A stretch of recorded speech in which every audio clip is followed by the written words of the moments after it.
Chapter 210, Eye-Opener. Shifeng's words struck Lone Tyrant and the others immediately. The atmosphere became incomparably tense. Neither side spoke a single word, and both sides stood on the cusp of lashing out right now. However, nobody intended to make the first move after all. Everyone present understood that, if they took action right now, it would lead to an all-out war between the two guilds. Regardless of who won and who lost in this confrontation, both sides would take heavy losses. Hence, be it Cruel Sword or Lone Tyrant, neither wished for such a situation to occur as both sides could no longer endure the stifling atmosphere. Getting the hard modes first clear ahead of us? With trash like you? Lone Tyrant's complexion abruptly turned cold. With a ridiculing smile, he spoke with contempt. Good, very good. Let everyone see the truth then. I really want to see if your strength is as good as that mouth of yours. After he finished speaking, Lone Tyrant led his team into the Beastman munition factory. Moreover, they chose to immediately start with the dungeon's hard mode without warm-up or preparation. They clearly wished to prove to Shifeng and the Assassins' Alliance just how wide the difference between them was. Why are they trying to act so bold? They will suffer defeat when the time comes. Stabbing Heart curled his lips, revealing a cold smile. Without personally experiencing the 20-man hard mode Beastman munition factory, one could not truly gauge the difficulty of the dungeon. Otherwise, they would not have sought Shifeng's help. They had only chosen this method as a last resort. After all, the Assassins' Alliance was in a precarious position right now, and they were in dire need of a breakthrough. Hence, they had to obtain the first clear of a hard mode dungeon. That's right. Dark Star is nothing. They'll cry with regret once they enter the dungeon. Guild leader, let's hurry and enter. We must teach those bastards from Dark Star the strength of the Assassins' Alliance. That's right. Guild leader, we must get the first clear this time. The players from the Assassins' Alliance wiped away their depression from before. They all cracked their knuckles as their thirst for battle grew. Shifeng remained silent as he listened to everyone's enthusiasm with a faint smile on his face. However, due to Shifeng's actions, the guild leader of the Assassins' Alliance, Cruel Blade, viewed Shifeng in a new light. Cruel Blade considered that Shifeng might not just be all talk due to Shifeng's provocation. The team's originally downcast mood underwent a complete change. Right now, everyone was indignant over the injustice they had received rather than depressed, and they immediately wanted to charge into the dungeon and slaughter the boss within.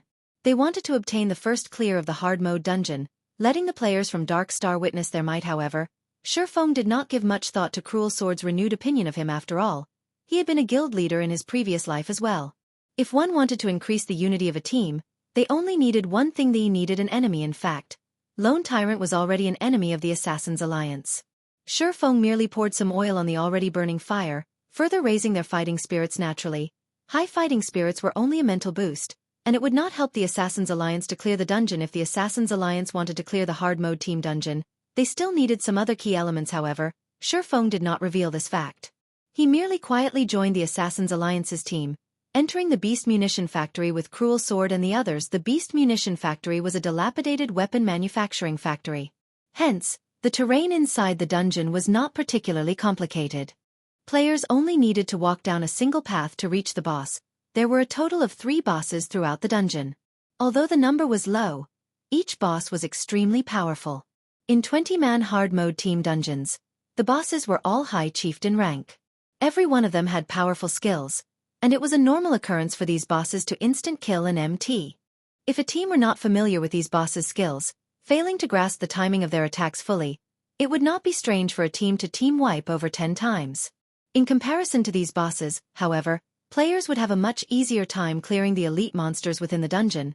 I think that everyone should know what to do by now. However, since this is Brother Yifeng's first time entering this dungeon, I'll give you a short explanation on what you should expect later on. Your task is to go all out, dealing damage, while simultaneously evading the skills of the elite monsters. On another note, the monsters here have very high attack power, and they deal a ton of damage, even to the MTs. Moreover, these monsters are immune to crowd control skills. Hence, healers will be under a lot of pressure. They will have no time to heal anyone other than the MT, so you need to be careful not to pull aggro, Cruel Sword explained patiently. Alright, that's it for my explanation. Let's first use the 4 elite monsters guarding at the entrance as practice for our coordination. Finished speaking, Cruel Sword directed 2 of the team's MT to charge at the 4 axe-wielding level 10 elite Beastman warriors. Beastman warrior, elite rank. Level 10. HP 50. 000/50. 000. As this was a dungeon, the monsters in here had both their HP and attack power greatly increased. They were much stronger compared to the level 10 elite monsters out in the fields. One of the two MTs was a shield warrior, while the other was a guardian knight. Each of them held the two monsters' aggro. However, when Shifeng saw the damage these two MTs dealt to the monsters, he was immediately stunned. A normal attack from the shield warrior only dealt -32 damage to the beastman warriors. When the shield warrior used heroic strike, he only dealt -66 damage. Meanwhile, the guardian knight fared even worse than the shield warrior. The guardian knight's normal attack only dealt -24 damage, while his divine strike only dealt -51 damage. Both of these MTs were level 10 players, and both of them wielded mysterious iron weapons. Even if it were a one-handed weapon, when faced with an elite monster of the same level, it should not deal such little damage. Thus, Shifeng was shocked by this sight he witnessed. Although the two MTs took care to evade the attacks of the monsters, they were very clumsy. As a result, the number of attacks they received exceeded the number of times they dodged. Moreover, each time they received an attack, they needed to retreat a few steps before they could stabilize themselves. The only fortunate thing was that the damage they received was not high. They received around -300 damage from each attack. Meanwhile, each MT possessed around 2,400 HP. With two monsters attacking each MT simultaneously, each MT received a rough total of -600 damage, a quarter of their total HP. This situation resulted in the healers suffering. However, Shifeng was similarly shocked when he discovered that both MTs possessed around 2,400 HP. What the heck? Isn't their HP a little too high? They both couldn't have only added their free attribute points into endurance, completely ignoring strength and agility, right? However, this was the only explanation that made sense. It explained why, even though both MTs were clearly gaming experts, they required so much effort just to dodge an attack, and why their damages were so pitiful. In contrast, a level 10 assassin, who similarly used a one-handed weapon, could deal over -100 damage to an elite monster like the Beastman warrior. They could even deal over -200 damage if they used a skill. The MT's strength was just abysmal. Their agility was similarly too low, preventing them from dodging attacks that they could have clearly evaded. It was obvious that the players of the Assassin's Alliance have yet to adapt to the battle methods of God's domain. They clearly possessed plenty of expert players, yet, they were unable to exhibit their full potential. It was no wonder the Assassin's Alliance became an obscure existence during the early stages of the game. Only after half a year had passed since God's domain's launch did they gain some achievements. If the Assassin's Alliance battled the boss of the Beastman munition factory like so, Shifeng would be surprised if they didn't team wipe. It was truly a wonder as to how they managed to clear a 10-man hard mode team dungeon. I wish to say something. Is that all right? Shifeng looked at Cruel Sword, asking softly. Although the Assassin's Alliance now possessed Lone Tyrant as a great enemy, the members of the team still had negative opinions of Shifeng. They only kept their mouths shut due to his relationship with Stabbing Heart. However, if Shifeng dared push his luck, they would not sit idle. Speak your mind.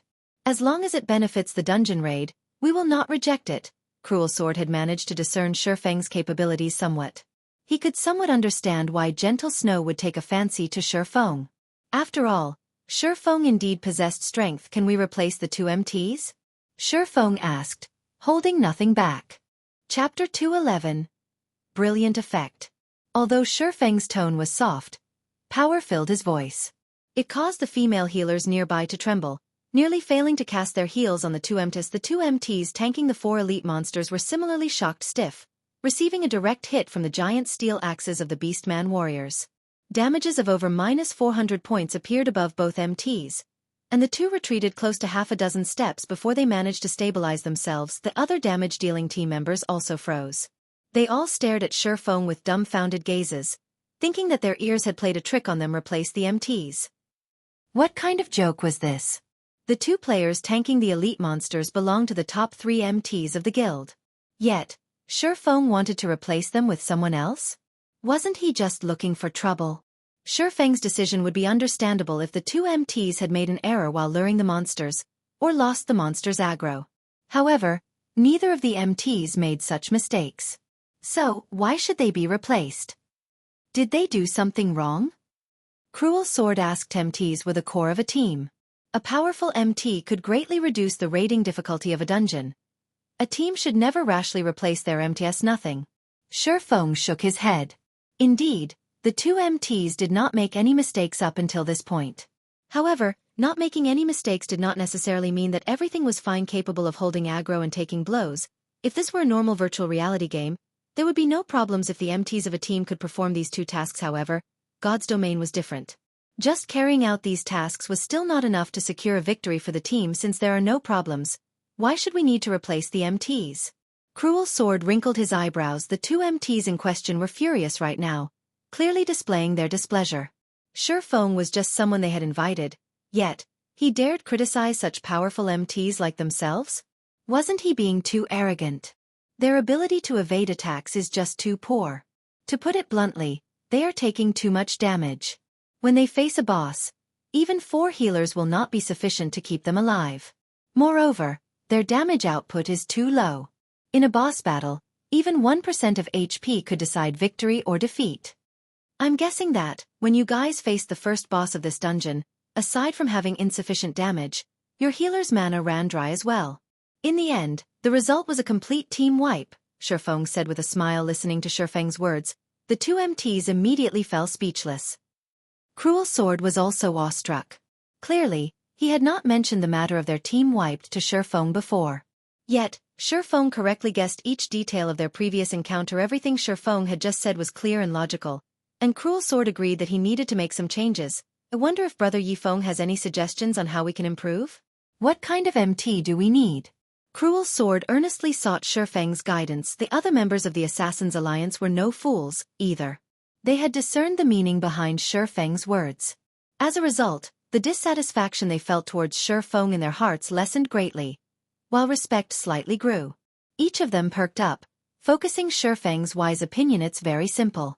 Look for 2 Guardian Knights who have allocated their free attribute points in the ratio of 2 strength, 1 agility, 2 endurance. It would be best if they have learned both Guardian Aura and Power Aura. Shifeng unhurriedly spoke. Unknowingly, Shifeng had suddenly become the heart of the team within moments. Cruel Sword had found 2 Guardian Knights from his guild that fit Shifeng's requirements. However, these Guardian Knights' techniques were not anything impressive, and their equipment was subpar at best. One of them was White Feather, and he only possessed slightly over 1,700 HP. The other Guardian Knight was called Water Lake, and his HP was just over 1,800 points. Furthermore, the two's defense was lower than the previous MTs by more than 200 points. They were on completely different levels. However, Shifeng saw nothing amiss after examining the two's equipment. The remaining problem would be their techniques. Shifeng then continued by explaining to the 2 Guardian Knights how they should battle the elite monsters and how they should dodge attacks. As for how much of his explanation they actually understood, that would depend on their own comprehensive abilities. Following which, Shifeng instructed one of the Guardian Knights to activate Guardian Aura, increasing the defense of the entire team by 20 points. He then instructed the other Guardian Knight to activate Power Aura, increasing the strength of the entire team by 5 points. Shifeng also switched his title to Might of 1,000, greatly increasing the attributes of the entire team. As a result, the HP of the 2 Guardian Knights almost reached the 2,000 HP threshold. The team's jaws dropped when they witnessed the brilliant effect brought about by Shifeng's Might of 1,000 title, increasing all attributes by 10%. This was an outstanding weapon for dungeon raiding. Such an increase was the equivalent of raising every team member's equipment by an entire rank. With such a brilliant effect, they had far more confidence in dealing with the bosses of the dungeon. Hence, everyone started clearing the elite monsters with great excitement. When they first started out, everyone still felt skeptical about Shifeng's decision to replace the 2 MTs. It was simply illogical to replace their previously powerful MTs with weaker ones. However, shortly after the 2 Guardian Knights began tanking the elite monsters, they immediately discovered that there was a massive difference. Although the Beastman warriors dealt around -450 damage to the 2 Guardian Knights with each hit, these Beastman warriors only managed to land 1 out of every 3 attacks. In comparison, the previous 2 MTs would receive 2 out of every 3 attacks, taking an additional -150 damage every 3 attacks. With such a glaring difference in damage, the burden on the healers greatly lessened. Moreover, as they faced more battles, the 2 new MTs gradually evaded with better efficiency, taking fewer hits as a result. This had allowed the healers to expend less of their mana, thereby increasing their endurance. By the time they arrived before the first boss of the dungeon, Karur, the healers no longer felt any pressure in healing the 2 Guardian Knights. They even had time to attend to the other team members. Karur was a large and ferocious beastman. He was twice as large as a normal beastman, and his body was fully covered in steel-like, scarlet muscles. On his back, Karur carried a mammoth magical saber that was as long as he was tall. Meanwhile, Karur himself was a level 12 high chieftain-ranked boss with a whopping 450,000 HP. Brother Yifeng, I wonder if you have any ideas of how to best raid this boss? When facing with Karur once again, Cruel Sword's thoughts started growing heavy. After all, Karur had already team-wiped them multiple times. MTs should hold aggro properly, while everyone else should evade Karur's skills. That should be it, I guess. Shurfeng casually spoke after giving the question some thought. Everyone in the team immediately sent contemptful glares at Shurfeng. Wasn't this just a bunch of nonsense? Wasn't that obvious? Alright, MTs, take action. You two should take turns tanking the boss. Whoever's HP falls to a critical state should immediately back off and let the other tank. As for everyone else, try to use your attacks to assist the two MTs. Shurfeng instructed. Shortly after, the two Guardian Knights charged at Karur. According to Shurfeng's knowledge, the hard mode Karur only had two moves. One was the Blade Storm.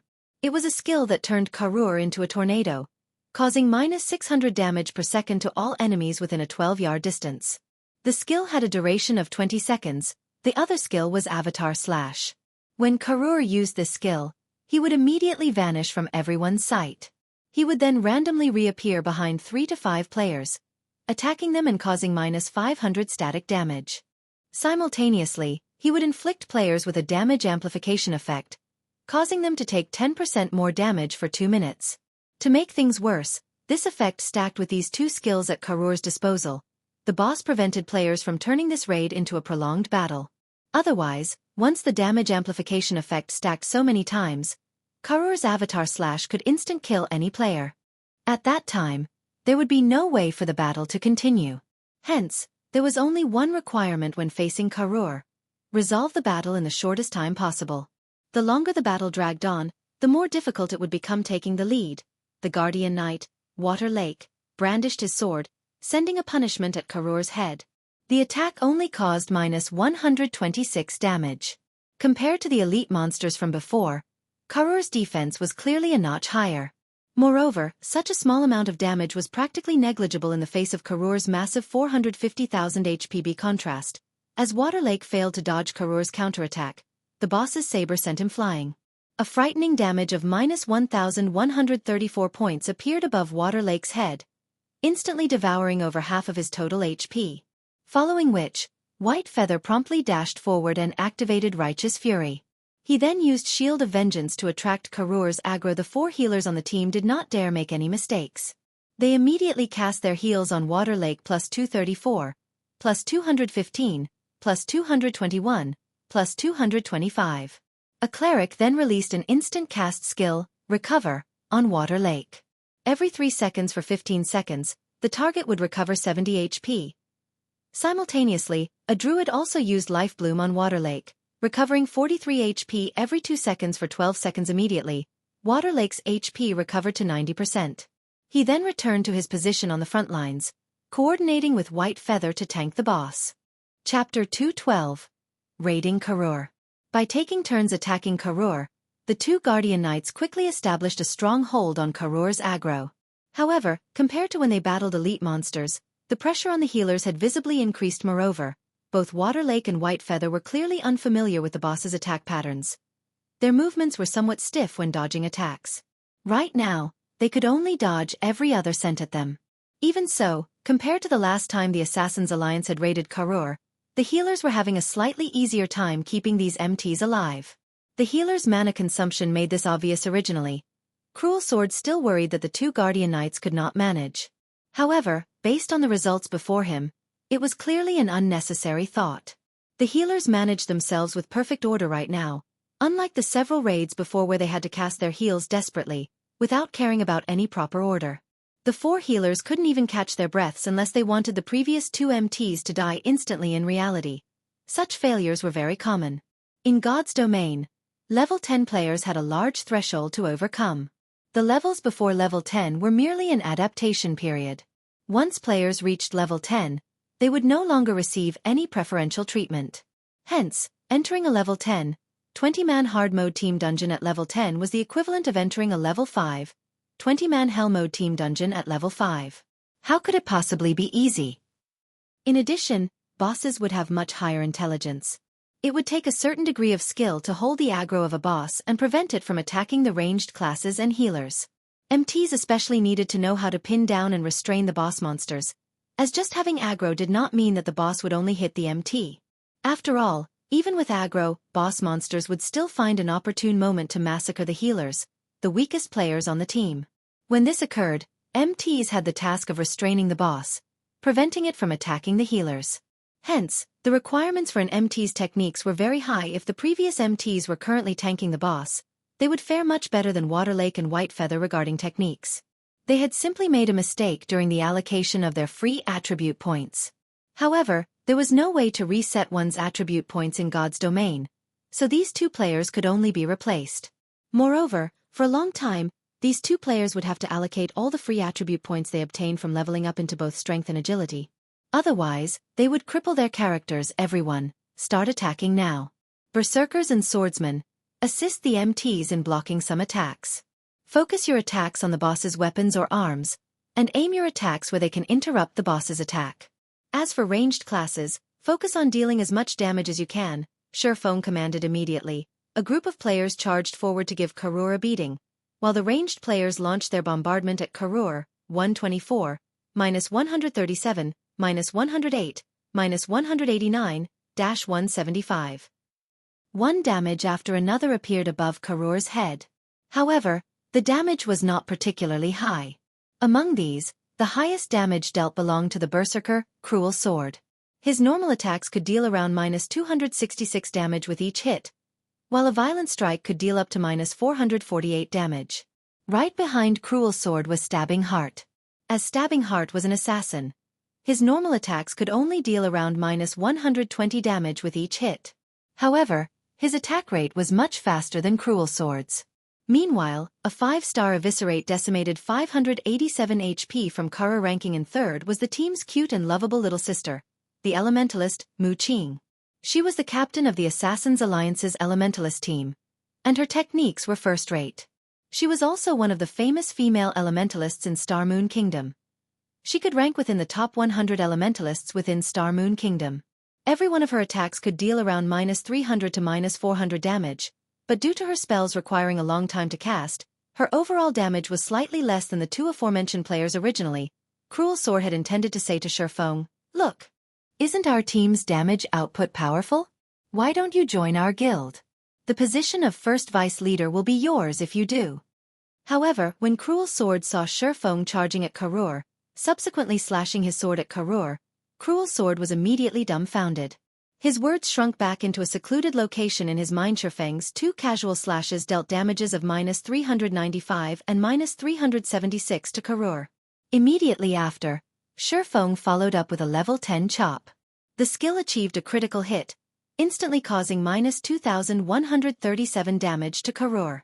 He then continued by using Thundering Flash, dealing damages of -643, -832, and -1102 to Karur, as well as inflicting a damage amplification effect. Surfeng then abruptly jumped up into the air. As he descended, he smashed the abyssal blade covered in the power of thunder and fired down onto Karur's head. Suddenly, Karur let out a soul-piercing scream of pain. Thunderflame explosion instantly caused -3312 damage, and everyone on the team, aside from Surfeng, became slack-jawed when they witnessed this scene. If Waterlake had not reacted quickly by using Mock, followed by Righteous Punishment, Surfeng might have snagged most, if not all, of Karur's aggro. Stabbing Heart. Just where did you find a swordsman expert as amazing as him? Mu Qing's exquisite lips parted as she gaped and involuntarily questioned Stabbing Heart. As Mu Qing had not started out in Red Leaf Town, she was not particularly knowledgeable about Surfeng. Since the launch of God's Domain, she had always focused on leveling up and raiding dungeons. Even after she entered White River City, she had not met many players who could surpass her. Hence, Mu Qing naturally considered herself as a top-tier expert. However, Surfeng had utterly shattered that belief. The highest damage she could deal was only around -700 points, and that was when she achieved a critical hit. Meanwhile, Surfeng could casually deal over -700 damage with a single hit. Right now, He had even dealt over -3,000 damage to a high chieftain-ranked boss. Mu Qing felt extremely embarrassed to think that she actually thought of herself as a top-tier expert. What a joke. Hee hee. Isn't this Big Brother amazing? Shortly after I started playing God's Domain, I discovered Brother Yi Feng's prowess. With such a massive damage output, the first clear of this hard mode dungeon will definitely be ours this time. Stabbing Heart gleefully said. After all, he was the one who had invited Shi Feng to this raid. Now that Shi Feng performed so valiantly, shocking everyone on the team, Stabbing Heart felt extremely proud. Scram. You're not Yi Feng. What's there to be proud of? If you have the ability, then show me that you can deal over 1,000 damage. Mu Qing glared at Stabbing Heart. Little sister Mu Qing, you think too highly of me. How can I compare to Brother Yi Feng? He is the publicly acknowledged God-ranked expert of White River City. His damage alone can trump over a dozen players. I would be satisfied if I had even a third of his damage. Stabbing Heart smiled bitterly. Shi Feng was a great expert just like Gentle Snow. He and Shi Feng were on entirely different levels, so how could he compare to Shi Feng? Previously, the players who still had some complaints about Shi Feng now had none. Shi Feng was simply too amazing. Not only were his attacks incredibly powerful, but the timing and techniques he applied to interrupt the boss's rhythm continuously were also praiseworthy. Every time one of Shi Feng's swords attacked Karur, his other sword would simultaneously strike at Karur's saber, shifting the boss's attack slightly. This situation allowed the two MTs to dodge Karur's attacks with far more ease, greatly reducing the burden on the healers. At this moment, everyone finally understood what a true swordsman was. Aside from having fierce attacks, Shi Feng could also nimbly assist the MT. With such a swordsman on the team, raiding the dungeon became much easier than before. By making a rough estimate, their chances of victory had risen by at least twofold. At this moment, Cruel Sword suddenly sent a private message to Mu Qing. Mu Qing, you're one of the great beauties in our guild. You can see how amazing Yi Feng is. It would be a shame not to recruit him into our guild. It wouldn't be too good for a brute like me to invite him directly. Can you use your charms to persuade him to join us?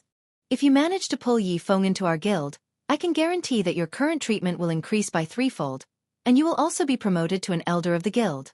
Cruel Sword also tried to think of a few other methods to recruit Shi Feng into the Assassin's Alliance. However, he immediately discovered that the Assassin's Alliance did not have any great benefits to Shi Feng. With Shi Feng's techniques, even first-rate guilds would willingly wage a bloody battle with each other to recruit him. As for the price tag the Assassin's Alliance could offer, any first-rate guilds could easily double or triple the amount. Hence, the only option Cruel Sword had remaining was to play the relationship card. Looking at Shi Feng's age, he should only be in his early 20s. He was at the age where he should be both vigorous and passionate. Meanwhile, a great beauty like Mu Qing was perfect for this situation. Although Cruel Sword hated resorting to such methods, the competition in God's Domain was just too intense. There were plenty of guilds using similar tactics. If he continued being conservative, he might regret it in the future. Guild leader, are you for real? Mu Qing excitedly asked. Of course, Cruel Sword earnestly replied. Guild leader, leave it to me. With this young lady's charm, I will definitely recruit Yi Feng into our guild. Mu Qing laughed coquettishly, her large eyes shifting towards Shi Feng. Cruel Sword had similarly notified Stabbing Heart of his plan. However, Stabbing Heart simply shook his head and smiled bitterly after he heard it. Stabbing Heart really wished to say, if even a saint like Gentle Snow and a demoness like Zhao Yueru failed to capture Yi Feng's heart, I'm afraid Mu Qing will not have any chances at all. Although Mu Qing was indeed a beauty as pretty as a flower, when Stabbing Heart gazed at Mu Qing's flat chest and recalled Gentle Snow's and Zhao Yueru's outstanding lethal weapons, they were on entirely different levels. However, Stabbing Heart did not try to ruin Mu Qing's beautiful fantasy at this moment. Karur's HP had decreased to 50%. Suddenly, Karur let out an angry bellow. Everyone, get away from the boss. Shi Feng knew that Karur was about to use Blade Storm. With Shi Feng's reminder, the elites of the Assassin's Alliance quickly distanced themselves more than 20 yards from Karur. Shortly after, Karur started spinning, transforming into a tornado that engulfed everything around it. Even after Karur's Blade Storm ended, nobody from the team had died. At worst, there were some players who had their HP damaged to a critical point. However, they were healed back to full HP by the healers very quickly, following which, the team proceeded to decrease Karur's HP to 40%. Karur then started using his avatar slash. Although Karur only used Avatar Slash once every 20 seconds, there were bound to be some players who were extremely unlucky, chosen as targets for 7 or 8 consecutive times. For these unlucky players, surviving would be difficult regardless of how they held on as one team member after another fell. Karur's HP also decreased to 10%. Karur went berserk. His speed and attack power soared by 30%, and he now had a critical hit effect. White Feather, unfortunately, received a critical hit. Even with Protection Blessing activated, he instantly lost over 1,400 HP. Moreover, when White Feather received this hit, he only had around 60% of his total HP remaining. Hence, he instantly died. White Feather's death greatly increased the pressure on Water Lake. To make things worse, there were only 12 players left alive in the team, while Karur still had 4% of his HP remaining, almost 20,000 HP helpless. Surefeng could only choose to use one of his trump cards, the Flame Burst. During the short 2-second cast time, Karur had used Avatar Slash once more, instant killing 3 more players. One of the 3 players killed was even a healer. This was truly a desperate situation. Meanwhile, Karur still had 3% of his HP, which meant that he had around 13,000 HP remaining at this moment. The abyssal blade in Surfeng's hand started glowing a dazzling white. The white glow surrounding the abyssal blade shone like a miniature sun. Its presence alone raised the surrounding temperature by several-fold. Surfeng activated Wind Blade and arrived behind Karur. Lightly jumping up, Surfeng brandished the abyssal blade at Karur's back, instantly forming 6 sword images. The 6 sword images resembling the sun instantly devoured Karur, causing frightening damages of -2,153, -2,203, -2,178, -4,356, -2,206, -4,422 to appear above Karur's head. Under this tremendous might, Karur's 4-meter-tall body shot like a cannonball towards a steel wall and boom. Under. An indentation in the shape of Karur immediately formed on the steel wall. Meanwhile, Karur was thoroughly charred black, as void of life as a stone. Chapter 213. Dark Warlock Salou. Karur is down. We won. What was that skill? How could it be so frightening? The surviving members looked at the charred Karur, all involuntarily gulping a mouthful of saliva. The scene Surfeng displayed before was simply unheard of. It was as if the thing he brandished was not a sword but a miniature sun. Even when standing at a distance of over 30 yards, they could feel the scorching temperature through the pain and burning of their skin. Meanwhile, the damage Surfeng had dealt was even more shocking. Of his 6 last strikes, not one had dealt lower than -2,000 damage to the High Chieftain ranked boss. Among them, there were even 2 that achieved a critical hit, causing over -4,000 damage. It was the first time they had seen such a powerful skill. Stabbing Heart jaw also hung open. Although he knew that Surfeng was amazing, he never imagined that he would be this amazing. Cruel Sword was also awestruck. Originally, he had prepared for another failure. He never thought that Surfeng would have a move like this hidden. Surfeng had sent a level 12 High Chieftain boss flying, and instantly caused more than -10,000 damage. This was definitely the highest damage Cruel Sword had seen so far. At this moment, Cruel Sword's gaze grew even more fervent when he looked at Surfeng. He couldn't help but wish that he could drag Surfeng into the Assassin's Alliance right this instant. Mu Qing reacted quickly. This moment was her best chance to get closer to Surfeng. Hence, Mu Qing immediately walked up to Surfeng's side, acting excited as she pulled on Surfeng's arm. Big brother Yifeng, this move of yours is just too amazing. Just what sort of skill is it? This is my first time seeing such a skill. Mu Qing eyed Surfeng as she spoke in a soft and supple tone, her slender eyelashes constantly fluttering. Admiration filled her gaze, and her expression was fragile, invoking any man's protective instincts. Flame Burst. It's a universal special skill that any class can use. Surfeng could clearly feel a sense of warmth and softness on the arm she clung to. However, he did not put much thought into it. He deemed that Mu Qing had only done such a thing due to her excitement. Hence, he casually gave her the answer. A special skill, is it? How unfortunate. Originally, I thought of inviting brother Yifeng to help me grind for one. Mu Qing's excitement withered when she heard Surfeng's words. One could only come across something like a special skill serendipitously. It was not something that one could obtain through effort. Indeed, how could such a powerful skill be so easily obtained? Let's take a look at the drops then, Surfeng said with a laugh. Looking at Mu Qing's disappointed expression reminded by Surfeng, everyone finally recalled the fact that Karur, who had just died, was a high chieftain-ranked boss. The loot he dropped would doubtlessly be bountiful.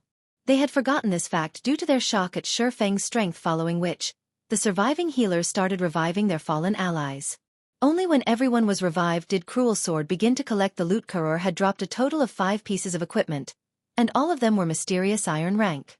Compared to the boss of a 10-man dungeon, Karur had dropped an extra 2 to 3 pieces of equipment.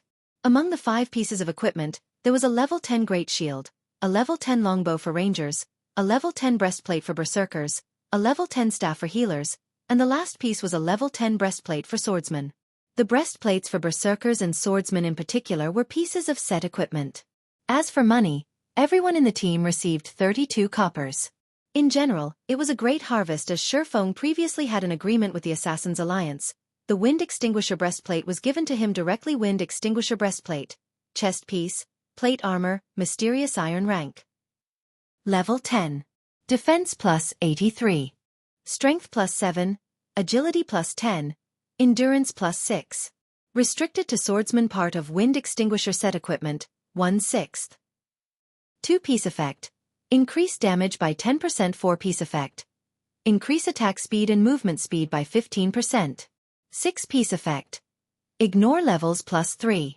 When attacking, 15% chance to increase attack power by 50 points for 20 seconds.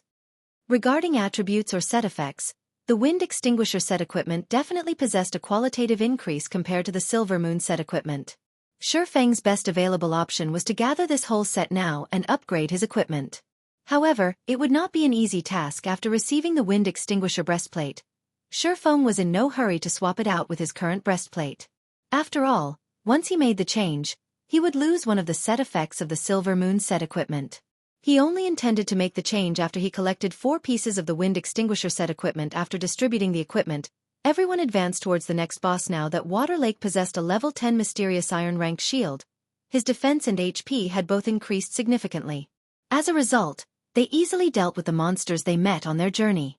Within 10 minutes, they arrived at a fighting arena. In the middle of the arena, Warlock, a Beastman assassin, stood there. He was also the second boss of the Beastman Munition Factory. Warlock, High Chieftain rank. Level 12. HP 400. 000/400. 000. Although Warlock's HP was lower than Karur's, Warlock was, in reality, much harder to deal with than Karur. Unlike Karur, Warlock was an assassin. During battle, Warlock would unpredictably disappear and reappear at another location. He would also frequently attack players while ignoring aggro, choosing to attack players on the Ren line rather than those on the front line. More importantly, Warlock had 3 skills that rendered players speechless. The first skill he possessed was Armor Break. Every one of Warlock's attacks would inflict a stackable armor break effect. To any plate armor classes, this could be a fatal skill, as once the armor break effect reached 10 stacks, their defense would essentially reduce to 0. Even if it were an MT that possessed over 2000 HP, Warlock could still kill them with just 2 to 3 hits. Before the healers could replenish the MT's lost HP, the MT would have already succumbed to Warlock's stunning attack speed, dying helplessly. The only fortunate aspect for players was that the armor break effect only had a short duration of 30 seconds. Players rating Warlock only needed to swap out their MTs when the effect stacked up to 5 times. Warlock's second skill was Killing Feast. When activated, Warlock would attack all enemies within an 8-yard radius a total of 16 times. Throughout the duration of this skill, Warlock would enter a state of invulnerability. Moreover, Warlock would carry out these 16 attacks very quickly. He would finish all 16 attacks in just 2 seconds. If when Warlock activated this skill, there were only the 2 MTs within range, these 2 MTs would die with a 100% guarantee. Thus, players needed to share the burden of this attack. This would also place an extreme pressure onto the healers. Warlock's third skill was called Vanish. When activated, Warlock would randomly ambush a player. If the ambushed player were a cloth armor class, then without question, that player would die. Only players that belonged to a plate armor class would have any hopes of surviving Warlock's ambush at this moment. Everyone in the team looked toward Shifeng, intending to obtain his opinion on how to deal with this second High Chieftain boss. Contrary to their expectations, Shifeng did not tell them any strategies to raid the boss. Instead, he instructed 1 healer and 2 MTs to test the waters. Otherwise, he might have to explain how he obtained his strategy. After making a few tests, Shifeng started explaining his strategy for the initial stages of the boss fight. In reality, the plan was very simple. All plate armor classes would become tanks during the early stages of the raid, taking turns tanking Warlock. After all, Warlock's damage was not particularly high. It would only become powerful after the armor break effect stacked so many times. So as long as one belonged to a plate armor class, they could withstand Warlock's damage naturally. It was the same when dealing with Warlock's killing feast. In short, players only needed to surround and beat up this boss. After 8 minutes passed, Warlock, the second boss of the Beastman munition factory, fell. The main reason for Warlock's fall was because Shifeng was simply too strong. Shifeng had practically tanked Warlock by himself. Shifeng was extremely nimble when dodging Warlock's attacks, and Warlock could very rarely land an attack on him. This in turn resulted in a decrease to Shifeng's damage output. With a stable tanker like Shifeng, the healers enjoyed a rather easy time throughout this raid. They could spread their attention towards other members of the team, allowing everyone to have an easier time dealing with the boss. Problems only arose when Warlock used Vanish and appeared behind a cloth armor class. These unfortunate players could only curse their own bad luck as they accepted their deaths. Chapter 214. Dungeon Cleared. After Warlock died, he dropped a total of 4 pieces of mysterious iron equipment. Everyone received a share of 34 copper coins and a large amount of EXP. Meanwhile, Shifeng obtained a pair of wind extinguisher leg guards, increasing his collection of the wind extinguisher set equipment to 2 pieces. Everyone on the team looked at each other with a smile after they had killed Warlock, a high chieftain-ranked boss, with such ease. They all felt blissful from the fact that Shifeng had joined their team right now. No one on the team felt the same panic they had when they first entered the dungeon. They could joke around with each other and had even become pals with Shifeng. Occasionally, they would even ask Shifeng to teach them a few battle techniques while Shifeng gave out casual pointers. The team members' admiration for Shifeng gradually grew under Shifeng's casual guidance. Many players in the team exhibited noticeable improvement soon after. Everyone arrived at the final throne room. Here they met the final boss, the Dark Warlock Salou. Dark Warlock Salou, High Chieftain rank. Level 12. HP 500. 000/500.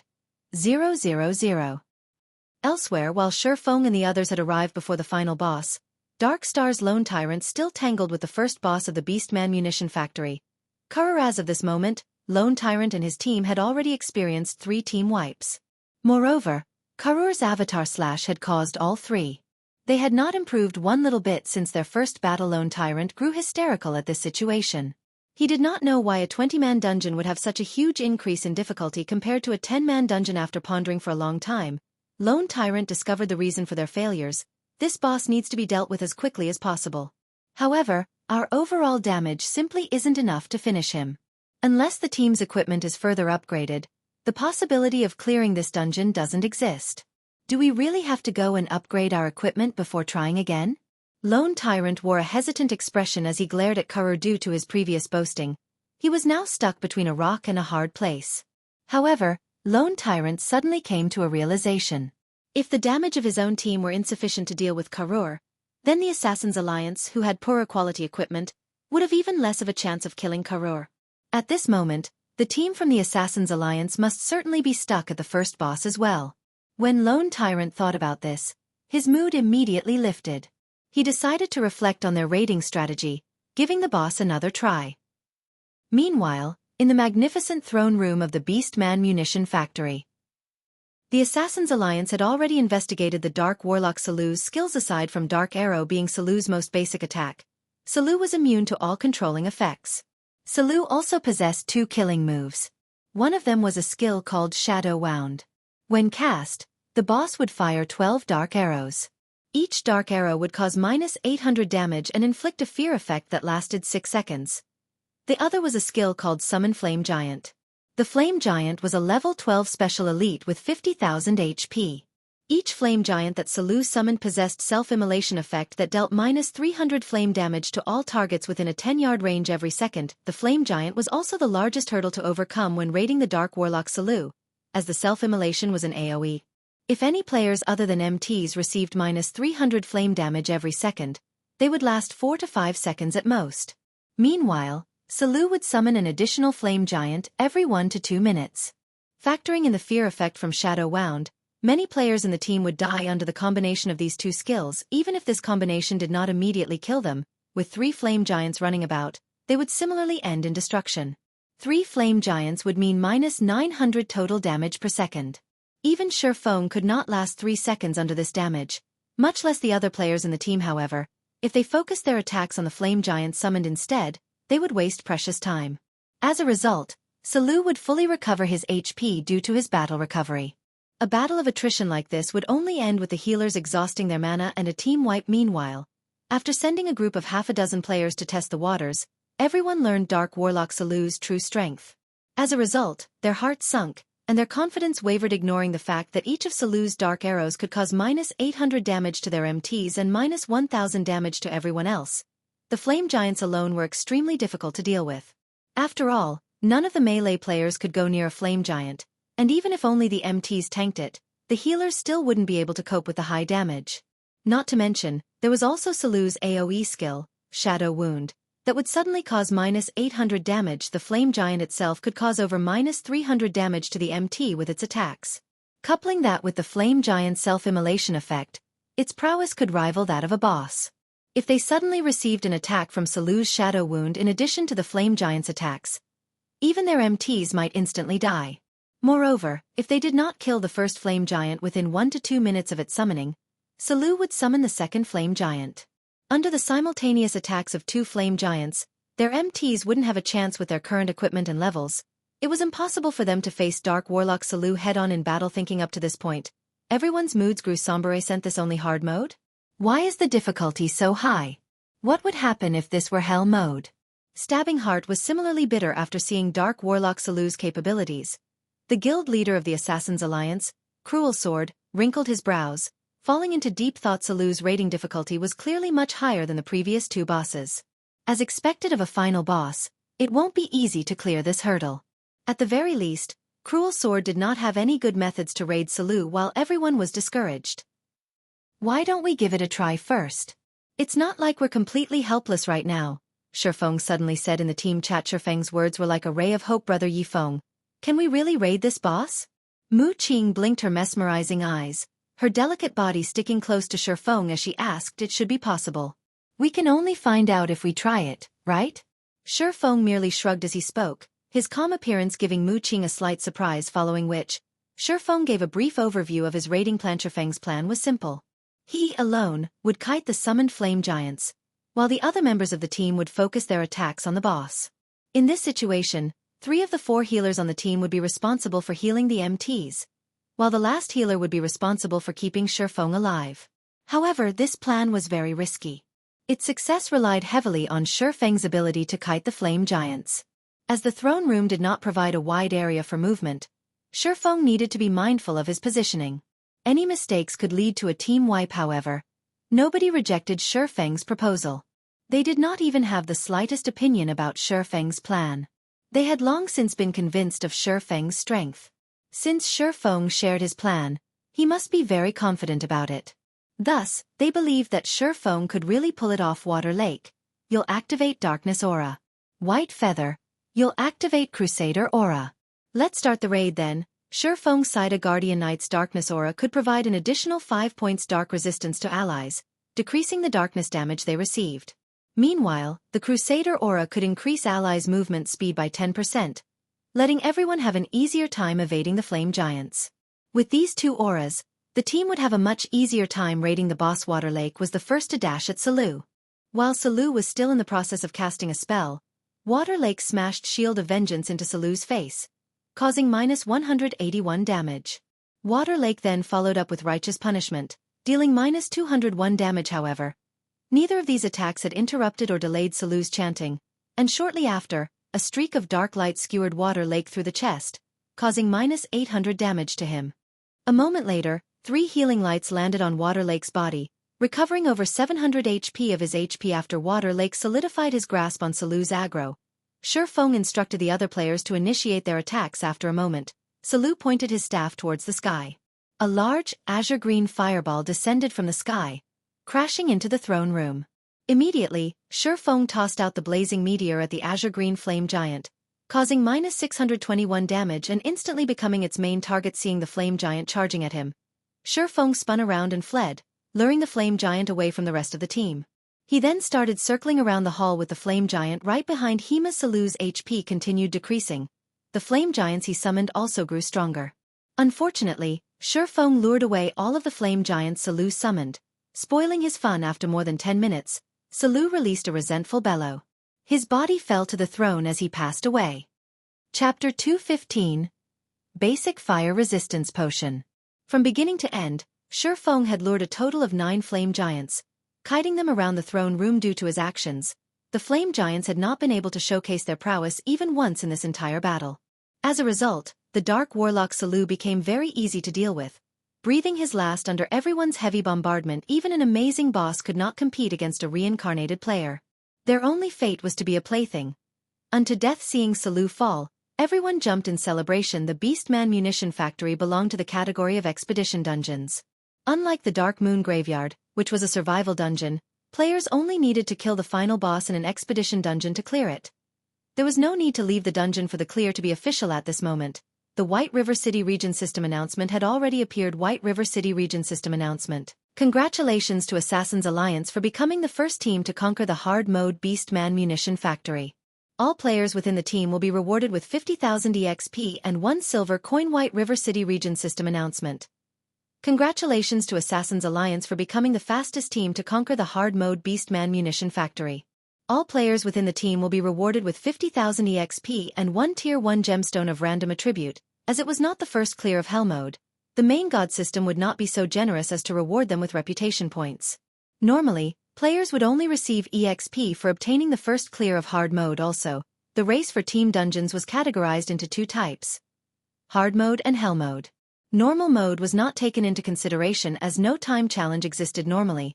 The main god system would implement a clear time for team dungeons. The clear time set by the system depended on the type of team dungeon and its difficulty. Meanwhile, the hard mode Beastman Munition Factory's clear time was set at 3 hours. The main god system would usually set the clear time at a very high bar. Only if players had achieved the standard of an elite team, determined by the main god system, would they have a chance to clear the dungeon in this set amount of time. Meanwhile, under Shurfeng's command, the Assassin's Alliance had only spent 2 hours and 22 minutes to clear the hard mode Beastman Munition Factory, surpassing the estimated time. This proved that the team's strength was already above the standards of a normal elite team. However, everyone on the team knew full well that this achievement was all due to Shurfeng's contributions. After a round of mad celebration, everyone finally welcomed the most exciting moment. They began examining the item drops of the Dark Warlock Salou, the final boss monster of the Beastman Munition Factory. Compared to the previous 2 bosses, the loot from Salou was far more bountiful. Salou had dropped a total of 7 items. Among them, 5 were level 10 mysterious iron-ranked helmets, each being a part of a set equipment for different classes. With great luck, Salou even dropped a basic fire resistance potion recipe. As for the final item, it was a secret silver staff meant for elementalist's elemental scepter. Staff, secret silver rank. Level 10. Intelligence plus 15, Strength plus 4, Agility plus 4, Endurance plus 10. Increases elemental damage by 5%. Increases casting speed by 10%. Durability 80/80ths. With just a glance, one could immediately tell that this was a top-tier staff meant for elementalists. When the mages in the team looked at the details of this staff, drool nearly leaked from their mouths. Although these mages had quite a few pieces of mysterious iron equipment on their persons, their weapons and equipment were all below level 10. They were clearly much weaker compared to level 10 weapons and equipment. Not to mention a secret silver-ranked staff. Cruel Sword immediately handed the elemental staff to Mu Qing. However, nobody in the team expressed any dissatisfaction about Cruel Sword's decision, because Mu Qing's strength was indeed very powerful. Moreover, her damage was ranked number 1 amongst all the mages present. Following which, Cruel Sword handed the Wind Extinguisher helmet, Wind Extinguisher arm guard, and basic fire resistance potion recipe to Shurfeng. Similarly, nobody in the team had any gripes about this decision. If it weren't for Shurfeng, they would not have cleared this dungeon in the first place. With this, Shurfeng now had 4 pieces of the Wind Extinguisher set equipment. Although he did not possess all 6 pieces, they were sufficient for him to replace the bronze-ranked Silver Moon set equipment. Brother Yifeng, you've helped us out so much, yet, you're only taking so few items. I am truly embarrassed about this, so please let me pay you another 100,000 credits as compensation. Otherwise, if the other guilds discover this matter, they will definitely make mock us for being insincere. Cruel Sword said with a laugh as he looked at Shifeng. Putting aside the advertising benefits brought about from obtaining the first clear of the hard-mode Beastman munition factory, just the equipment they obtained was already of considerable value. It was especially true for the secret silver-ranked elemental scepter. The value of this staff alone could compare to half a dozen pieces of level 10 mysterious iron equipment. Hence, spending an additional 100,000 credits to compensate Shifeng was a minor matter. To put it another way, the Assassins' Alliance had made a huge profit from this deal. After all, the first clear of a 20-man hard-mode team dungeon held extraordinary significance, as up until this moment, any guild had yet to obtain the first clear of a 20-man hard-mode team dungeon. Obtaining the first clear of the hard-mode Beastman munition factory had undeniably allowed the Assassins' Alliance to break free from their awkward position in White River City. They no longer had to suffer the suppression from Dark Star, of course. By giving Shifeng 100,000 credits, Cruel Sword also had the intention of deepening the relationship between Shifeng and the Assassins' Alliance.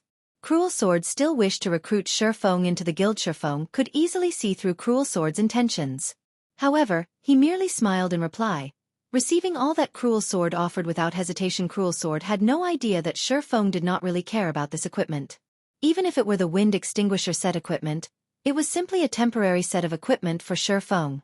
Meanwhile, amongst these items, the one Shifeng paid the most attention to was the basic fire resistance potion recipe. Basic fire resistance potion. After consumption, increases fire resistance by 15 points for 1 hour. Currently, this item had no market value. However, when the various large guilds started raiding the level 25 Flame Nest, the value of this basic fire resistance potion recipe would soar beyond one's imagination. Its worth would not be less than a piece of fine gold equipment. Players were not allowed to use the Flaming Sun scripture when in a dungeon. Meanwhile, equipment that increased a player's fire resistance was extremely rare. The quickest way to increase one's fire resistance was through the use of a basic fire resistance potion. If players did not possess this potion, raiding the Flame Nest would only be possible in their dreams. If Shifeng started looking for a potion maker to craft the basic fire resistance potion now, he would carve out an additional path to wealth for the future. Even 10 pieces of secret silver equipment could not rival what he could earn with these potions. Brother Yifeng, are you free tomorrow? At this moment, Mu Qing walked over to Shifeng after receiving a silent hint from Cruel Sword. Sweetly, she said, my party is planning to raid the old ruins, a high-level 10-man team dungeon, tomorrow. However, one of the original party members had applied for leave due to some personal matters. I'd really love it if you would join me. Will you? After a team dungeon was cleared, it would have a cooldown period of 3 days. Hence, they needed to wait for 3 days before they could enter the Beastman munition factory. Again standing to the side, Cruel Sword inwardly clapped his hands at Mu Qing's performance. Relationships needed care and gentle nurturing. Although he could tell that Shifeng had no particular interest in Mu Qing, with increased interactions, who was to say what would happen in the future? I still have something that I need to do tomorrow. Let's find some other time to go dungeon diving. Shifeng could naturally tell what Mu Qing was trying to do. However, he simply waved his hand and tactfully rejected her. Although the old ruins was a high-level team dungeon, there was nothing there that could rouse his interests. He would only waste time by going there. Now that he had changed into the 4 pieces of wind extinguisher set equipment, his attributes had greatly increased once again. He should be able to attempt the continuation of the epic quest, Darkness Descends. Now Mu Qing's innocent eyes flashed with a hint of disappointment. She did not think that her charm, which had only brought her success so far, would fail against Shifeng. Was she really lacking in charm, or were Shifeng's defenses just too high? Chapter 216. Surpassing Imagination. Beastman Munition Factory Boss. We've already team-wiped 4 times now and have lost 20% of our experience. If we are to continue to die, at this rate, we might not even be a high enough level to enter the dungeon's entrance. Why don't we give up? Alright then. Everyone, get some rest. Afterwards, we'll head to a 10-man dungeon to upgrade our equipment. Lone Tyrant currently wore a gloomy expression on his face. They had tried all sorts of methods to raid the High Chieftain-ranked boss, Karur, yet, ultimately, they still failed due to a lack of damage. Before, he had even made a solemn vow to kill Karur. Now that he thought about it, he felt that his decision had been slightly rash. Fortunately, the players from the Assassins' Alliance had absolutely no chances of clearing the dungeon. Otherwise, he would be utterly humiliated, just as the members of Dark Star were resting. Suddenly, 2 system notifications relating to the Assassins' Alliance rang out beside everyone's ears. In the beginning, the members of Dark Star thought that they had heard wrong. Hence, they quickly called up the announcement interface. The extraordinarily large and clear words proved them wrong. The Assassins' Alliance had indeed obtained the first clear of the hard-mode Beastman munition factory immediately. The atmosphere surrounding the members of Dark Star sunk. Why was there such a large difference between their two teams? Weren't they supposed to be stronger than the Assassins' Alliance? How could the Assassins' Alliance have already obtained the first clear, while they were still stuck at the first boss? Lone Tyrant felt like he had just been given 2 tight slaps to his face when he looked at these notifications. His cheeks felt as if they were on fire. He felt even worse when he recalled Shifeng's words from before. If the nobodies that you've looked down on suddenly obtain the first clear of the hard-mode beast munition factory a step ahead of you, then what would you all amount to? At this moment, those words were like sharp swords, continuously slashing at Lone Tyrant's pride. Lone Tyrant truly never imagined that such a situation would occur. However, Lone Tyrant was no fool. He did not believe the Assassins' Alliance had relied on only themselves to clear the dungeon. The only possible way they could do so was with Shifeng's help. Just where did this mysterious person come from?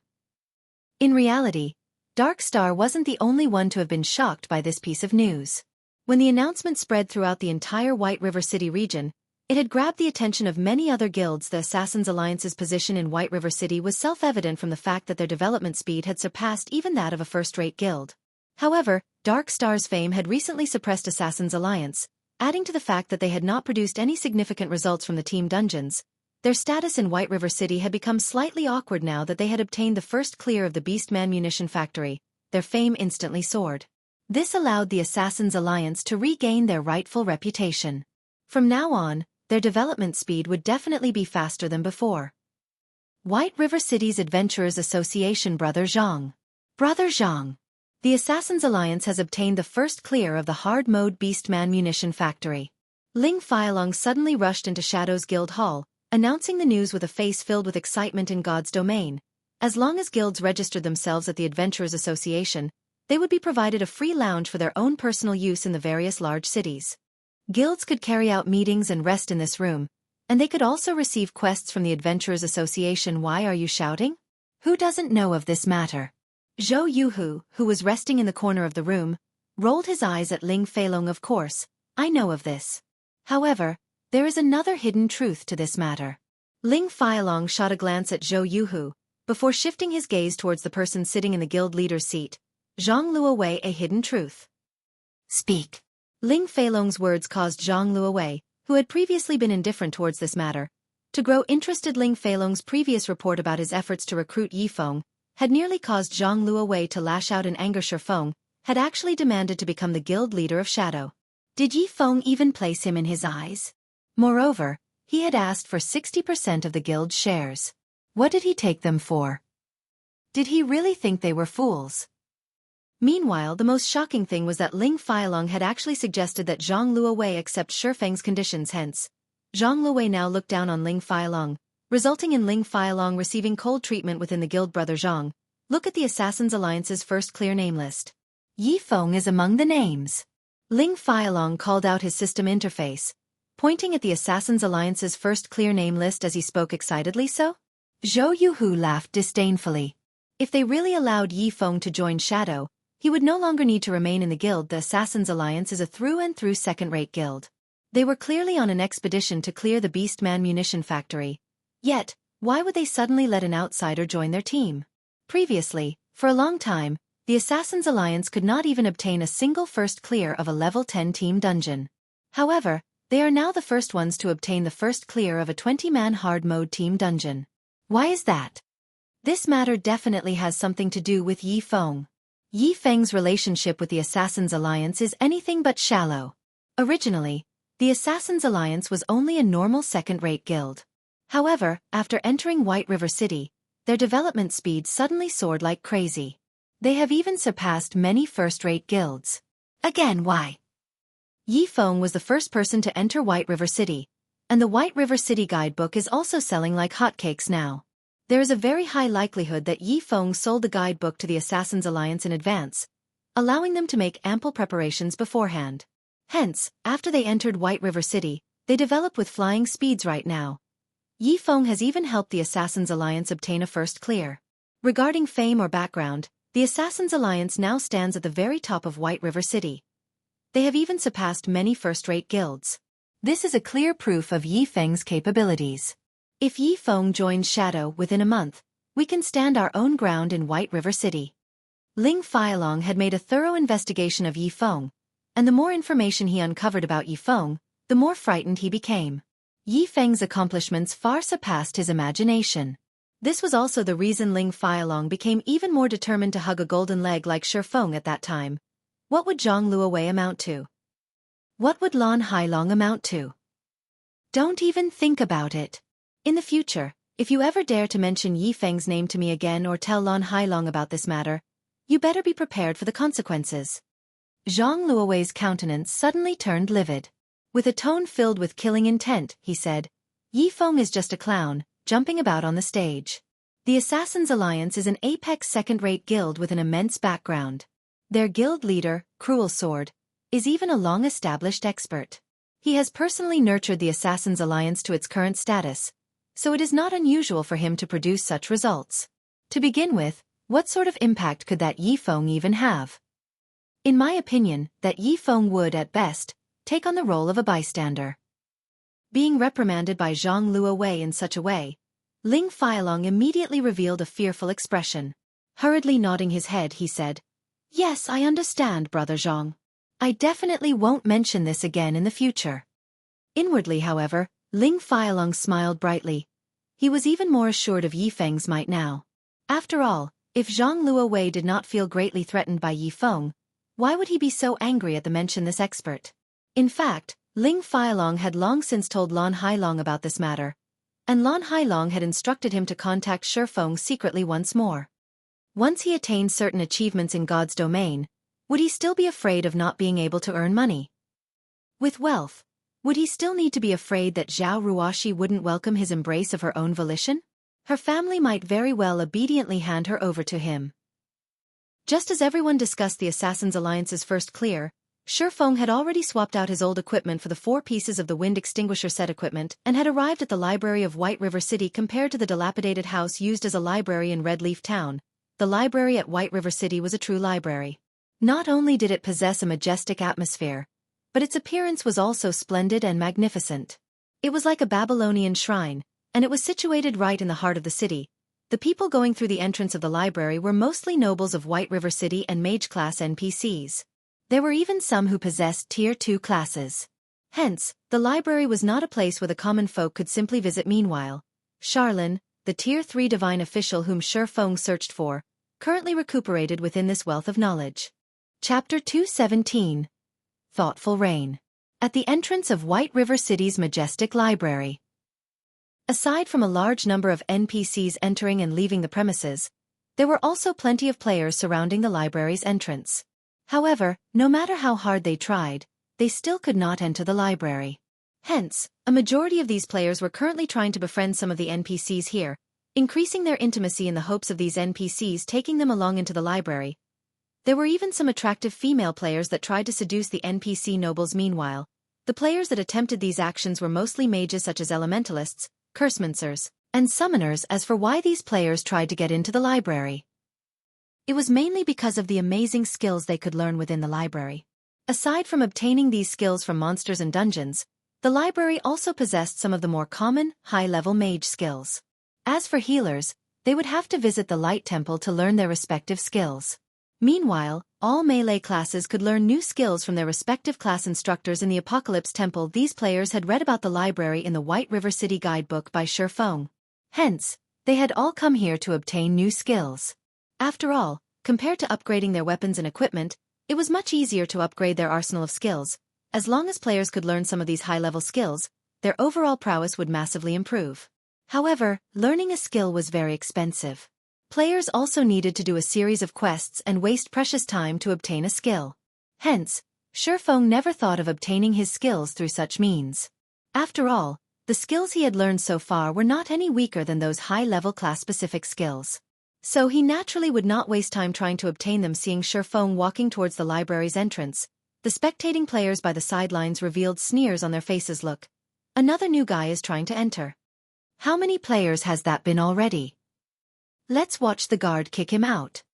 Most of these players had suffered a loss at the hands of the gatekeeper. As none of them possessed an entry pass, the guards had chased them all away. There were also some players who tried to cause a scene after being refused entry. However, these players were either jailed or sent flying away with a kick just as Shifeng was about to walk towards the tightly shut large steel doors. A female elementalist pulled on Shifeng, stopping him. The guards here will kick out any player without an entry pass.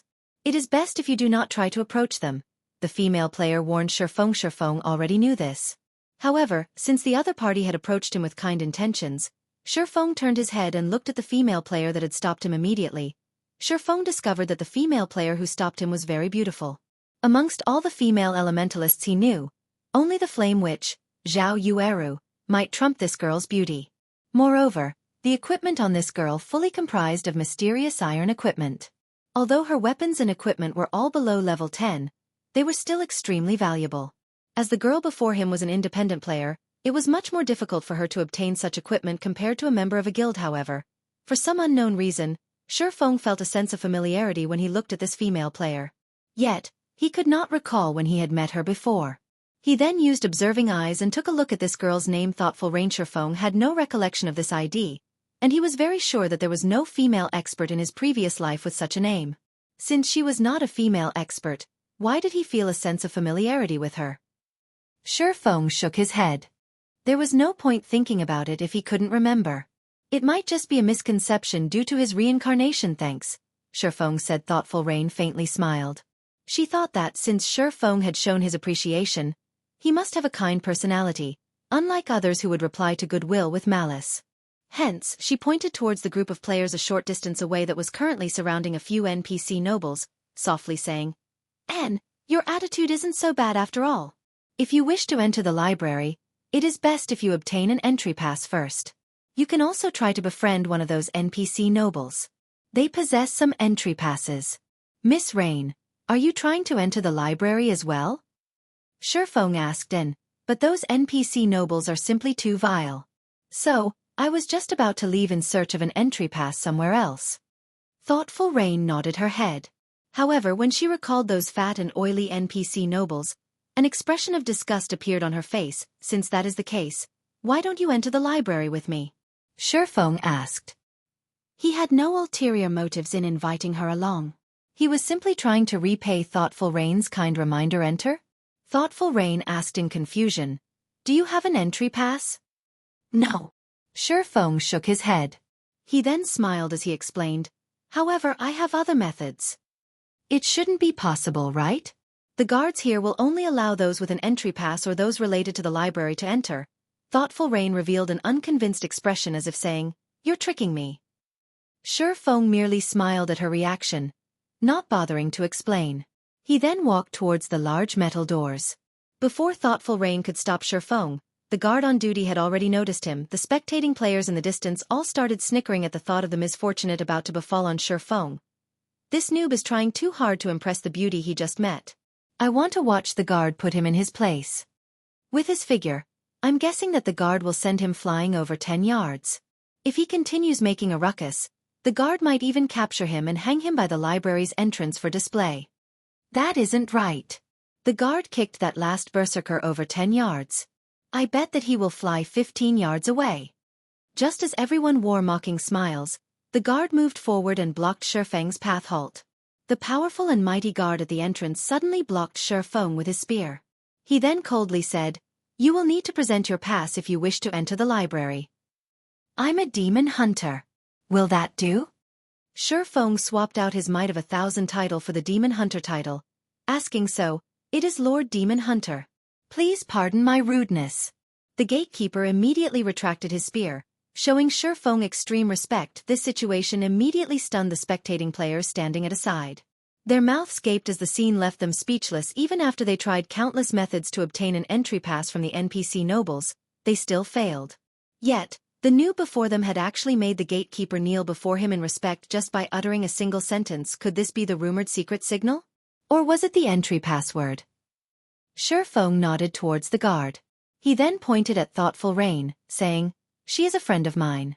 However, she does not possess an entry pass. I wonder if she can enter with me? I can be her guarantor. Of course. Since she is a friend of the Lord Demon Hunter, she is naturally allowed to enter. The guard took a look at thoughtful Rain, immediately noticing that she was an exquisite beauty. He then returned his gaze to Shifeng, an understanding look on his face as he hurriedly said, "In addition, here is a library member's emblem. This will allow Lord Demon Hunter's friend to enter the library freely in the future." Saying so, the guard respectfully passed the library member's emblem to Shifeng. Shifeng was slightly stunned. God's domain had only undergone one evolution as of this moment. He never thought that these NPC guards would be so intelligent already, though he felt slightly shocked. He had no hesitation when accepting the library member's emblem from the guard. An entry pass could only provide a single entry into the library for players. However, one could not complete the process of learning a new skill with a single trip. Meanwhile, there was no limit to the number of uses for the library member's emblem. Players could enter the library without any restrictions if they possessed this emblem. Originally, obtaining the library member's emblem for a friend was a special right reserved for nobles in White River City. Shifeng did not think that even a demon hunter would have such rights. "Miss Rain, please hold on to this library member's emblem properly. In the future, you simply need to wear it on your person, and none of these guards will bar you from the library," Shifeng said, handing the emblem to thoughtful Rain, who was currently still in a daze, following which, the two of them entered the library under everyone's stunned gazes. Some of the players were immediately dumbfounded. A few female players also revealed their envy as they watched thoughtful Rain at this moment. The players who had previously mocked Shifeng ran up to the library's entrance halt. The gatekeeper blocked all the players, coldly saying, "You will need to present your pass if you wish to enter the library." "I'm a demon hunter. Will that do?" These players repeated Shifeng's words, inwardly praising themselves for their clever minds. "How brave. You actually dare to impersonate the Lord Demon Hunter."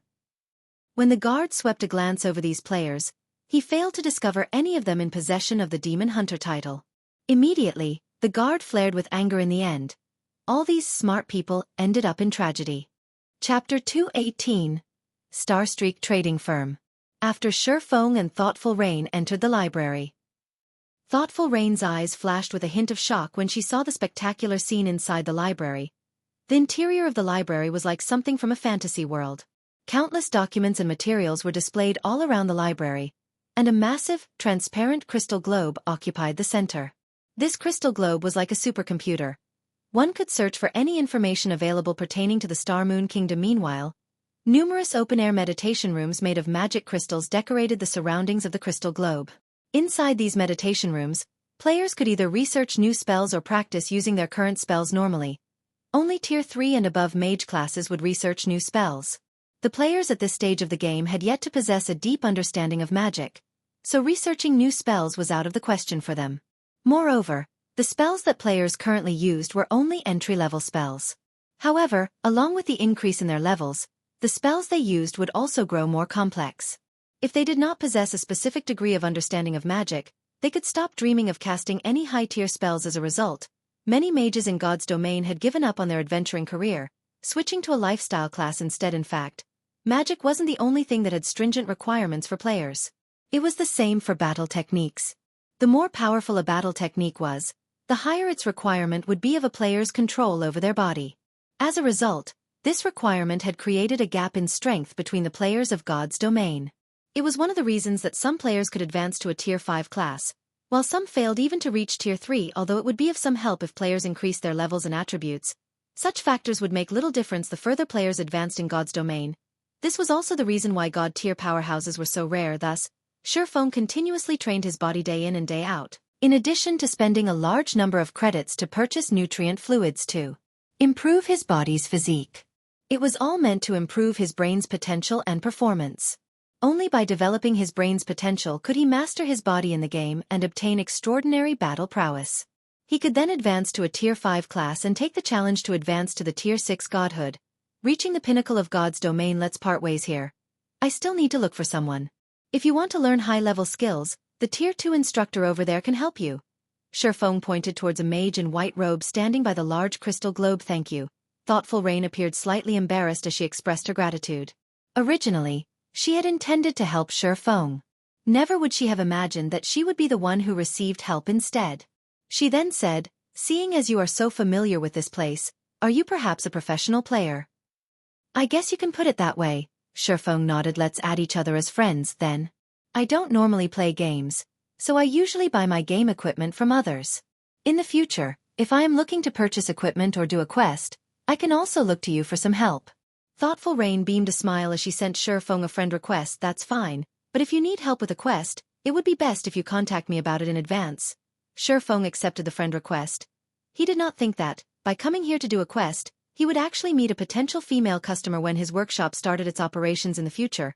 Aside from raiding dungeons to obtain equipment, they would also need to look for tycoons and various corporations for sponsorship. However, it was extremely difficult for an upstart workshop to obtain sponsorship from a large corporation. Newly established workshops usually depended on rich players who were willing to spend large sums of money. Only after becoming a large guild would a workshop attract the sponsorship of large corporations. Although Shifeng's workshop had yet to start its operation officially, there was already one customer waiting at the front door. His luck was relatively good. After Shifeng left, Thoughtful Rain inspected Shifeng's IDO. He is Yifeng, White River City's #1 expert. As Shifeng had kept his ID hidden, it was only revealed after Shifeng accepted her friend request. Although Thoughtful Rain was not a gaming expert, having a poor understanding of the gaming world, Shifeng's fame had long since shaken the White River City region. He had also received many titles such as White River City's #1 independent player, God-ranked expert, and so on. Furthermore, Shifeng had also personally penned the luxury version of the White River City guidebook she had bought. So, how could she not know who Shifeng was? No wonder why I thought he looked familiar. It turns out that he is Yifeng. This looks interesting. Thoughtful Rain's bright red lips slightly lifted upwards as she lost herself in her own thoughts. On the library's uppermost floor, Star Moon Hall. Several level 180 Tier 1 knights stood guard outside of Star Moon Hall. These knights wore rigid expressions. Under normal circumstances, even normal nobles were not allowed into the Star Moon Hall. However, these knights did not stop Shifeng this time. On the contrary, they immediately parted the crystal doors for Shifeng upon his arrival. I've been bitterly waiting for you for so long. Why have you only decided to come now? Charlene asked, smiling sweetly from her seat next to a shiny stone table. The woman currently wore a set of pure white, magical robes. The delicate and luxurious robes radiated a faint silvery glow, making Charlene appear as though she were a flawless noble saint.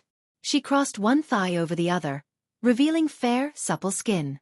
It was almost as if Charlene was trying to toy with Shifeng at this moment. Charlene was no longer a level 20 Tier 3 divine official, but a level 180 Tier 3 divine official. Aside from the few Tier 4 tyrants, Charlene could very well be considered the most powerful person in White River City. Why are you standing there, daydreaming? Come over here and sit. We have plenty of time to have a lengthy chat. Charlene smiled faintly as she pointed towards the empty seat beside her. Shifeng instinctively shuddered when he faced a gold digger like Charlene. He felt as if he were being stared at by a nine-tailed fox, his wallet no longer safe. However, to obtain the clue for the epic quest, Shifeng had no choice but to advance. Taking a seat beside Charlene, Shifeng took out 10 gold coins, placing them on the table. He then asked in a soft tone, "Esteemed Lady Charlene, I've brought the 10 gold coins you requested. I wonder if you can tell me the location of the Bible of Darkness now?" Charlene made a slight waving motion, and the gold coins on the stone table immediately flew to her lily-white hand. Giggling, she played with the shiny coins in her hand. "He didn't think that your money-making speed would be so fast. This big sister has truly underestimated you." After storing the gold coins, Charlene unhurriedly said, "However, I now have a new piece of information. I wonder if you would be interested in hearing it? Moreover, this information is extremely accurate. It will definitely help you in locating the Bible of Darkness." Shifeng's lips involuntarily twitched at Charlene's words. She was going to ask for more money. "Say it. How much do you want?" Shifeng truly felt regretful now. Due to the successful sales of hard stones, Shifeng now had over 70 gold coins on his person. If he had known something like this would happen, he would have stored all his money in the bank before coming to the library. However, there was also another possibility. Only when players possessed a certain amount of money could they trigger the revelation of new information. If so, without a doubt, Shifeng had reached this goal. Not much. An additional 40 gold coins would be enough. Of course, you can choose not to listen to this new information. I'm not trying to belittle you, but with your current strength, it is impossible for you to locate the Bible of Darkness by relying on the old clue. Are you sure you don't want to know this new clue? Charlene blinked her eyes at Shifeng, her body radiating a holy aura. Those affected by this aura would find it hard to refuse Charlin's request. A total of 50 gold coins at this moment.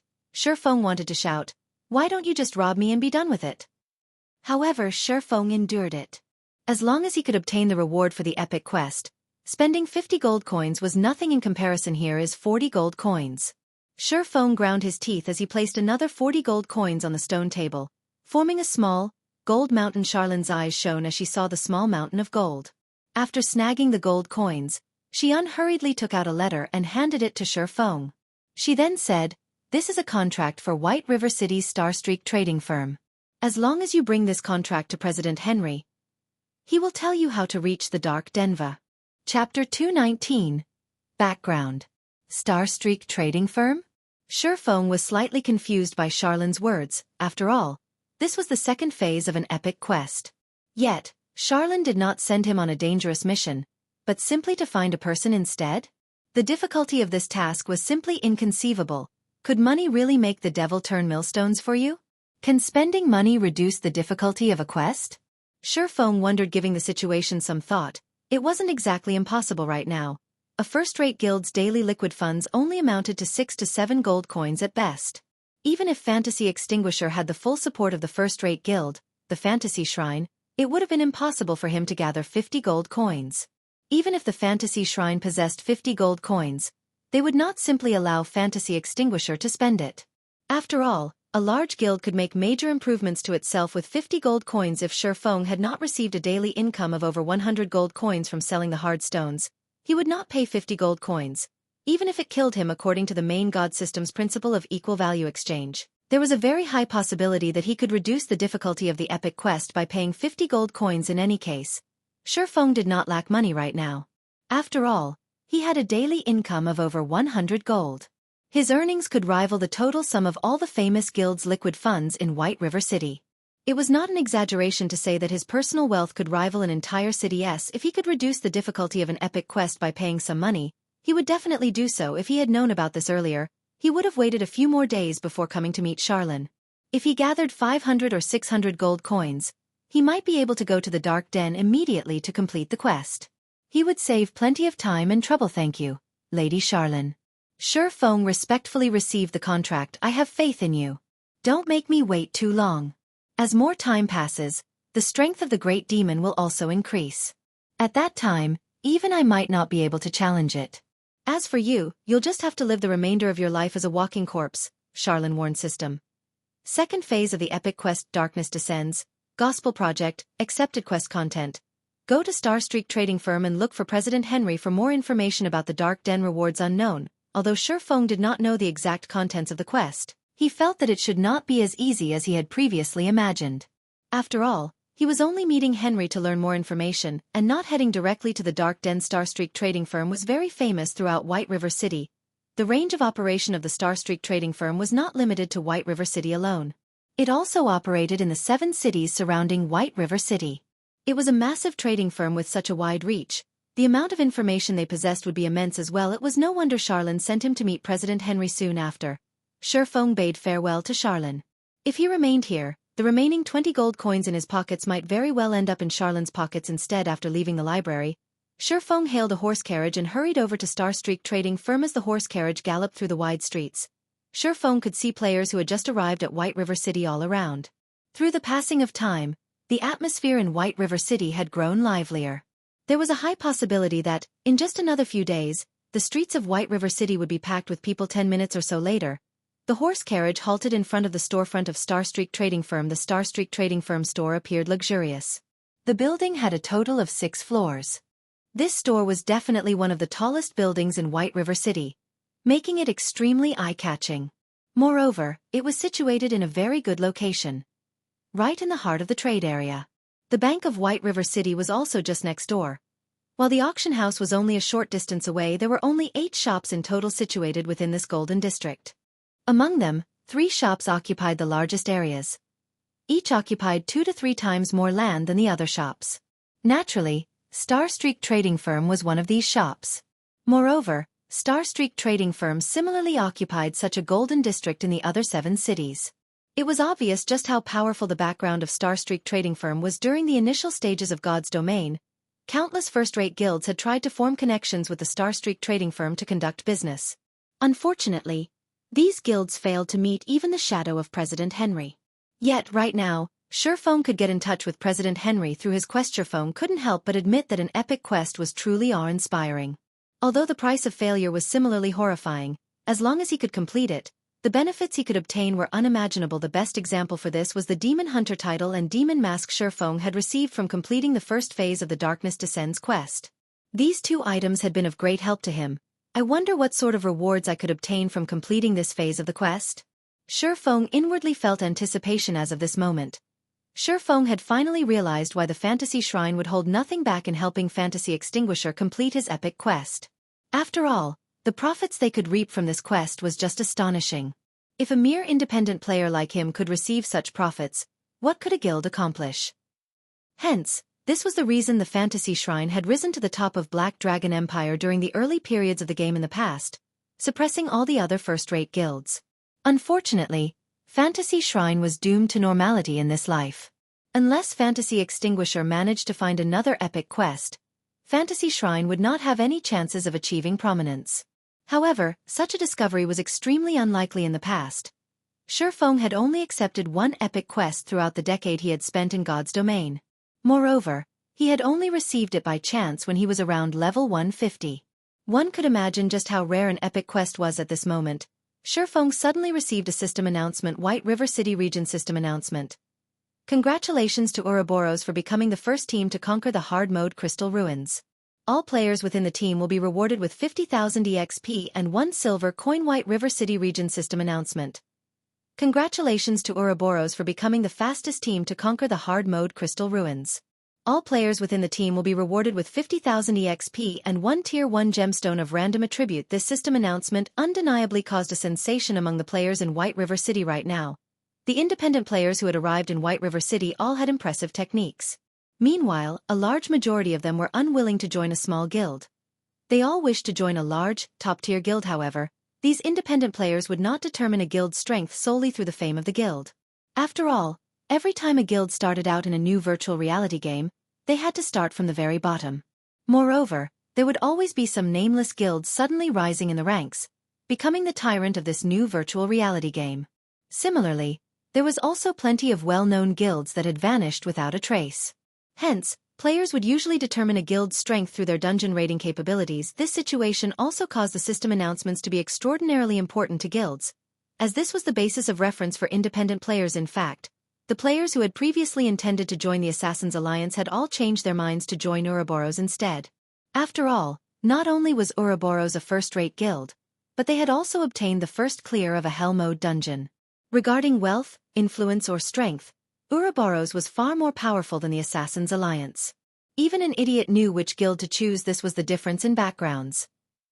As expected of Gentle Snow, her speed is astonishing.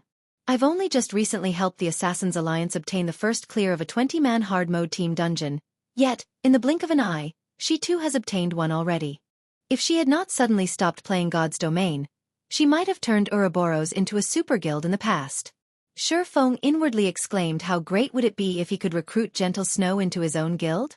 If Surefeng incorporated the Cleric God, Violet Cloud, the Tyrant Bear, Cola, the Skillful Fire Dance, and his own past experiences into his own guild, they would have no trouble becoming a first-rate guild, or even a super guild, in the future. Thinking up to this point, Surefeng suddenly felt that he really needed to upgrade his team's strength. After all, a guild couldn't rely on a handful of apex experts for support. They needed a stronger backbone. The best-case scenario for Surefeng right now was to recruit some of the future powerhouses who were still obscure existences right now. However, the guild he established by himself did not possess a deep background or great fame. These experts were no fools. If Surefeng tried to recruit them, they might not even consider the option before rejecting him. Hence, the foremost thing Surefeng needed to do was to establish a guild with a strong background and limitless potential. Only by doing so could he attract those nameless experts. Chapter 220. Tier 4 Magic Scroll. First floor reception hall of Starstreak Trading Firm. The Starstreak Trading Firm store was different from normal stores. As it specialized in big businesses across cities, it had its own specialized reception room set up in the building. At the same time, there was also a sales area located on the first floor of the building. The sales area sold various merchandise such as clothing, weapons, equipment, potions, alchemy products, magic scrolls, and much more. This place was just like a supermarket. In reality, a trading firm was different from the auction house. As the auction house charged players exorbitant processing fees, the items sold there were far more expensive than the items sold in normal stores. Earning money in God's domain was no simple task. Hence, rather selling their wares at the auction houses, losing 15% of their profits in the process, a large majority of the players in God's domain would prefer to spend more time selling their wares at trading companies or stores. Esteemed sir, how may I assist you? The beautiful and dignified young lady at the receptionist counter smiled at Shi Feng. I wish to meet President Henry. Please tell President Henry that Lady Charlene sent me to speak with him, Shi Feng said. Please wait for a moment. I will notify the president immediately.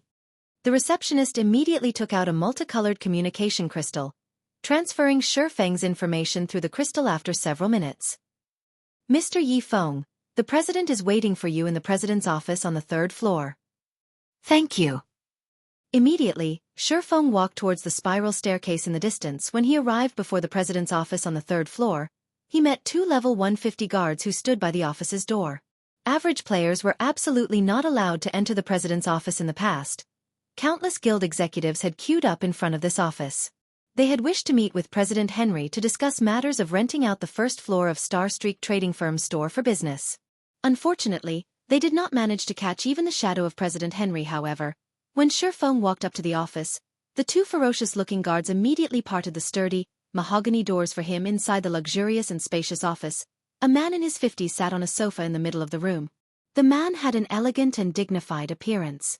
This person was indeed President Henry of Starstreak trading firm, and he was a well-known financial magnate in White River City. Your Excellency, Yi Feng, please sit, President Henry said when his eyes met Shi Feng's, his finger pointing to the beast-skin sofa before him. President Henry, this is the contract that Miss Charlene wanted me to bring to you. Shi Feng sat down. He retrieved the contract from his bag, handing it over for Henry's inspection. No need. Before you arrived, Her Highness Charlene had already notified me of your coming here. I've also learned some information about you from Her Highness Charlene. The young truly are promising, Henry praised. He then said, since you are here now, I feel reassured. Reassured? What are you reassured about? Shi Feng had a bewildered look on his face. Just what was President Henry saying? Also, just what did Charlene tell Henry? Oh. Did Her Highness Charlene not tell Your Excellency about it? Confused, Henry said. This contract was set between me and Her Highness Charlene. As long as Her Highness can save the Starstreak trading firm from its current predicament, she will obtain 20% of Starstreak trading firm shares and the Tier 4 magic scroll that was obtained from the ancient ruins. You say 20% of the company's shares and a Tier 4 magic scroll? Shi Feng's expression froze. Charlene was simply ruthless. Charlene had sent him to deal with the predicament, yet, she would receive a Tier 4 magic scroll in addition to 20% of the company's shares. That's right. I've already mentioned this to Her Highness. As long as Your Excellency can save us from this predicament, that Tier 4 magic scroll will belong to Your Excellency, Henry said, nodding his head. May I know what kind of magic scroll it is? Shi Feng was incredibly curious about the Tier 4 magic scroll. In the past, the most powerful magic scroll Shi Feng had seen was only a Tier 4. If he sold the scroll, the minimum price for it would be 500 gold coins. If it were an amazing Tier 4 magic scroll, he could even sell it for over 1,000 gold coins. However, players who obtained a Tier 4 magic scroll were not usually willing to sell it. It is a Tier 4 position teleportation scroll. With it, one can teleport to anywhere they wished within an instant. However, this scroll was made using the technology of an ancient civilization. In our current era, we have no way of replicating such technology. Hence, this scroll is the only one that currently exists in Star Moon Kingdom. It is priceless, Henry said pridefully. This scroll was his most precious treasure. He had always been reluctant to part with it. If it were not for the trading firm facing a great predicament, he would never willingly offer this Tier 4 magic scroll as a remuneration. Hearing Henry saying so, Shi Feng came to a realization. If he had the Tier 4 position teleportation scroll, he could teleport directly to the Dark Denver. He would not even have to waste time searching for its exact location. It was no wonder Charlene was so confident in her information. President Henry, I wonder what sort of predicament your trading firm wishes me to solve? Shi Feng asked. To be honest, bandits have snatched one of our shipments carrying precious merchandise, costing the trading firm massively. To make up for the loss, our trading firm had to pay a large sum of money as compensation, which in turn resulted in our trading firm facing its current crisis. So, I hope that Your Excellency can help us resolve this predicament. Otherwise, if this problem drags on for another month, our trading firm will have to declare bankruptcy, Henry unhurriedly explained. Then, President Henry, are you telling me to get rid of those bandits and retrieve your stolen merchandise? It would be best if that is possible. Then, which band of bandits stole your merchandise? The Black Scorpion Corps of Black Cloud Ridge, led by Black Scorpion himself. He is a level 180 tier 3 shadow warrior. If you can get rid of him and retrieve our merchandise, I would greatly appreciate it. Hearing the words, tier 3 shadow warrior, Shi Feng nearly fell off of his seat. Was President Henry telling him to deal with a tier 3 NPC? Only players who did not know how to write the word, death, would accept this request. Not to mention a month, Shi Feng would still fail this task even if he had 2 years to complete it. This had to be a joke. Shi Feng had originally thought that the epic quest's difficulty had been reduced. Rather, wasn't this the exact opposite? Noticing Shi Feng's troubled expression, Henry once more unhurriedly said, "If Your Excellency feels that this request is too difficult, there is a second option. It is also for this reason that Her Highness Charlene sent Your Excellency here." Shi Feng slightly recovered from his shock as he heard that there was a second option. In reality, our trading firm also feels that it is impossible to retrieve the merchandise. The only possibility for Starstreak trading firm to get through this predicament is for us to collect 30,000 gold coins within a month. Her Highness Charlene has always praised Your Excellency as a business prodigy. If Your Excellency manages our Starstreak trading firm, I believe that we can achieve that goal. Seeing Henry's anticipating gaze, Shi Feng only wanted to curse. Just because he managed to earn a few coins, he was suddenly a business prodigy. What kind of sick joke was this? Earning 30,000 gold in a month. Moreover, he didn't actually have 30 days at all. Considering the time when the Great Demon would appear, Shi Feng would, at most, have 20 days to earn 30,000 gold coins. Even if he currently earned 100 gold or so per day, 10 days would only net him 1,000 gold, while 30 days would only net him at 3,000 gold. That was only 1/10 of the required amount. Players were still stuck in the initial stages of God's domain right now, so it was impossible for anyone to make that much money. If one added a week's earnings of every player in the White River City region together, it might equal 30,000 gold. How was he supposed to earn that sort of money? He might as well become a bandit and snatch the money from someone else. No, that's not right. Even if he tried to steal it, there was no way he could get that much money. Before Shi Feng could reject the quest, a system notification popped up before him. System. Epic Quest Phase 2, Gospel Project, Accepted Quest Content. You have become the manager of Starstreak Trading Firm. Earn 30,000 gold coins within a month and resolve Starstreak Trading Firm's predicament. Rewards unknown. Chapter 221. Astonishing Decision. It's not even going to give me a choice? Shi Feng laughed bitterly as he looked at the system notification. Shi Feng did not even have the right to reject an epic quest. Shi Feng was truly confused as to how Fantasy Extinguisher had actually managed to complete this epic quest. In theory, he shouldn't be able to complete the quest even if he sacrificed the entire fantasy shrine. When converted to credits, 30,000 gold coins was the equivalent of 300 million credits. One could even buy a large company with that kind of money. Moreover, compared to the difficulty of earning 300 million credits, in reality, it was much harder to earn 30,000 gold in God's domain. Naturally, it was impossible for Shi Feng to earn 300 million credits in reality right now. To speak frankly, if he were capable of such a thing, he would have long since done so. Why bother playing God's domain at all? However, it would still be better for him to develop himself in God's domain, as God's domain had more prospects. Earning credits in God's domain would be much faster than earning credits in reality. Your Excellency Yi Feng, from now on, the entire Starstreak trading firm will be under your command. We will carry out any orders you give. Also, I would like to introduce you to someone. If Your Excellency needs anything, simply let her know, Henry said, clapping his hands once. At this moment, the large doors of the office suddenly opened, and a beautiful girl with golden blonde hair stepped into the office. The girl with blue eyes wore a beautiful purple dress. The edges of her dress brushed against the red carpeted floor.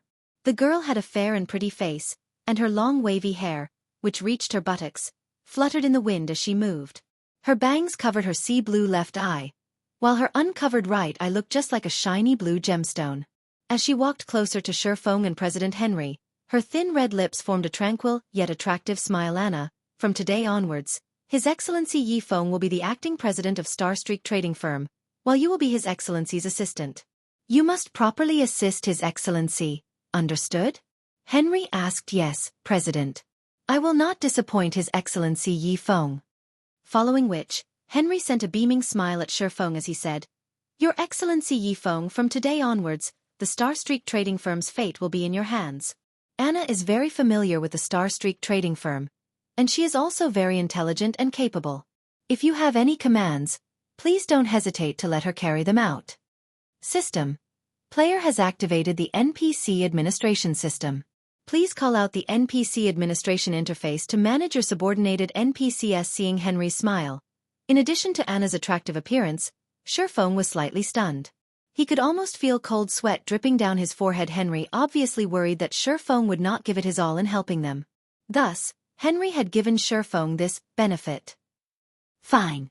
Leave the matter of Starstreak trading firm to me then. Shifeng laughed bitterly. He never imagined that he could obtain a beautiful assistant in God's domain. Not even a guild leader would enjoy such treatment. Also, Shifeng felt relieved at the fact that he was not required to give 30,000 gold to Starstreak trading firm. Instead, he only needed to help the trading firm make 30,000 gold. Without a doubt, the difficulty of the quest had greatly reduced immediately. Shifeng called out the system interface, investigating the NPC administration interface. Anna, Yi Feng's assistant. Gender. Female. Age. 20. Loyalty. 50. Charm. 86. Physique. 60. Wisdom. 91. Level. 50. HP. 10,000. Her wisdom is so high. Shifeng was shocked when he saw the information displayed in God's domain.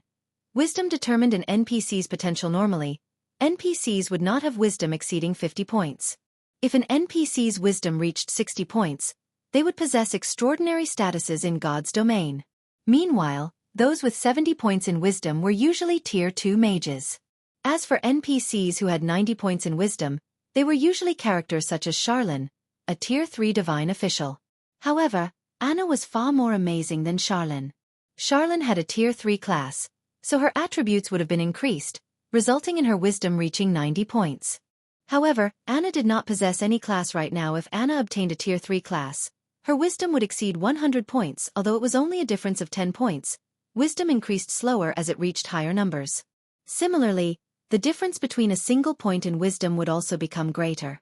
An NPC with 100 points in wisdom was the equivalent to Magistrate Weissman of White River City.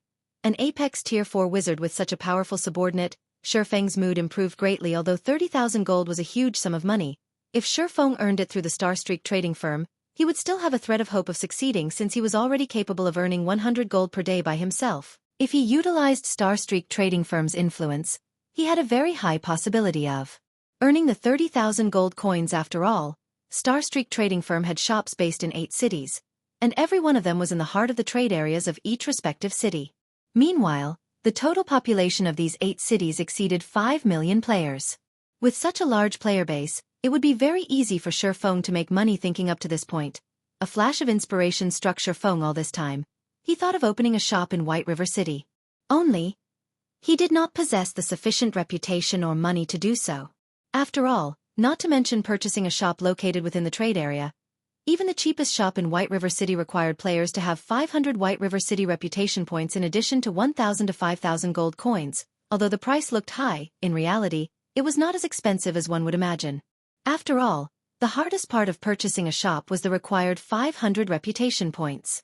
By the time players obtained 500 White River City reputation points, a lot of time would have passed, and they would have long since collected the necessary coins to purchase a shop. Moreover, the coins at that time would not be as valuable as right now. At that time, 1 gold coin would at most be worth around 200 credits, unlike the current situation where 1 silver coin could sell for more than 100 credits. By becoming the acting president of the Starstreak Trading Company, Shifeng had essentially obtained the most valuable shops in 8 different cities. What did this situation hint at? Nobody had a better understanding of this situation than Shifeng. Shortly after, under Anna's lead, Shifeng left the president's office to tour the Starstreak trading firm. In truth, However, even without exploring the place, Shifeng already had a thorough understanding of the Starstreak trading firm. NPCs were different from players in that they could only sell common goods. Even the equipment they sold was common rank, and very rarely would there be a bronze-ranked item for sale. However, it would be a different story altogether if the store were run by a player on top of everything else. Shifeng was also the officially acknowledged chief forger of Starmoon Kingdom, just as Anna guided Shifeng around the Starstreak trading firm. A few players who came to purchase some necessities such as food, water, scrolls, and potions were immediately dumbstruck when they noticed the duo. That NPC is beautiful. Just who is that player? Isn't he too good at getting the ladies? He has even managed to land an NPC sister. This won't do. I need to convince him to teach me. The scene of Shifeng and Anna walking together immediately attracted the attention of plenty of players. In reality, such attention wasn't just due to Anna's beauty. It was also due to the fact that Shifeng had managed to get together with a female NPC. Such a feat was far more stunning than just getting together with a beautiful female player. Countless male players glowered at Shifeng in envy. Meanwhile, this information spread throughout the forums like a storm. Especially the footage of Shifeng and Anna strolling through the sales area. This footage became a sensation among players, and it allowed them to gain a new perspective on God's domain. Fortunately, Shifeng had not used his true appearance at that time. Instead, he wore the identity of Black Flame. This should be enough.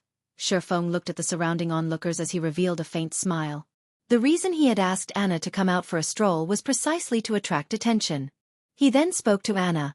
I've decided to change the Starstreak trading firm's business model. I wonder if that would be all right? Anna's eyes suddenly widened in surprise.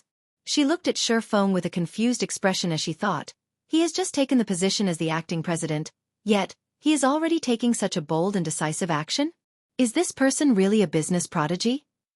However, Shifeng was her boss. Moreover, President Henry had already instructed her to listen to Shifeng. Hence she nodded her head, saying, if Your Excellency wishes to change the business models, I wonder what Your Excellency needs me to do. Very simple. I wish to hire adventurers to craft items for me, then sell the items they have crafted. So, I need you to get someone to refurbish the 8 shops we own. The first and second floors of the building will be used to sell our wares, while the 4th to 6th floors will be rebuilt as a workspace. Also, get the news out that we are hiring lifestyle players. Whether they are just normal people or adventurers, as long as they reach our standards, we will offer them 30% more than what others are offering. Listening up to this point, Anna grew shocked. This wasn't just a change in the business models. This was practically a change of occupation. Chapter 222. Trump Card. Immediately after Shifeng gave his command, Anna started making the necessary preparations. Compared to a normal NPC, Anna was simply too smart. In just a short amount of time, she had already finished carrying out Shifeng's request. During the time Shifeng brainstormed on how he was going to utilize the Starstreak trading firm to earn 30,000 gold, the entire Starstreak trading firm had also started its renovation. Following Shifeng's request, the first and second floors were outfitted with sales counters. The first floor sold only the commonly used items, while the second floor would sell exquisite and precious items. Meanwhile, the 4th to 6th floors were refurbished into workshops for lifestyle players. Out of those 3 floors, the 4th floor consisted of solely forging rooms, while the 5th floor consisted of potion-making rooms. The 6th floor consisted of workshops for the remaining classes and a warehouse meant for the use of both NPCs and players. Meanwhile, the Starstreak trading firm's renovation had attracted the attention of many players due to the footage of Shifeng and Anna from before. Plenty of players had arrived at the trading firm to take a look out of curiosity. Yet, by the time they arrived, they discovered that the Starstreak trading firm was actually undergoing renovations. This situation made all the players grow even more curious. Just what was going on here? Your Excellency Yifeng, the matter you requested has been completed. Does Your Excellency have any other instructions? Anna spoke gently as she walked up to Shifeng, a tranquil smile on her face. Good. How many people did you manage to recruit? Shifeng asked. From the 8 cities. We've recruited 245 potion makers. Among them, 209 are basic potion makers, 29 are intermediate potion makers, and 7 are advanced potion makers. In addition, we also recruited 228 forgers. Among them, 188 are basic forgers, 31 are intermediate forgers, and 9 are advanced forgers. Anna took out a name list and placed it on the table. That's quite a lot. Shifeng was very satisfied as he looked at the number of NPCs on the list. If a first-rate guild's upper management saw such numbers, They would surely be shocked beyond recovery after all. These were all genuine potion makers and forgers, they were not apprentices. With such a frightening force, one could instantly turn a third-rate guild into a super guild. This was the amazing aspect the Starstreak trading firm. If it were a player-established store, they could not recruit nearly this many high-level NPCs.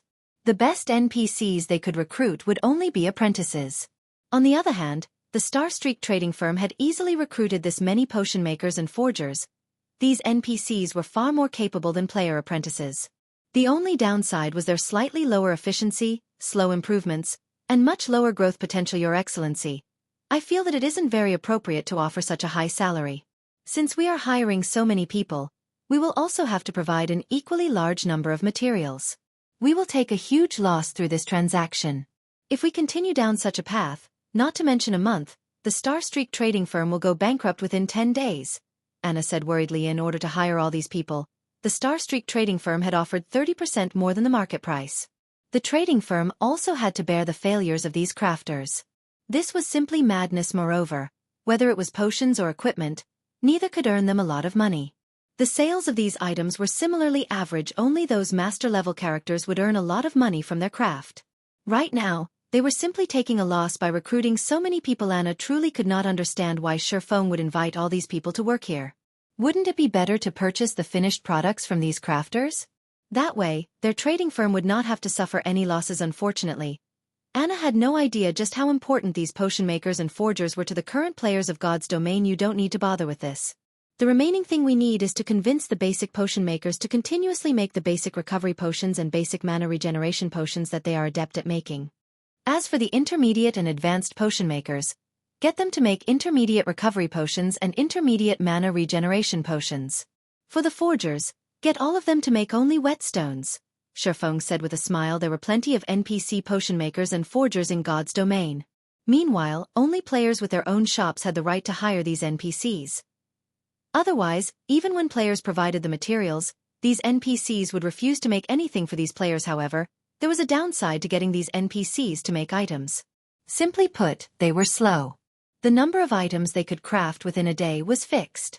As for the advantage, NPCs had a much higher success rate, so they did not waste as many materials as players did. Meanwhile, during the later stages of God's domain, as player-made items grew in abundance, the usefulness of these NPCs would similarly start to wane. Right now, however, these forgers and potion makers were of great use to Surfeng. It was especially true for the intermediate recovery potion and intermediate mana regeneration potion. These two items were very useful to players, as they could save their lives during a crucial moment. Although these two items were common products, and their respective recipes were also available for sale at the Potion Making Association, the players at this stage of the game were simply incapable of crafting them. Meanwhile, these two potions were only available for purchase from hidden NPCs, and only a limited amount was sold each day.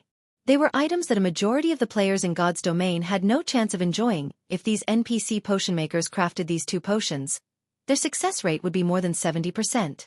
The materials needed to make an intermediate potion were only around 30 to 40 copper. Yet, each completed bottle could sell for 5 to 6 silver coins. If Surfeng deducted the cost of hiring, he would still make a profit of 4 to 5 silver coins. So, why wouldn't he carry out this transaction? Players needed these items the most right now. If the Starstreak trading firm sold these items, they would make a killing. There were also the whetstones. This was an item that all players lacked. Currently, each stack of hard stones sold for 13 silver coins, while a stack of whetstones sold for 40 silver coins. When comparing the success rate of forging apprentices and an official forger, how could the former even hope to win over the latter? The only problem was materials. As the Starstreak trading firm had previously only purchased finished products from forgers and potion makers, they did not have any materials of their own stored up. Now they needed to provide the materials for these crafters. Although the trading firm could purchase the more common materials at low prices, Surfeng needed to be the one to gather the materials required to make intermediate recovery potions, intermediate mana regeneration potions, and whetstones. However, Surfeng was not afraid of this. The herbs needed to make the intermediate recovery potion and intermediate mana regeneration potion were not very expensive after all. These herbs were utterly useless to players right now. The players in God's domain at the moment were still apprentice potion makers. Crafting basic recovery potions was already impressive. Why would they bother wasting materials to make unrewarding potions? As a result, The herbs required to craft intermediate recovery potions and intermediate mana regeneration potions were very cheap as for hard stones. Shifeng wasn't worried. After all, he still had a humongous stock in his warehouse. He had enough for these NPC forgers for a long time. Moreover, he could also continue purchasing them from Aqua Rose. He would not lack hard stones at all. He would also sell these items in 8 different cities. With all of these advantages, it would be challenging not to make a profit. Moreover, Shifeng also revealed one of his trump cards, Advanced Whetstones. Advanced Whetstones were much stronger than a normal Whetstones. Not only did they recover twice the amount of a weapon's durability, but they could also increase the weapon's damage. Shifeng had already intended to sell each for 7 silver coins, and 1 stack would sell for 1 gold, 40 silvers. As long as he placed the Advanced Whetstones on the 2nd floor, a majority of the players would fight over it, especially the large guilds. Oftentimes, just a 1% difference in damage could decide the victory or defeat of a boss raid. Meanwhile, the Advanced Whetstone provided a 3% increase to a weapon's damage. So, how could the various guilds, who were currently in a rush to raid dungeons, miss out on this item? They would definitely be in a mad rush to purchase them previously. Shifeng had kept all the Advanced Whetstones for his personal use. Later on, he passed some of them to his teammates, leaving him with 800 or so for himself. With this amount, the Starstreak trading firm should be able to last a relatively long time. However, Shifeng's plans were not limited to this. Now that he had such a large market available to him, he should fully utilize it, as he would not have a similar chance like this in the future. Hence, Shifeng thought up this plan. He intended to fully manipulate the Starstreak trading firm to help him set up his own shop in the future. Afterwards, Shifeng left the follow-up work to Anna, while he departed the Starstreak trading firm alone. Chapter 223. Popular Starstreak. Inside a hotel in White River City along with God's Domain's evolution, players understood the importance of rest. If they grinded monsters without rest, not only would their stamina decrease, but their concentration would also fall. Hence, after a day of battle, players would now rest at the hotel. Having a drink and chatting with each other, players discovered that places like restaurants, hotels, and bars allowed them to recover stamina and concentration more quickly. After relaxing for 2 or 3 hours, they would feel refreshed and filled with energy. Did you hear? The Starstreak trading firm seems to be undergoing renovations. I heard that they are going to release new products for sale. Who doesn't know about this? After I made some inquiries, I found out that the Starstreak trading firm has also recruited tons of potion makers and forgers. The trading firm is even hiring lifestyle players right now. However, no players have dared apply for a position yet, thinking that it wouldn't be a reliable job. I wonder what sort of new items they are going to sell? Aside from the common usage items, what else could an NPC-owned store sell? They can't possibly offer bronze equipment or rare potions, right? That sounds about right. While the players in the hotel conversed, a male player suddenly pushed open the saloon doors, panting big news. Starstreak trading firm has finished its renovations and has officially opened for business. The panting ranger exclaimed to his companions loudly, "Why are you making a fuss? Aren't they just reopening their business? We don't lack basic potions or common equipment right now, so we don't need to replenish our stock." As the leader of the party, the shield warrior rolled his eyes as he watched this embarrassing companion of his. Others would make fun of them for the ranger's unsightly appearance. Indeed, just like the shield warrior had feared, the other players in the hotel sent belittling glances, mocking smiles on their faces. "Leader, listen to me," that ranger excitedly said. "I saw whetstones inside the shop. There are also intermediate recovery potions and intermediate mana regeneration potions. Moreover, the basic potions are cheaper than anywhere else." "What did you say? There are whetstones?" The shield warrior froze, stunned. The entire hotel fell silent. "Let's go. Take us there immediately. We have to buy all of them now." The shield warrior abruptly stood up, casting charge and arriving at the ranger's side. Grabbing the ranger by the arm, he immediately rushed out of the hotel, running towards the Starstreak trading firm. The other players inside the hotel were dumbfounded by this scene. "What? Crap, they're going to buy out the whetstones. We need to hurry as well." After entering White River City, players' need for whetstones had not decreased in the slightest. On the contrary, their need had grown. It was especially true when they faced high-level monsters, as the durability of their weapons reduced at a much faster rate. As a result, the popularity of whetstones had exploded.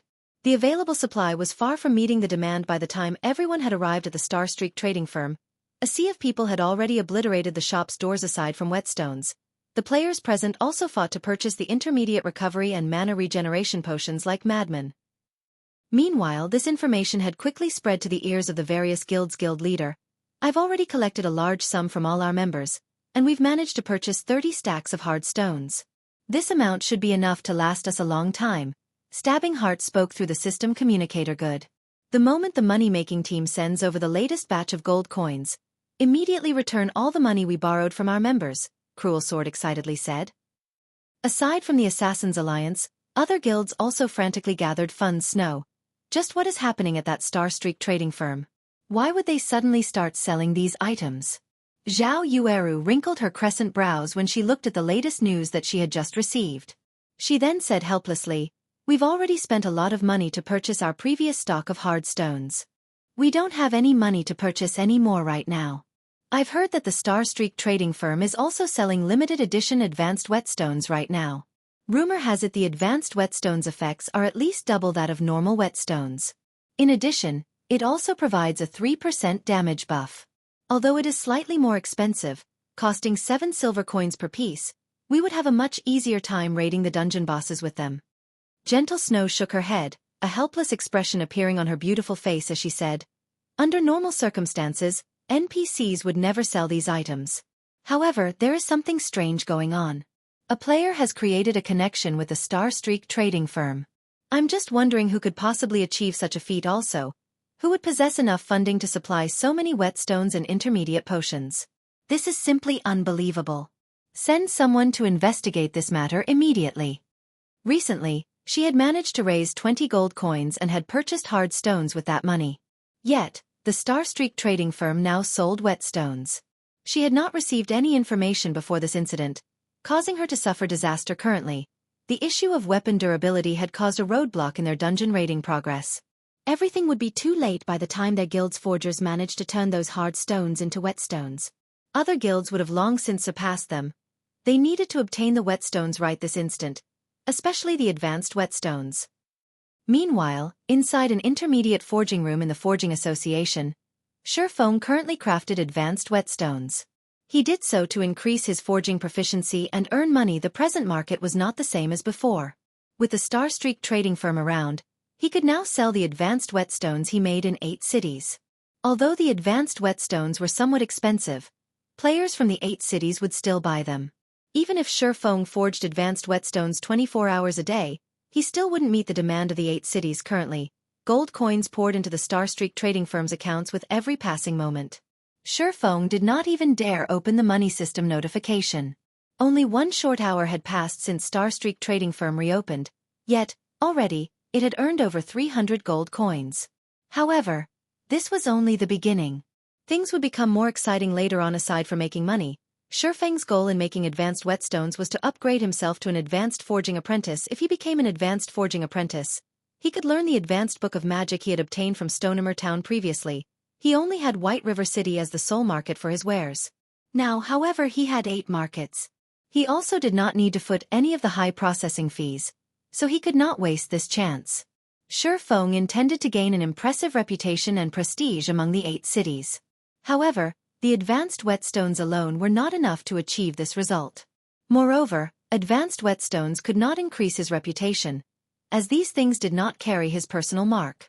Only the Starstreak trading firm would gain reputation from these advanced whetstones. Most importantly, after everyone had a taste of the benefits of the advanced whetstones, they would fervently investigate how they could obtain the recipe. After all, the recipe for the advanced whetstone was not unique.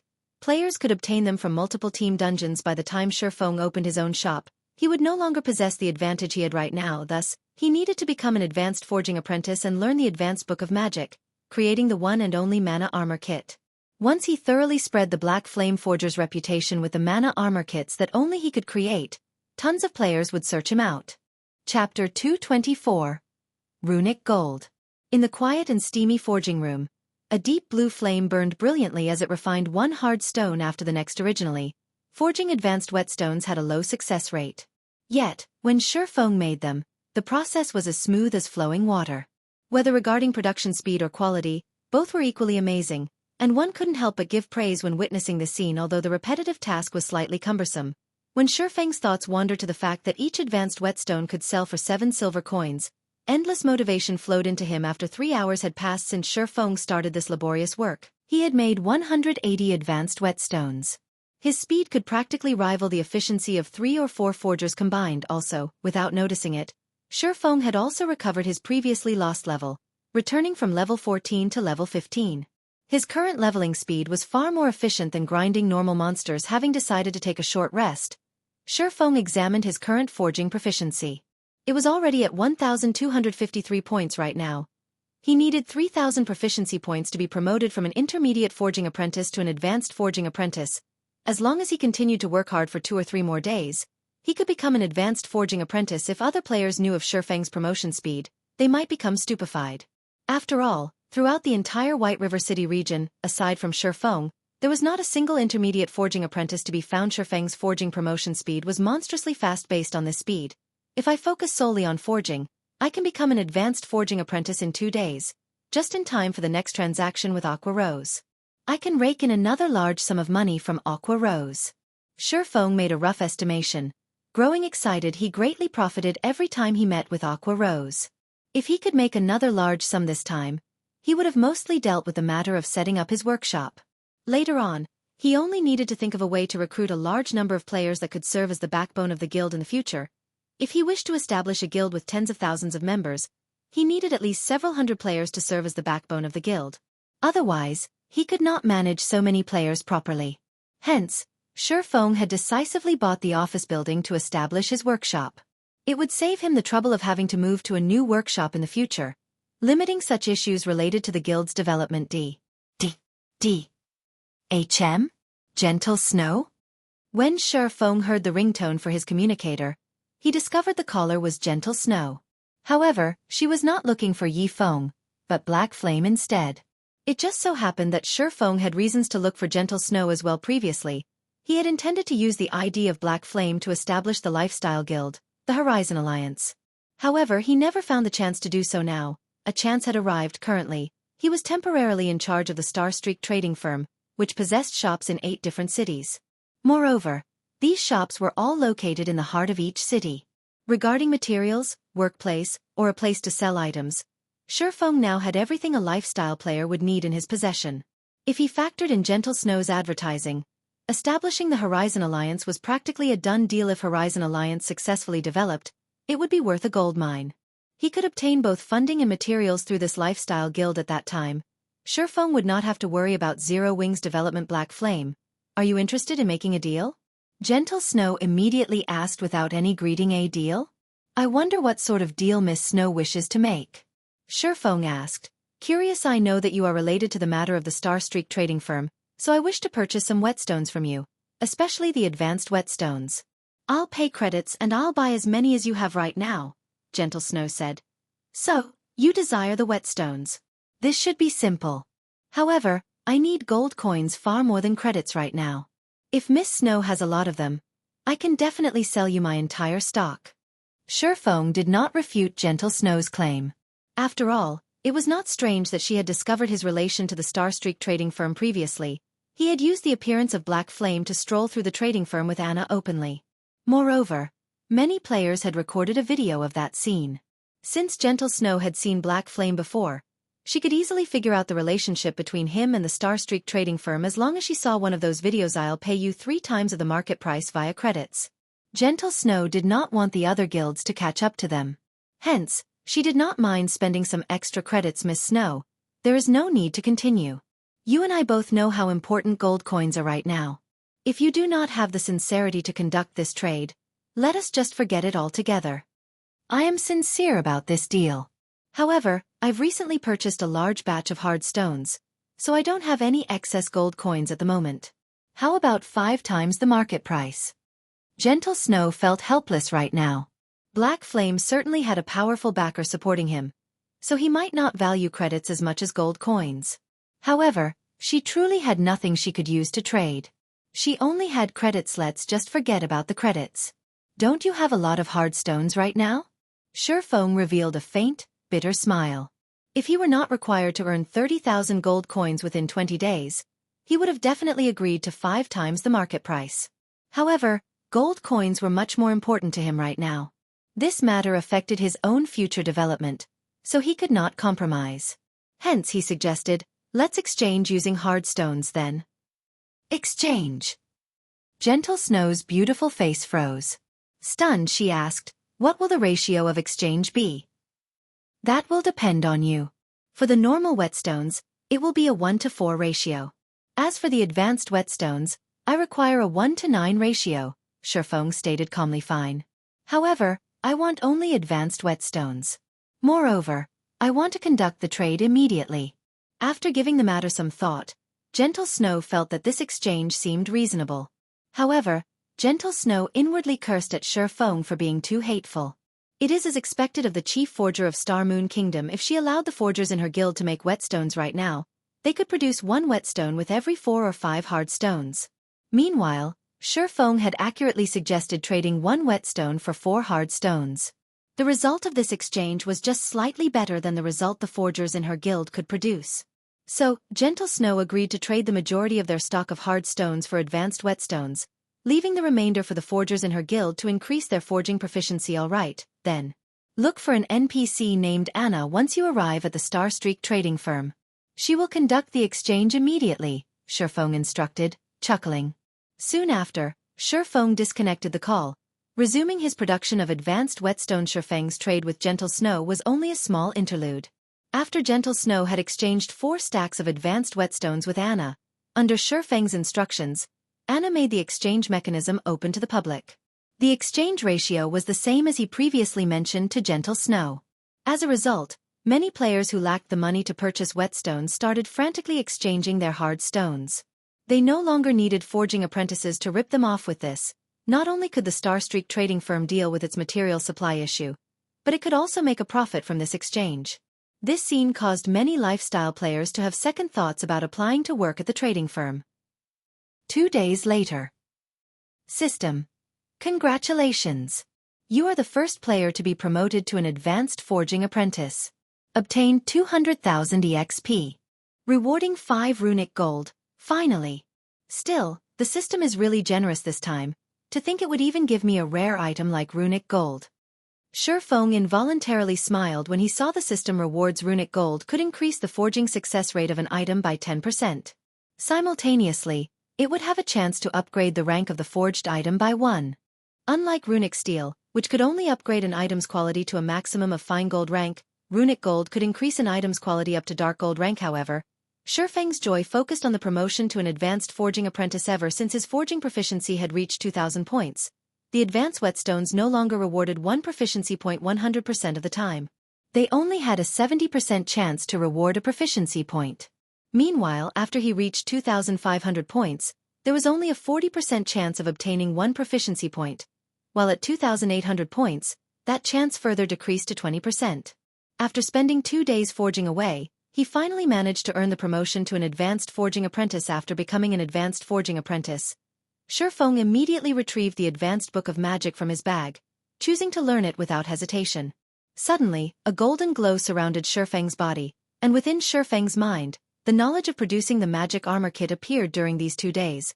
Aside from continuously producing advanced whetstones and raising his forging proficiency, Shifeng had also made sure to train his body during the day.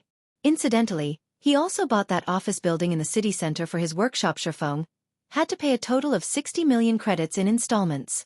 He first paid 20 million credits, while he would pay the remaining 40 million in full within 3 months. Shifeng had also earned over 10 million credits from selling the White River City guidebooks.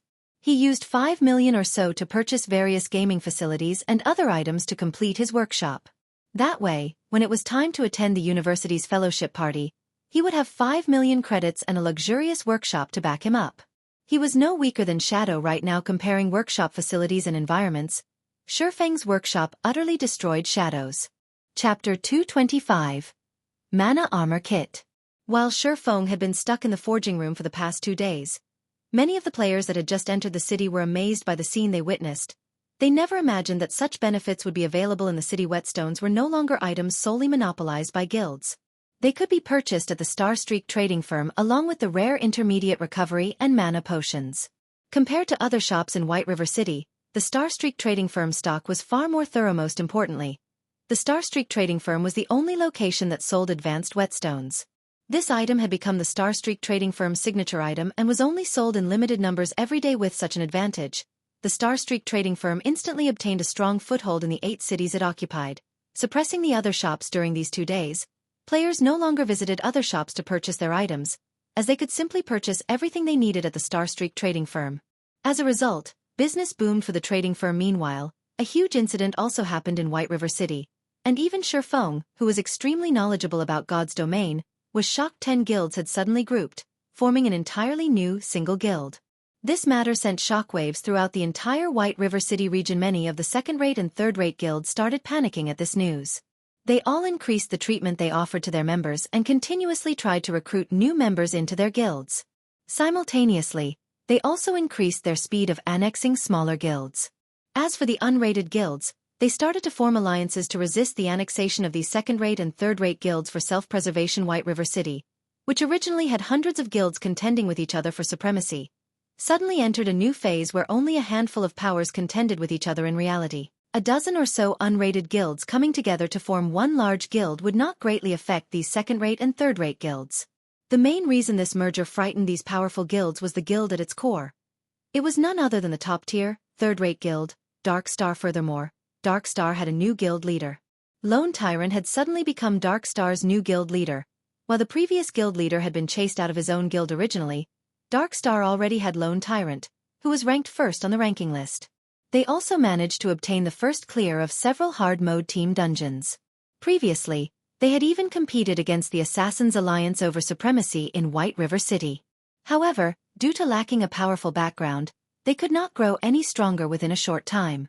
Now that Lone Tyrant had become the guild leader, not only had Dark Star annexed a large number of guilds, but they had also managed to recruit quite a few hidden experts.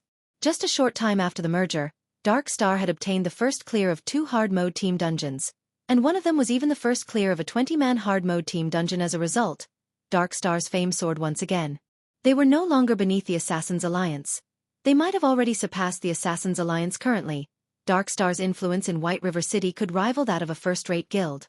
They had become one of the tyrants of White River City. On another note, for reasons unknown, the first thing Lone Tyrant did after he unified those unrated guilds was place a bounty on Shifeng's head. Moreover, the bounty he set was rather generous. As long as someone could kill Shifeng to level 0, he would immediately reward the person responsible with 5 million credits and an elder position in Dark Star. Meanwhile, any player who killed Shifeng once could receive a reward of 200,000 credits in a virtual reality game. Such a high bounty was mind-blowing right now.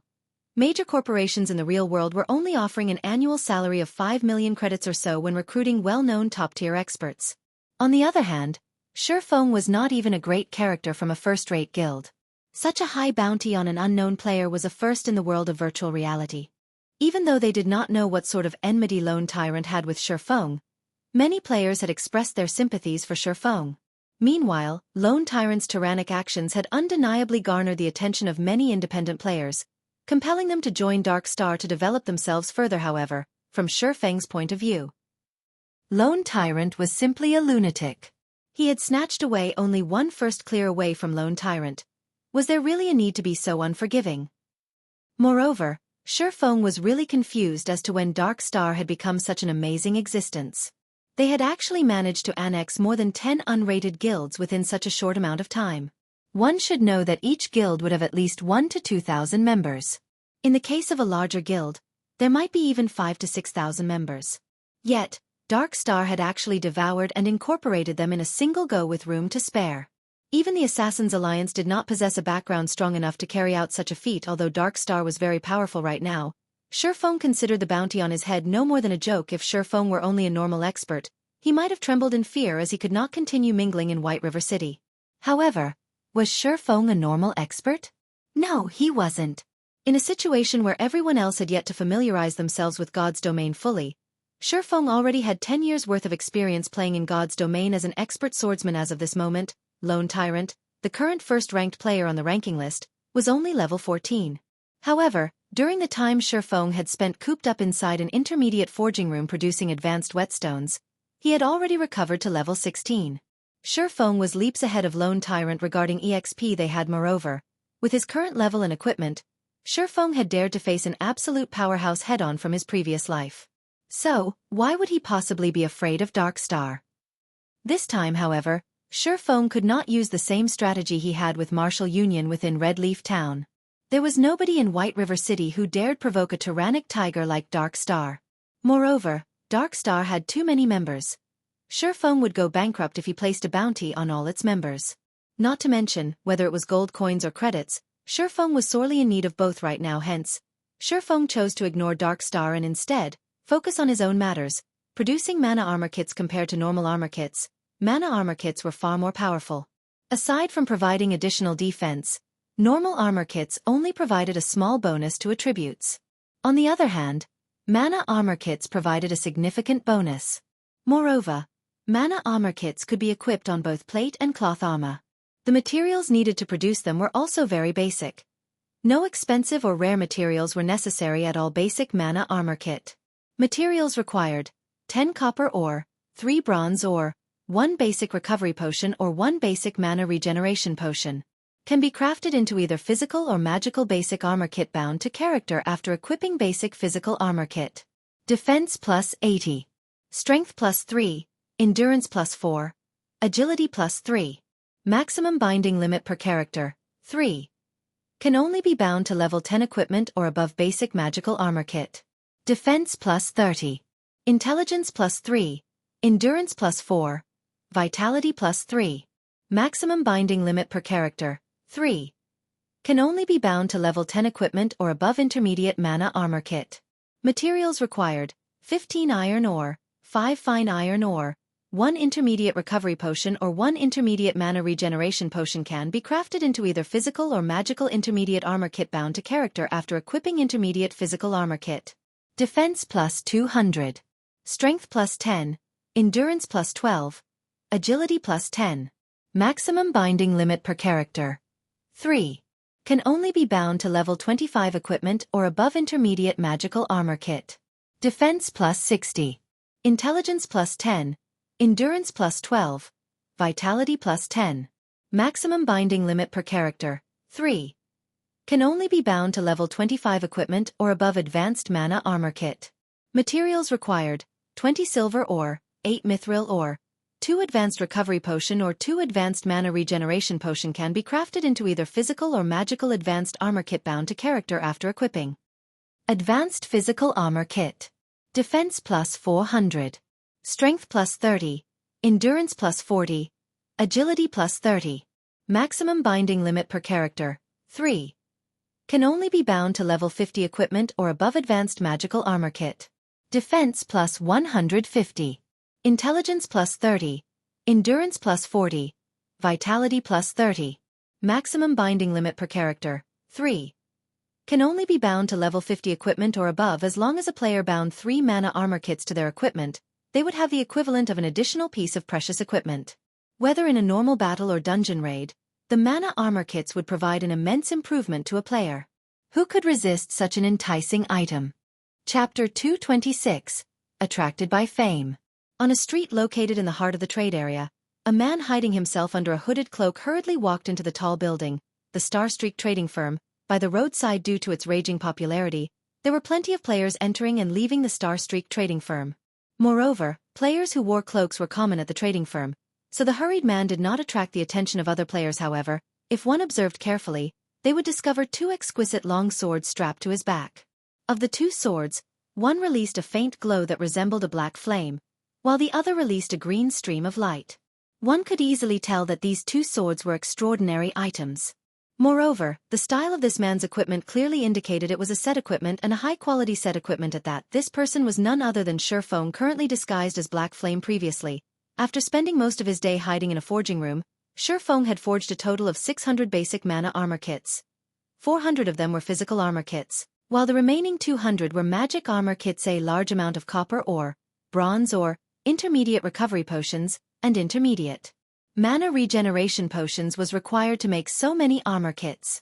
Fortunately, Shifeng had these materials in spades with the Philosopher's Stone. Shifeng could refine stones into ores. There was no need for him to purchase any at all. As for basic potions, he simply needed to spend some money to purchase a large stock of them. However, when compared to the value of the basic mana armor kits, the cost of these potions was practically negligible. Shurfeng had even resolved the issue of production success rate, which was the most troublesome factor when producing the basic mana armor kits for starters. As an advanced forging apprentice, Shurfeng possessed a 20% success rate when forging the basic mana armor kits. After factoring in the book of forging and the various supporting tools he possessed, his success rate was further boosted to 66%. Although there was still the chance of failure, each try would only cost him 70 copper coins. With Shurfeng's current wealth, he would not feel even an itch from losing such a meager amount of money. After arriving at the third floor of the Starstreak trading firm, Shurfeng quickly discovered a long line of people in the hallway.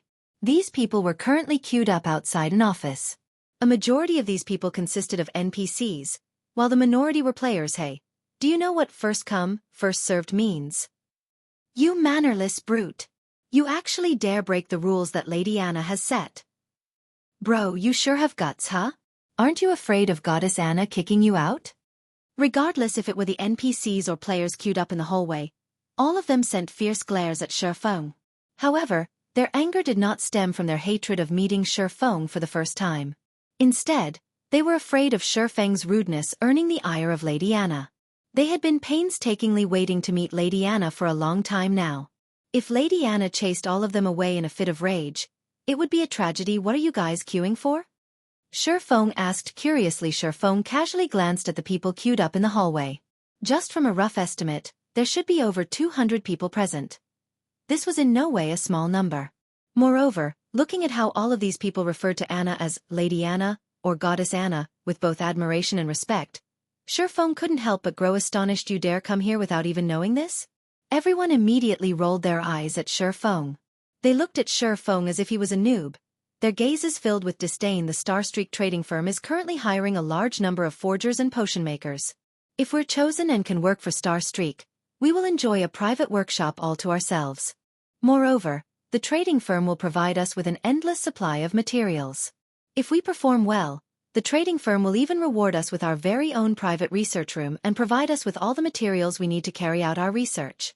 In other words, as long as we can become a forger or potion maker of Starstreak trading firm, both money and fame will be available for our picking.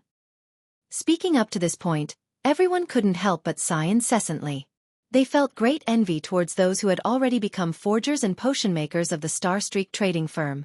However, when a female player suddenly walked out from the office with a disappointed look on her face, everyone's mood immediately dampened. Due to Starstreak growing more and more famous, the number of NPCs and players who wished to join the trading firm had also grown explosively. Hence, the test's difficulty had also been increased. It was no longer as easy as the trading firm's initial recruitment. How many consecutive eliminations have that been already? I think this should be the 7th. The test is becoming more and more challenging. Previously, 1 of every 5 applicants would succeed. Now, only 1 out of 8 succeed. I wonder what the chances will be when it is my turn?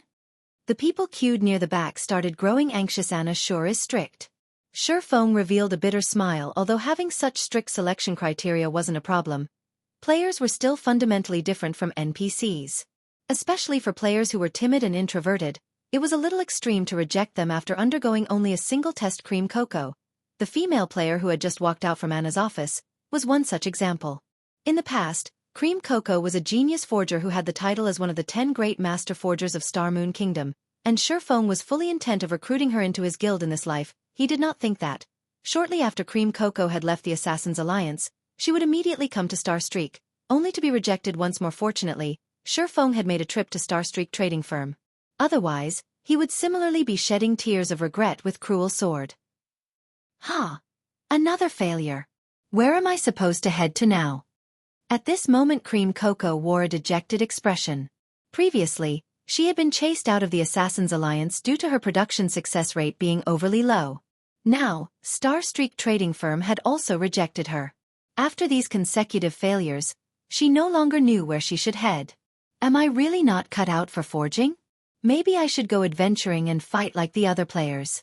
However, I am a sports idiot. How am I supposed to fight like the others? Hello. Are you here to apply for a job at Starstreak trading firm? Shurfeng asked, blocking Cream Coco's path. Cream Cocoa nodded as she glanced at Shifeng. Currently, she did not have the mood at all to pay any attention to a stranger. Are you interested in taking another test? Shifeng asked with a smile. Shock flashed in Cream Cocoa's eyes. Immediately, she lifted her head and focused on Shifeng. For a moment, she had even thought that Shifeng was one of Starstreak's personnel. However, when she failed to find the Starstreak trading firm's emblem on Shifeng's clothing, she couldn't help but feel disappointed. Ha ha ha. Who do you think you are? Starstreak's president? Can you let someone, who has already been rejected, take the test again? If you wish to pretend, at least think of the time and place. Look at where you are at right now. At the very least, you should get a Starstreak emblem before putting up your act. A tall and beautiful cleric sneered as she sent a disdainful gaze at Shifeng. However, Shifeng did not get angry at this girl's provocation. Instead, he used observing eyes on this tall beauty. Melancholic smile. Level 10. Cleric. Seeing this name, Shifeng was shocked. Although not as famous as Cream Cocoa, Melancholic Smile, the tall beauty of a cleric before him, was also one of Star Moon Kingdom's future master forgers. Shifeng truly did not think that the Starstreak trading firm could be so attractive as to lure two future master forgers. My bad. I forgot to introduce myself. I am. Just as Shifeng was about to introduce himself, Anna suddenly walked out from the office as she called for the next batch of interviewees. However, the moment her eyes spotted Shifeng, she hurriedly walked over to Shifeng in a panic. Meanwhile, everyone else revealed ridiculing smiles as they watched Shifeng. They fully intended to enjoy the show that was about to play out. You've humiliated yourself big time. Now Shifeng actually dared pretend to be Starstreak trading firm personnel. Now that he had been caught in the act, he would definitely be shown the way out. Your Excellency. This subordinate is extremely sorry for this. I did not think that these people would disturb you.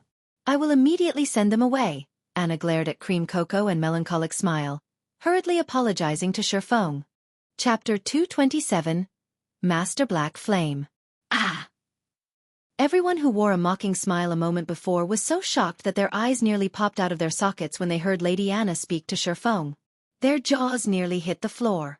They swallowed the ridiculing words they had prepared as their faces turned extraordinarily pale. Cream Cocoa was similarly shocked by this scene. However, she accepted this news relatively quickly. This is too great. I have another chance. Cream Cocoa's disappointed expression instantly shifted to excitement as she looked at Shifeng. Seeing Lady Anna's humble attitude toward Shifeng, even going as far as to refer to Shifeng as Your Excellency, Cream Cocoa was sure that Shifeng was no ordinary character. Since such a great character was willing to give her another chance, the flame of hope within her instantly ignited. On the other hand, Melancholic Smile's current mood was the exact opposite of Cream Cocoa's. At this moment, she looked at Shifeng with a face filled with astonishment. She then shifted her gaze towards the beautiful Anna. Melancholic Smile discovered reverence in Anna's mesmerizing bright blue eyes as she gazed at Shifeng. Clearly, Anna was not acting. Moreover, when Anna noticed Melancholic Smile's gaze on her, she glanced at Melancholic Smile, and the reverence in her eyes instantly transformed into rage. Melancholic Smile immediately panicked. It's over. It's over. Why is my luck so terrible? Previously, I got kicked out of the guild after offending one of its upper echelons. Now, before I have even set foot in the Starstreak trading firm, I have offended one of its great characters. Melancholic Smile's thoughts were chaotic, and her heart was distraught. She did not know how she should explain herself to Lady Anna to get out of this mess. Shifeng couldn't help but smile when he noticed Anna's furious glare and Melancholic Smile's flustered expression. However, when Melancholic Smile noticed Shifeng's smile, her delicate body couldn't help but tremble, dread filling her heart. It seems that I can no longer stay in the Starstreak trading firm, Melancholic Smile lamented. If she had known about this beforehand, she would not have attempted to speak out of turn, interrupting Shifeng's happy occasion. In the end, she had dug her own grave. However, Shifeng's following words shocked Melancholic Smile. Anna, don't mind me and continue your evaluations, Shifeng instructed Anna. He then shifted his sights to Cream Cocoa and Melancholic Smile, softly saying, I will conduct both of your tests. Everyone else, continue as usual. Yes, Your Excellency, Anna respectfully replied. Compared to a few days ago, Anna's current loyalty had risen from 50 to 70 points. Although it wasn't a particularly high number, it was passable. At the very least, Anna would not cause him any trouble. Do I still have a chance? Melancholic Smile never thought Shifeng would give her another chance. After all, she had spoiled Shifeng's happy occasion. Logically speaking, he should have chased her out of Starstreak instead, following which, Feng led both Cream Cocoa and Melancholic Smile up to the 4th floor of the building. Just who is he? Isn't he too amazing? He had actually made Lady Anna bow before him. If I could achieve a similar feat, I could die without regrets. Some of the players watched Feng's departing figure with admiration, inwardly guessing Feng's identity in the entire White River City. There had yet to be a single player-owned shop. Even Ouroboros, currently most famous guild, had not accomplished such a thing. Yet Feng had succeeded in doing just that. Moreover, he was in the upper echelon of the Starstreak trading firm. His position was far above Anna's. So, how could this piece of news not be shocking? Just how powerful of a backer must Feng have to cooperate with the Starstreak trading firm? Meanwhile, when some of the male players saw Feng leading away both Cream Cocoa and Melancholic Smile, they inwardly cursed and called him an animal. One was not enough for him? He is practically abusing his authority. Inwardly, these male players felt both envy and disdain for Feng. Inside a forging room on the 4th floor, Feng prepared 5 sets of materials to craft whetstones for each of the 2 girls. Looking at the materials placed on the stone table, Melancholic Smile's thoughts slightly lagged. She never thought that Feng would truly give them a test and not have any unscrupulous thoughts towards them. What is it? Have you not learned how to make whetstones yet? Feng asked curiously when he noticed Melancholic Smile's dazed expression. The Forging Association sold the recipe for whetstones. Moreover, it was available for only 30 copper coins. Logically speaking, every player who aspired to become a forger should have learned the recipe. Not to mention players who had managed to enter White River City. That's not it. I know how to make them. Melancholic Smile hurriedly shook her head, a faint blush appearing on her cheeks. She felt ashamed of herself for completely misunderstanding Feng's intentions. On the other hand, Cream Cocoa had a much purer mind than Melancholic Smile. She had not overthought things like the cleric had. However, she was still extremely nervous at the thought of having to make a whetstone in front of Feng. She felt deeply afraid that she would fail the test. Feng had given each of them 5 sets of materials, and his requirement was for them to achieve at least 2 successful attempts. However, during her time at the Assassin's Alliance, Cream Cocoa could only make 1 or 2 whetstones out of 10 sets of materials. Before you start, I'll give you 2 a demonstration. Feng retrieved a set of materials from his inventory. With a wave of his hand, he started producing the whetstone. You are a forger as well? Cream Cocoa and Melancholic Smile asked in astonishment. How forgetful of me. I still haven't introduced myself. As Feng had kept both his name and level hidden, others could not discover who he was. I am Black Flame, a forger.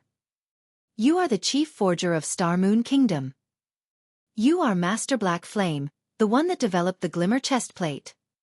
Cream Cocoa and Melancholic Smile immediately grew flustered. They would never have believed that they would meet the legendary Master Black Flame. After all, he was the person responsible for elevating the status of forgers, turning it into the most popular lifestyle class in Star Moon Kingdom. Simultaneously, he had also given the various large guilds a reason to support and nurture their forgers. One could say that Master Black Flame had done every forger within Star Moon Kingdom a favor. What was even more unbelievable was the fact that Black Flame was actually the ordinary and detached-looking man before them. In their eyes, Black Flame should have either been a handsome young man or a strange old man. However, Black Flame did not match either description. Although Black Flame looked different from what they had imagined, that did not stop their growing excitement. If this man before them was the famous Black Flame, that would explain why Lady Anna showed so much respect. It also explained how the Starstreak trading firm could possess items such as the advanced whetstones. Noticing Cream Cocoa's and Melancholic Smile's excited and hungry gazes, cold sweat dripped down Feng's forehead. He coughed dryly and said sternly, I will only demonstrate this once. If you cannot complete 2 whetstones, you can show yourselves out. I won't accept you into the firm. The 2 girls instantly calmed after being admonished by Feng. Afraid that they would miss out on something, they both heightened their concentration as they watched Feng's hands. However, Feng's actions rendered them speechless. Feng's production speed was simply too fast. Moreover, his actions were as smooth and natural as flowing water. One would easily find themselves mesmerized. Before they could react, Feng had already finished producing a whetstone. All right, it is your turn now. Feng smiled calmly as he pointed the 2 towards the materials on the stone table. He was already an advanced forging apprentice. Even if he did not utilize the Book of Forging, he still had an 80% success rate when producing whetstones. However, even if he succeeded in making one, he would not receive any additional proficiency points. He had only done so to test the two girls' potential. After all, they were both future master forgers. If they could not gain any inspiration after watching him work, it proved that they had only become a master forger due to luck. Chapter 228. Meteoric Rise. As the level of technique Shifeng demonstrated was slightly high, in addition to his strict requirement, Cream Cocoa and Melancholic Smile immediately grew serious. Shifeng's forging techniques had clearly undergone refinement hundreds and thousands of times. It was not something inexperienced forgers like them could hope to compare to. However, they had, more or less, noticed the key points in Shifeng's demonstration soon after. The two girls stepped up to their separate forging tables. As if they had received some enlightenment, they held up the forging materials and fell into deep thought as expected of future master forgers. Shifeng revealed a faint smile when he noticed their actions at this point. It was impossible for the average player to possess sufficient materials to practice their forging with. Not to mention the precious materials to produce items. However, Shifeng was different from these inexperienced forgers. During his 10 years of playing God's Domain, he had encountered plenty of master forgers. In their free time, these players would usually discuss forging. For players with their skill level, their conversations were no longer about simply playing a game, but instead, counted as true research. Shifeng had experienced many such conversations. Coupling that knowledge with an endless supply of materials to use as practice, he had naturally learned the craft fairly quickly. However, in terms of talent, Shifeng was far from being a match of the girls currently before him. After all, at the end of the day, Shifeng was still a player more suited to battle and adventure. The only thing he could do was combine the knowledge he had gained from listening to those masters with his own understanding of forging techniques and display it.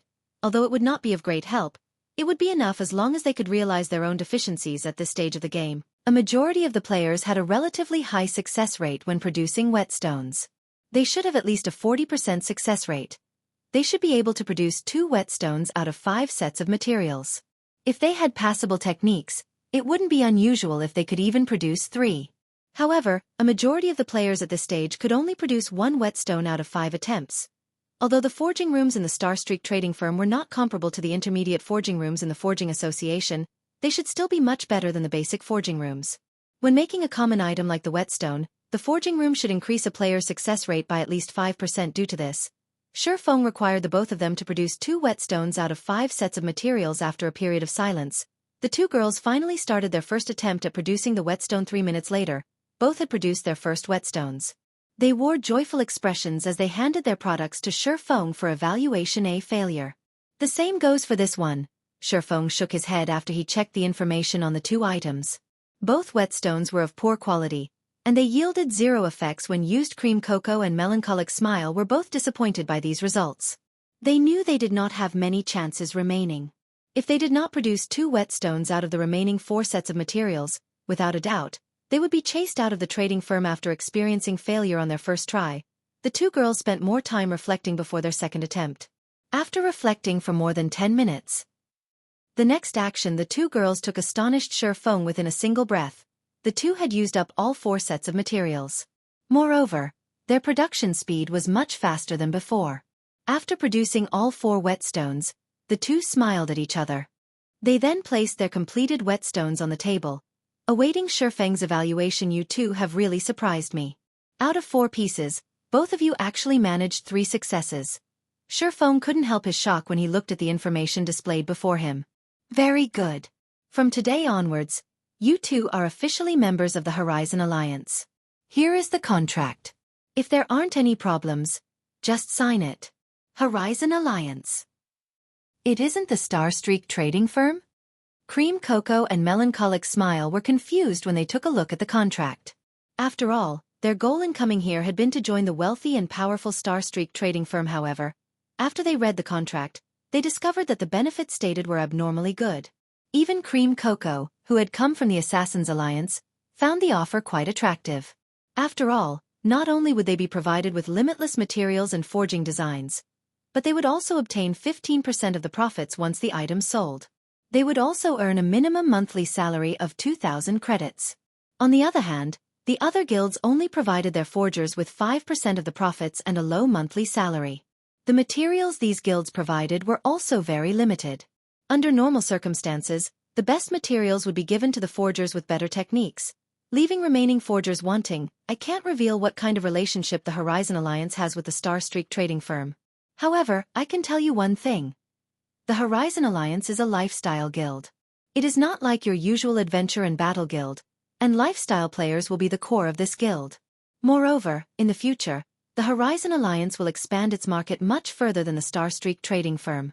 We won't only sell our products in 8 cities, but in every city throughout the entire Star Moon Kingdom. Moreover, you guys will not have to worry about materials. As long as you can produce items of sufficient quality, you won't need to worry about failing to sell the item. Shifeng calmly smiled as he continued. Of course, if you don't want to, you can choose to join the Starstreak trading firm instead. It all depends on you. Cream Cocoa and Melancholic Smile considered their options carefully. At present, the Starstreak trading firm was undeniably the better choice if they wished to develop themselves further. Moreover, they had never even heard of the Horizon Alliance, not to mention a guild run by lifestyle players. I am willing to join the Horizon Alliance. However, Cream Cocoa signed the contract without hesitation. Melancholic Smile simply shook her head at this sight, thinking that Cream Cocoa was simply too naive. However, although she thought in such a way, she had similarly signed her name on the contract she received from Shifeng. The reason she had chosen was the man currently before her. Not only was he the chief forger of Star Moon Kingdom, but he also had deep ties with the Starstreak trading firm. One could also say that, without the advanced whetstone, the Starstreak trading firm would not be enjoying its current popularity. Most importantly, it was the Horizon Alliance's future potential good. Since you two have signed the contract, you are now official members of the Horizon Alliance. From this moment onwards, you two can use the forging rooms in the Starstreak trading firm anytime you want. If you lack materials, just notify Anna, and she will provide them for you. You two only need to focus on advancing into a true forger, Shifeng said, smiling with 2 potential master forgers joining. Shifeng felt much more optimistic about Horizon Alliance's future. Shifeng also made Melancholic Smile the Horizon Alliance's temporary manager. While she managed the Horizon Alliance, she was also tasked with poaching some of the forgers and potion makers with potential from the Starstreak trading firm. After all, Shifeng was only an acting president of the trading firm. Starstreak trading firm's forgers and potion makers belonged to Starstreak only, not the Horizon Alliance. When Shifeng completed the second phase of the epic quest, he would no longer have any relation to the Starstreak trading firm. He would not be able to sell items through the Starstreak trading firm any longer. In other words, he and the Starstreak trading firm would draw a line between each other. So, he naturally had to recruit players with potential to his side soon after. Shifeng placed the basic mana armor kit for sale on the second floor of the Starstreak trading firm. He priced each basic mana armor kit at 20 silver coins. Although this price could rival that of a piece of level 10 bronze equipment, Shifeng did not mind. After all, he had no fear that this item would not sell. He only feared that it would sell too quickly. Thus, he had set such a high price. Shifeng then returned to his forging room and resumed forging basic mana armor kits. The 600 basic mana armor kits were just a drop in the bucket. He still needed to produce a lot more to meet demand. Not to mention, Shifeng still had a mountain in the form of 30,000 gold coins weighing down on him. Moreover, plenty of guilds had started growing greedy after seeing Shifeng make so much money from selling the advanced whetstones. They all started thinking up of plans to obtain the recipe for themselves. Hence, during the past few days, many guilds had started investigating the origins of the advanced whetstone. Shifeng couldn't help but admit that a guild was indeed far more powerful than an individual. Within a short amount of time, these guilds had discovered the origins of the advanced whetstone. They had even managed to obtain its recipe. The Moonlight Forest treasures filled this place. Aside from having plenty of treasure chests and field bosses, the drop rate for gemstones here was much higher than other maps. The various large guilds in White River City had long since regarded the Moonlight Forest as a cash machine. On the other hand, independent players had no share of these bountiful resources. Guild leader. The intermediate forging apprentices in our guild have successfully produced advanced whetstones. The intermediate apprentice potion makers have also managed to produce intermediate recovery potions and intermediate mana regeneration potions. A ranger reported. Very good. It just so happens that White River City's bazaar will be held tonight. We can use this chance to show off Dark Star's strength. Lone Tyrant smiled satisfactorily. He had long since grown impatient after witnessing the Starstreak trading firm rake in an ocean of wealth. Now that their guild could similarly produce and sell advanced whetstones and intermediate potions, he was one step closer to becoming the true tyrant of White River City. Chapter 229. Black Flame Effect. Starstreak Trading Firm, at the premium goods counter on the second floor. Due to the raging popularity of the advanced whetstones and the fact that only a limited amount was available for sale each day, many guilds and players could normally be seen queuing and waiting at the counter today. However, fewer people were present on the second floor of the trading firm. No one waited in line at the premium goods counter. Those present were only independent players just window shopping, and not a single guild player wandered the spacious hall. Nobody present even asked about the availability of the advanced whetstones, and such a situation had caused Anna, the manager of the trading firm, to grow anxious. Immediately, she started an investigation into the cause of this sudden lack of customers. She then forwarded her findings to Shurfeng, letting him decide what to do with it. Although I have long since expected this, they certainly took action quickly. Is Dark Star trying to start a price war with us? Shurfeng revealed a calm smile after he read the message Anna had sent him. The reason the Starstreak trading firm's business would suddenly grow cold was mainly due to Dark Star. Dark Star had managed to nurture forgers and potion makers capable of producing advanced whetstones and intermediate potions. Furthermore, they had widely trumpeted the fact that they offered their products for a much lower price. Originally, a stack of advanced whetstones sold for 1 gold, 40 silvers at the Starstreak trading firm. However, Dark Star sold them for only 1 gold per stack.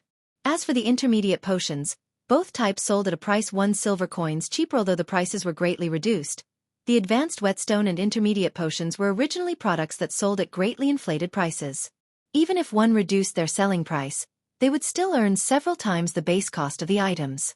Hence, in order to solicit customers, Dark Star would naturally initiate a price reduction. As for the players looking to purchase these items, they would purchase these items for the lowest price. This was the natural law of human nature. Nobody would be so foolish as to purchase an item of equal quality for a higher price. However, a price reduction was only the beginning of Dark Star's strategy. To make matters worse, Dark Star had even made a decisive change to the exchange mechanism. Although the exchange rate they used for normal whetstones was similar to the Starstreak trading firms, they had reduced the advanced whetstones to hard stones ratio from a 1:9 ratio to a 1:7 ratio.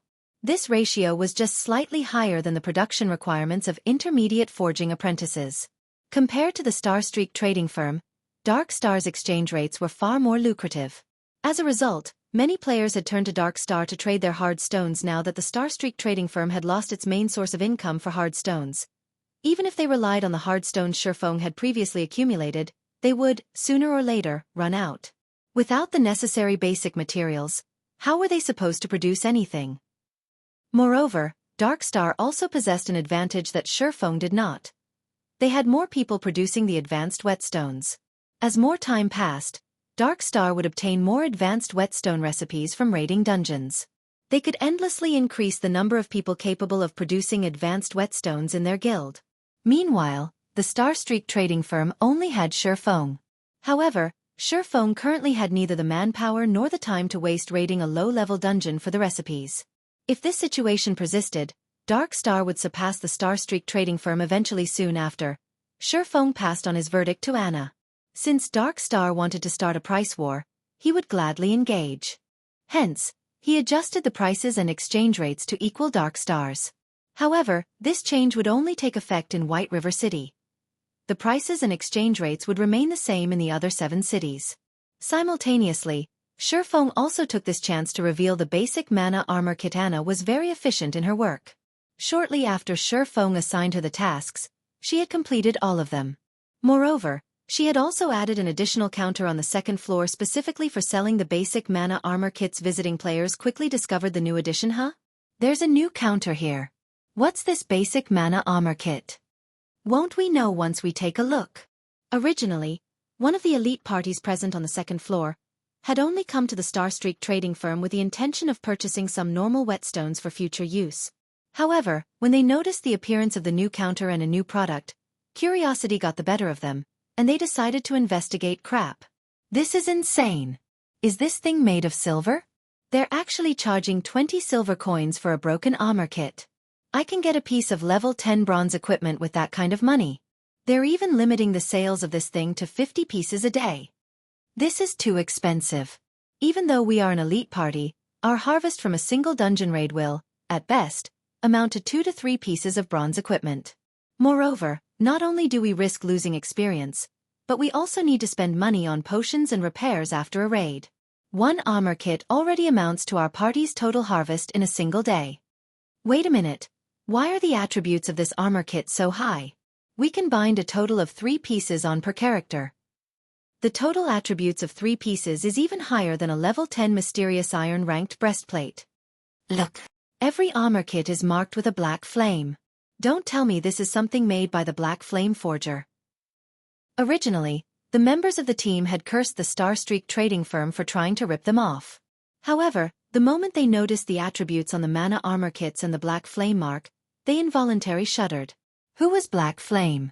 He was someone every veteran player throughout Starmoon Kingdom knew. Although the Glimmer chestplate was outdated at this point, it was an undeniable fact that the item had once caused an uproar throughout Starmoon Kingdom.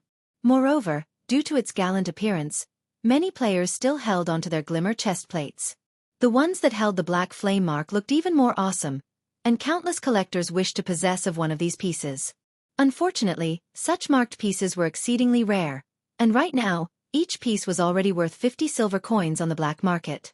Yet, even at such an insane price, nobody would willingly sell theirs now. Black Flame had revealed himself once more. He was even selling such powerful mana armor kits. It was just like the saying that had circulated Starmoon Kingdom. Anything produced by Black Flame would definitely be a premium product. How much money do we have right now? Speaking softly, the leader of the elite party suddenly asked in the party chat, Brother Chin.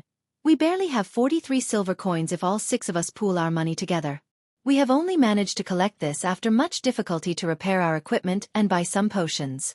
You can't be thinking to trade a portion of the hard stones we collected for normal whetstones, then sell the rest. Also, sell all of the gemstones we previously obtained. Before anybody discovers this armor kit, we need to buy as many as we can. As long as we can equip our MT and healer with 3 of these mana armor kits, we can easily clear normal mode party dungeons. Furthermore, by the time Starstreak sells out on these mana armor kits, we can resell our extras for a high price. We should be able to earn back most of what we have spent. When the other party members realized the logic behind their party leader's words, they immediately started pooling their money and sold all of their expendable items to buy as many basic mana armor kits as they could. If both their MT and healer could have an additional piece of mysterious iron equipment, they could greatly reduce the number of deaths when they raided a dungeon. With an additional 240 defense and 12 endurance, their MT's strength would soar to the next level. Their MT could tank boss monsters with much greater ease. Not to mention, their healer would also receive an upgrade soon after. The elite party's MT and healer each bound 3 basic mana armor kits to their equipment. The party also bought an extra piece for future use. In reality, it wasn't just this particular elite party that had found out about the basic mana armor kits. Several other elite parties and independent players that had wandered into the Starstreak trading firm had secretly sold off their assets after discovering the armor kits. Some of the players who were wealthy in reality even went as far as to purchase coins at a high price to purchase the armor kits. As a result, 50 basic mana armor kits silently disappeared from the Starstreak trading firm. During the night, when the moon was bright and the stars were few, many players would come to the pub to relax and chat. Old Chin, why is your party so happy today? You guys even bought such expensive alcohol to drink. Don't tell me it's your birthday? A party leader of another elite party asked. Our 3-headed wolves party is very happy today. Here. I'll treat your 9-headed birds party to this bottle of ice blue spirit. Did you guys strike it rich? Why are you being so generous? This is a high-quality spirit that costs 3 silver coins. Of course. Today, our party managed to clear a hard mode party dungeon for the first time. We also managed to get a piece of mysterious iron equipment for our MT from that dungeon raid. Tomorrow, we plan to raid another hard mode party dungeon. The other players inside the bar were immediately shocked when they heard that someone had managed to clear a hard mode party dungeon. They all sent envious gazes at the player called Chin throughout White River City. The number of independent parties that managed to clear a hard mode party dungeon could be counted on one's hands. Old Chin, stop boasting. Did you think I don't know about your party's strength? Not to mention hard mode, you guys still have to struggle through life and death to even clear a normal mode party dungeon. The party leader of the 9-headed birds frowned in disbelief. Ha ha ha. If it were in the past, of course it would be impossible. However, our party's MT has over 1,000 defense and 1,600 HP right now. Chin gleefully boasted. The party leader of the 9-headed birds was greatly shocked by this information. After all, he and the other party leader had known each other for a long time now, so he knew Qin from top to bottom. Previously, the three-headed wolf's MT had not been so powerful. He was even weaker than the nine-headed bird's MT by a small margin. After some probing, the nine-headed bird spent 20 silver coins to obtain the secret the three-headed wolves used to clear a hard mode party dungeon. The main reason for the three-headed wolf's success was the contribution of the basic mana armor kits. During the day, the three-headed wolves were one of the parties that had secretly bought the basic mana armor kits from the Starstreak trading firm. With their newly improved MT and healer, in addition to their familiarity with the dungeon they cleared, they finally managed to achieve the feat that all independent parties aimed for, clearing a hard mode party dungeon. Chapter 230, Crazy Night. The night bazaar of White River City had been organized to allow players to conduct business with each other due to Dark Star's incessant advertising. The bazaar today had grown lively. Many guilds had collected a large amount of hard stones and coins to purchase the advanced whetstones from Dark Star. Players busied themselves with setting up stalls throughout the plaza where the bazaar would occur, as one had to pay a steep processing fee to use the services of the auction house. Many players had opted to sell their accumulated loot today instead. Meanwhile, of the many stalls set up at this plaza, the most attention-grabbing one belonged to Dark Star, as there were several 100 players currently lined up before Dark Star's stall. Seeing this, Lone Tyrant's heart fluttered with joy. By the time tomorrow arrived, Dark Star would become the wealthiest guild in White River City, and very soon, they would even surpass the Starstreak trading firm. They would become the possessor of White River City's economic lifeline at that time. Even Ouroboros would not be a match for Dark Star. Half an hour after the bazaar started, something odd happened. This incident caused plenty of guilds to grow sluggish in their thoughts, and even Lone Tyrant was utterly dumbfounded. Can someone tell me just what has happened here? Lone Tyrant bellowed, pointing towards the empty plaza. Boss, I made some inquiries just now and found out that the Starstreak trading firm has similarly reduced the prices of their items. Aside from having the same prices as we do, they have also released a new product. I hear that the product is a basic mana armor kit made by Black Flame. As long as one binds this armor kit to their equipment, they will receive a great improvement to their attributes and defense. If a player binds 3 pieces to their equipment, then it would be the equivalent of having an additional top-tier mysterious iron-ranked breastplate. However, Starstreak has limited the sales of the armor kit to 50 each day. So, everyone went to queue up for the item instead. Black Flame? Isn't that the chief forger of Star Moon Kingdom? Why would he work with the Starstreak trading firm? Lone Tyrant's brows wrinkled. He had also heard rumors about Black Flame. However, the man was simply too mysterious, so nobody had a concrete idea which major power stood behind him. The public only knew that there was a deeply hidden major power supporting Black Flame. So what if he is the chief forger? Lone Tyrant sneered. Since Black Flame can create such a good item, we only need to make it as well. Immediately investigate the basic mana armor kit. Find out where we can get the forging design. I truly wish to thank Black Flame for giving us this great business opportunity. Boss is the best. I'll investigate it immediately. Meanwhile, at the Starstreak trading firm, there was already a sea of people lining up outside the building selling 1 stack of hard stones for a low price. Come over here if you are interested. Level 10 bronze axe for 30 silver coins. Buying silver coins for a high price. I'll take as much as you have. Unknowingly, a market had formed outside of the Starstreak trading firm. Although players could not set up stalls there, they could still do face-to-face trading. Albeit troublesome, nobody would mind such a small matter. After all, they were currently trying to make as much money as they could. By the time the Starstreak trading firm started selling the basic mana armor kits again, they would buy as many as possible while everyone stood in line outside the building. Many had struck up conversations with one another. They started to boast about the effects of the basic mana armor kit. What the three-headed wolves party had accomplished had especially become the envy of many independent parties. Meanwhile, the more this news spread, the more it was blown out of proportion. Currently, the rumors mentioned that the three-headed wolves had originally not been able to clear even a normal mode party dungeon. However, after their MT and healer had each bound 3 basic mana armor kits to their equipment, the party immediately succeeded in raiding a level 10 hell mode party dungeon. They had even obtained a secret silver rank shield and many other mysterious iron set equipment pieces from the raid, increasing their team's prowess to that of a party of experts. Some said that the three-headed wolves were currently stronger than even the elite members of a first-rate guild. This rumor had caused many independent players to long for the basic mana armor kits. They wished to obtain the armor kits and achieve great success. Aside from independent players focusing on the basic mana armor kit, the various guilds had also started taking action. They tried to think of ways to contact Black Flame. They wanted to purchase a large number of the armor kits from him directly. After all, if they could equip every member of their elite team with 3 basic mana armor kits, their team's strength would rise to an entirely different level. At that time, conquering the 20-man Hell Mode team dungeon would no longer be a dream taking a step back. Even if they could not clear the Hell Mode, if they could manage to clear the Hard Mode, they could still reap a lot of benefits. Hence, it was a must for them to obtain the basic mana armor kits. Snow, is Big Brother Black Flame offline? Zhao Yueru asked. Worried Gentle Snow nodded her head, saying bitterly, I have truly underestimated Black Flame. Originally, I thought that he would suffer a small setback after Dark Star revealed the advanced whetstones and intermediate potions. However, I would never have imagined that he would reveal such a card, catching everyone by surprise. Gentle Snow had believed that she had a good understanding of the man called Black Flame.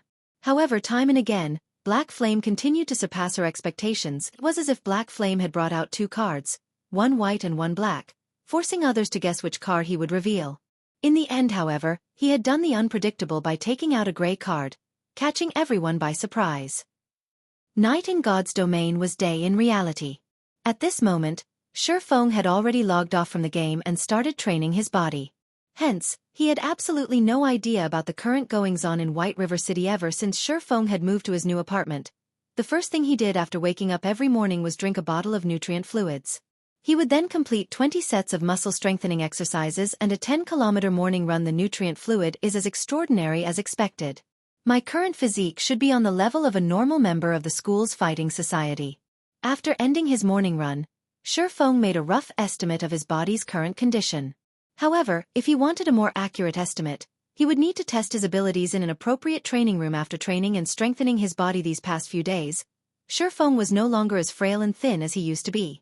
Currently, Shifeng's body had grown much sturdier, giving others a faint feeling that it was packed with vitality as usual. After completing his daily workout routine, Shifeng paid a visit to the workshop to check on its current renovation progress. A gaming workshop occupied an entire office floor of such size. In the past, such a notion was simply inconceivable. However, along with God's domain's growing influence, it wouldn't be odd even if a gaming workshop took up an entire office building, not to mention a single floor. In the past, Shadow was one such example. However, the Shadow of that time possessed a lot of members. It had even established 10 great city-states under its name. It was only normal to have such a large workshop. Brother Feng, you're here. The workshop's renovation is complete. We are just waiting for the gaming facilities we ordered to arrive, and we'll set them up. After we finish that, our Zero-Wing workshop will finally take shape. Blackie excitedly said. At that time, those who we recruit to our guild might just join without hesitation after seeing our workshop. A few days ago, Shifeng had suddenly paid a visit to Blackie's dormitory. He notified Blackie that he had already purchased a workshop in the city center. In the future, Blackie would not need to live in the dormitory. Disturbed by others, Blackie could simply live in the workshop and focus on playing God's domain. Moreover, there was a high-class restaurant situated a floor below the workshop. The well-known Big Dipper Training Center was also located on the street next to their building. Compared to living in the university's dormitory, it would be far more comfortable for Blackie to live in the workshop in the beginning. Blackie had thought that the workshop Shifeng had mentioned would only be a house of 50 to 60 square meters. Even so, that would still be a relatively comfortable place to live. However, when Blackie arrived at the building floor and discovered that the entire floor was meant for their workshop, Blackie had nearly thrown out his back in shock. Shortly after, that shock had turned into immense joy. After all, this large workshop of theirs was far more amazing than Shadow's. With such an amazing workshop, would they even need to worry that they couldn't surpass Shadow in the future? Oh right. Blackie, how are things on your side? How much longer do you guys need before getting out of there? Shifeng asked. Chapter 231. Legendary Genius. Blackie and the others had been trapped in the Trial of God for several days now. If they remained inside, Shifeng didn't know when he could go to the demon's castle to obtain the demon's heart. Hence, Shifeng needed to know their current progress. If they were truly unable to leave the trial anytime soon, his only option was to seek Gentle Snow's help. However, he did not want Gentle Snow to know too much about him. Unless it was a desperate situation, he would not turn to Gentle Snow for help. Right? I totally forgot to tell you since I was so excited about the workshop. Blackie lightly tapped his own head. The matter of the workshop was simply too shocking. He continued, Brother Feng, just where did you find such an expert little sister? She is just too awesome. Originally, we nearly despaired from the difficulty of the trial. However, thanks to her, we all made it through the trial with great ease. Right now, we're about to head to the highest floor to receive our reward. An expert? Little sister? Are you talking about fire dance? Haven't you already seen how amazing she is? Shifeng curiously asked. No, it's not fire dance, but Violet. We managed to clear the trial only thanks to her. But really, she is simply too strong. Blackie lamented. At the beginning of the trial, little sister Violet had only healed us from behind. As we progressed, her healing grew better and better, and she was able to grasp the timing of her heals perfectly. However, the monsters in the trial also grew stronger. After some time, we were barely surviving, even with little sister Violet's excellent healing. It was then that she took action. Although her combat standards, in the beginning, were very crude, as the battles continued, one after another, her combat standards increased endlessly. Within just a day, she had already surpassed Fire Dance. I even felt that the Trial of God was created specifically for little sister Violet. Inside the Trial of God, for every trial we cleared, we would be given an evaluation and an appropriate reward. Meanwhile, ever since little sister Violet took action, she always obtained an evaluation of rank A or above. Her equipment and skills continuously upgraded, and regarding damage output, even though I had the Mavis's guard, I only won against her by a small margin. If little sister Violet also had an epic ranked staff, she would have long since left me in the dust. Little sister Violet is the most talented person I have ever met in God's domain. Brother Feng, if you saw her frightening growth rate, you too would be shocked. After having mentioned Violet Cloud, Blackie could not stop his mouth as he talked on and on about her. Blackie spoke as if Violet Cloud were the strongest expert in God's domain, and nobody was above her, of course. Blackie was speaking about Violet Cloud's innate talent, and not her current strength. After all, Violet Cloud's rate of improvement was simply horrifying. With such an improvement rate, she would sooner or later become the strongest player in God's domain. It's good that you guys passed the trial. However, you shouldn't just pay attention to Violet. Don't forget that you are a cursemancer, while she is a cleric. You also hold an epic ranked staff in your hands. If your damage really does lose to hers, then you're going to have to hand over the Mavis's guard to Violet. Shifeng joked. However, he was truly relieved. It was no wonder Violet Cloud had managed to become a cleric god in the past. Her innate talent was not a sham, however. Maybe because Violet Cloud had played a cleric in the past, she had never revealed her true potential during the early stages of the game. However, after leaving Ouroboros, Violet Cloud could no longer depend on her healing to play God's domain, as she only had herself to rely on in battles. Hence, she started to display her frightening talent similar to the current situation in the Trial of God. Healing alone was not enough. Hence, Violet Cloud had no choice but to engage in battle as well, inadvertently revealing her explosive talent. Maybe she is one of the legendary geniuses, Shifeng sighed. In the past, although his techniques were good, when compared to Violet Cloud, the difference between them was like heaven and earth. It was no wonder Violet Cloud had become a cleric god. However, Shifeng would no longer waste his time in this life. He would not ignore training his body currently. The workshop could accommodate up to several hundred people. Moreover, there were also private rooms meant for upper management. Furniture of superior quality decorated these private rooms, and just the cost of a single set would have left Shifeng's past self in awe. Aside from the private rooms, Shifeng had also set up a workout room that allowed one to carry out some simple exercises. God's domain was not just any random game where players could become a tyrant by pulling a few all-nighters. If one wanted to campaign in God's domain, they needed to prepare for a long and arduous war. Hence, players in God's domain needed to balance both work and rest, and most importantly, train their bodies if they wanted to succeed. Brother Feng, the university's fellowship party is the day after tomorrow. Should we buy a luxury car and drive there? At that time, I want to see just who would dare look down on our zero-wing workshop. Blackie said excitedly. I'll pass on the luxury car. I cannot afford such a thing right now. Shifeng shook his head as he laughed. Although Shifeng had similarly thought of buying a luxury car to keep up appearances, he was currently tight on money. He still owed a large sum of credits. It would be better to take a more pragmatic approach, following which, Shifeng and Blackie spent the entire day putting up the finishing touches to the workshop. The remaining problem they faced was the lack of members. They needed to recruit a large number of new members with potential. When night arrived in the real world, Shifeng entered God's domain once more shortly after leaving the forging room. A low ring sounded by Shifeng's ears. It was the alert tone that signified the arrival of a system message. However, the alert did not end at just that once. The ringing persisted for a long time and only stopped after over 10 minutes had passed. With a headache, Shifeng called up the message interface. Immediately, several thousand messages appeared on his display, and all of these messages had been sent to his alternate ID, Black Flame. Shifeng then took a look at these messages. All of them were from people attempting to purchase the basic mana armor kits. Moreover, aside from the players in White River City, even the guilds from other cities were trying to contact him.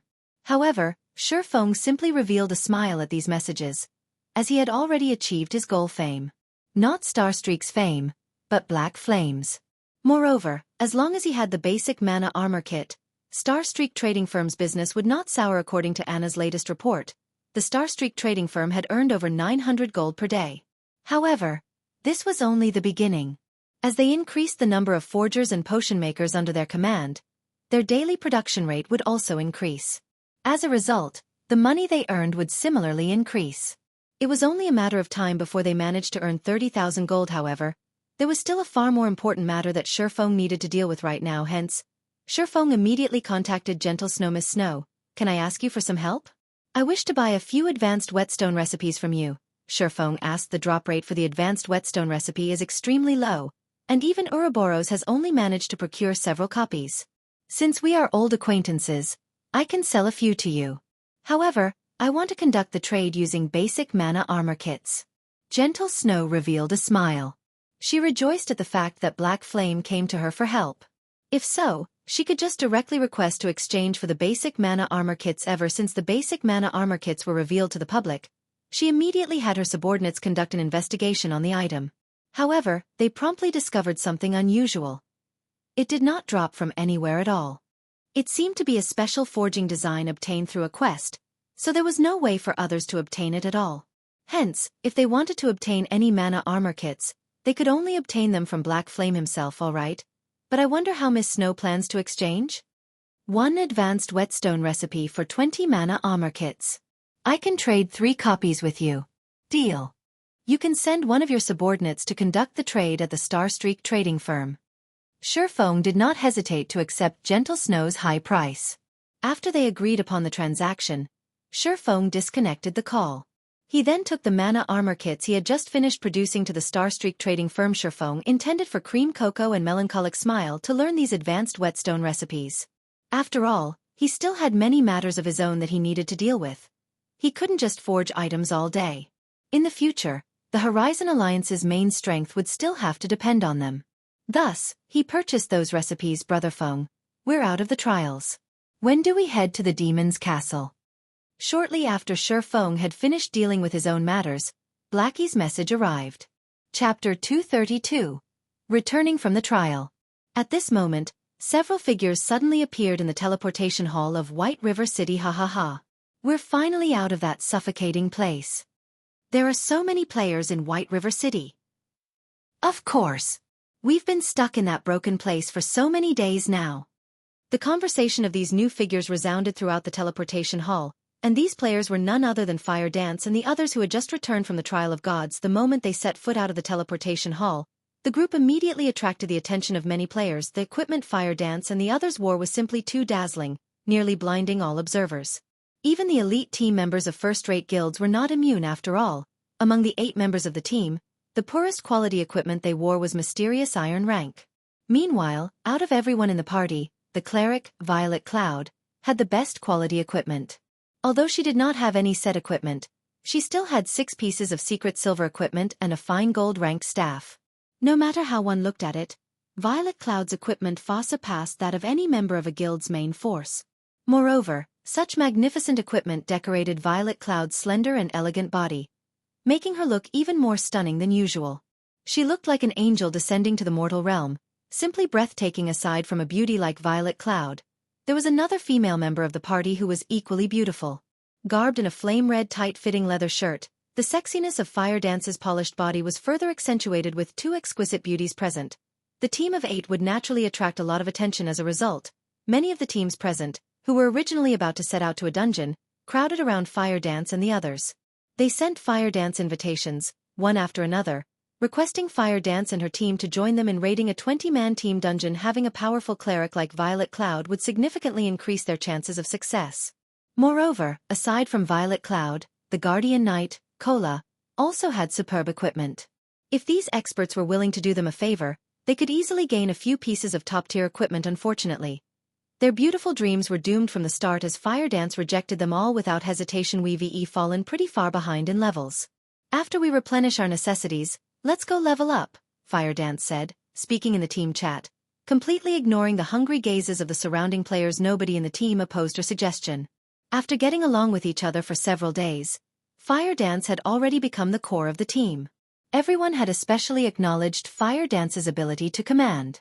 Simply put, if it were not for Fire Dance's leadership, they would not have survived the trial of God. Just when Fire Dance and the others were about to head to the Starstreak trading firm to purchase some recovery items, over a dozen players walked towards them. Although these players did not possess a guild emblem on their characters, they were clearly not a team to be underestimated. Even though the shield warrior leading this team was a man with an emaciated face and thin body, his appearance could not overshadow the keenness of his gaze. Moreover, this man currently wore a complete level 10 mysterious iron set equipment, in addition to a secret silver rank shield and one-handed sword. Possessing such items was a clear proof of his strength. While Fire Dance and the others were shocked by the equipment and strength of the team moving towards them, the team in question was similarly shocked by Fire Dance and the others' crap. Who is that little sister? She actually has 6 pieces of secret silver equipment on her. I'm not seeing things right? Smuggled goods. I look down upon you. You're actually only paying attention to the girl's body. Can't you see the weapon the cleric girl has? Also, look at that vulgar-looking Cursemancer's staff. It should be secret silver rank or stronger. Scram.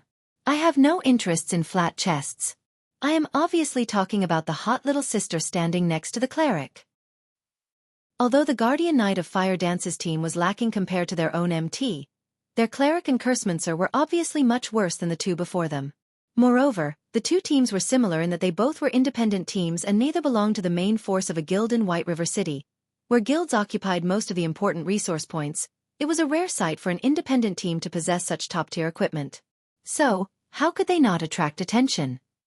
Hello, I am Warwolf, team leader of the Holy Grail Knights. The emaciated man, Warwolf, took the initiative to introduce himself to Fire Dance Zero Wings team leader, Fire Dance. Fire Dance replied. Her interest to befriend this new team growing. Shurfeng had passed the management of the team to Fire Dance, and Fire Dance knew Shurfeng had done so due to his trust in her. She did not wish to betray that trust.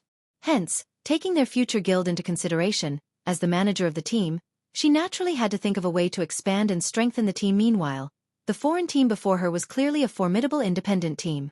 She felt their leader, Warwolf, was more than he appeared.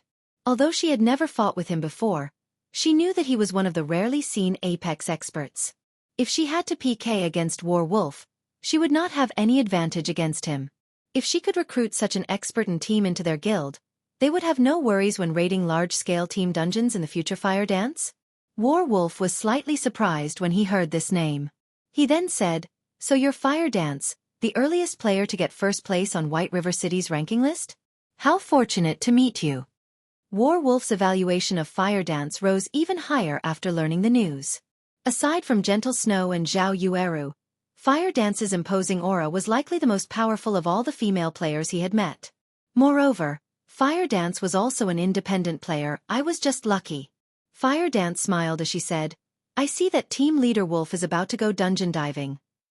"That's right. We're currently about to raid the level 12 Frost Nest," Warwolf revealed. "Is Miss Fire Dance interested in joining us?" The Frost Nest was a level 12, 20-man team dungeon.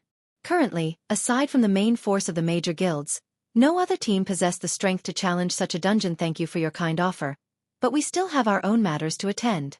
We will definitely join you if we have the chance in the future." Fire Dance immediately rejected Warwolf's offer. Shurfeng had previously instructed them to raise their levels as he still had some important matters to deal with. If they entered a dungeon right now, their leveling speed would suffer, and they might even lose some EXP. Hence, Fire Dance chose to reject the offer without a second thought. That's truly unfortunate. Let's add each other as friends. Miss Fire Dance. If we have a chance to raid a large-scale team dungeon together in the future, we can contact each other more conveniently. Warwolf sent Fire Dance a friend request. Since Fire Dance was also an expert of God's domain, common equipment would not satisfy her. Yet, to obtain high-quality equipment, aside from killing Lord-ranked field bosses and completing special quests, the only other option was raiding a team dungeon or a large-scale team dungeons. However, an independent team was different from guild members. The teams were loosely formed, and the strength of the members usually varied. If an independent team relied solely on themselves, they would have no way of clearing a large-scale team dungeon. Hence, independent teams needed to cooperate with one another. Only by combining the strength of multiple independent teams would they have a chance of raiding a 50-man or above large-scale team dungeon. Yet, not just any independent teams would be fit for the task. A sufficiently strong independent team was necessary. Otherwise, entering a large-scale team dungeon would be suicide. Hence, Warwolf planned to befriend powerful independent teams. If they had powerful allies, they would have a much easier time raiding large-scale team dungeons. Just as Fire Dance and Warwolf added each other as friends, Shurfeng had arrived at Blackwing City. He had come to conduct his third business transaction with Aqua Rose. This time, however, Shurfeng had not brought a lot of the level 10 equipment and weapons he had forged. Now that the majority of the players in God's domain were over level 10, these items were no longer as valuable as they were before. Hence, Shurfeng did not produce many of them. Instead, he prepared something better, something that could even attract the attention of first-rate guilds. In addition, the Blackwing Auction House was holding an auction today. To any wealthy player, this was a chance that must not be missed, including Shurfeng, who currently possessed enormous wealth. However, after Shurfeng had arrived at the appointed restaurant, Aqua Rose did not show up, even after a long time had passed. Instead, a pot-bellied man resembling Mithraea walked over and quietly sat opposite of Shurfeng. With a gentle and elegant smile, he said, "Hello there, Master Black Flame. As Miss Aqua has some urgent matters to attend to today, she has sent me to represent her in this transaction. Miss Aqua expresses her sincerest apologies." Chapter 233. Astronomical Transaction. Miss Aqua has some urgent matters? Shurfeng was slightly surprised. That's right. Although I cannot reveal to your excellency what those matters are, I, Joking Scholar, can represent Miss Aqua in conducting the transaction with you. However, Shurfeng did not believe him. Every time he and Aqua Rose completed a transaction, both sides would gain massive profits. Logically speaking, there should be nothing more important than this matter. Even if Aqua Rose truly had an urgent matter, she should have at least notified him beforehand. However, Aqua Rose had not. Shurfeng carefully observed this Mithraea-like person. Although he appeared absolutely harmless, his body exuded a sense of shrewdness that spoke of vast experience in the business world. Virtual reality. In this realistic world, regarding a player's expressions or demeanor, both would be fully displayed on their characters. With over a decade of experience campaigning in God's domain, Shurfeng could immediately perceive the delight and panic hidden behind those beady little eyes. Since Miss Aqua has some matters to deal with, let us postpone our business transaction till next time then. Shurfeng smiled calmly before standing up, saying, "I still have some matters that I need to attend to, so I'll leave first." Hearing that Shurfeng had no intention to continue the trade and intended to leave, Mithraea's facial expression immediately changed. A hint of panic appeared in his friendly smile when Shurfeng stood. "Master Black Flame, don't be in such a rush. Although Miss Aqua is absent, Twilight Echo sincerely desires this trade's success. We are willing to pay 30% more than the previously mentioned price." Joking Scholar hurriedly stood and held back. "Shurfeng, 30%? It seems that you guys really are sincere about this." Shurfeng halted his steps, smiling. He then turned to face the panicked Mithraea, saying, "Since you've already made the offer, let us negotiate the price." Of course. Joking Scholar hurriedly nodded his head, once more revealing his friendly smile, following which, the two sat and resumed their business transaction. "Do you have what I asked of Miss Aqua the last time?" Shurfeng asked. "Master Black Flame, please have a look." Joking Scholar retrieved several ore bags. Hard stones and rare forging materials filled the majority of these bags. Moreover, aside from taking out 5 400 slot ore bags, which were the largest ore bags currently available to players, he had also taken out a black leather bag. There were many runes carved on the exterior of this bag, and one could tell that it was not an ordinary item with just a glance. It is as expected of Twilight Echo. They even have a runic or bag. Shifeng was inwardly shocked. The runic or bag was a mysterious iron grade or bag. It had a massive capacity of 1,200 slots, 4 times that of a common grade or bag. However, this item was not easy to obtain. Only Lord-ranked bosses in mines had a chance of dropping this item compared to the previous encounter. This transaction would be far larger. Joking Scholar had prepared over 2,000 stacks of hard stones, 300 stacks of fine iron ore, 400 stacks of silver ore, and 200 stacks of mithril oregon. Furthermore, there were also 100 stacks of gold ore, which was currently unavailable in Star Moon Kingdom. Just how much manpower and resources had they spent in the process of gathering such a large amount of precious ores? This was precisely the strength of a first-rate guild. It was not something a normal guild could compare to. Good. Everything that I requested is here. Deducting all these ores, if we factor in the 30% increase in price you previously mentioned, you just need to pay me an additional 120 million credits. Shifeng took out a letter that had been encrypted by the system and placed it on the table. Only a specified person could open this letter, and outsiders had no way to discover its contents.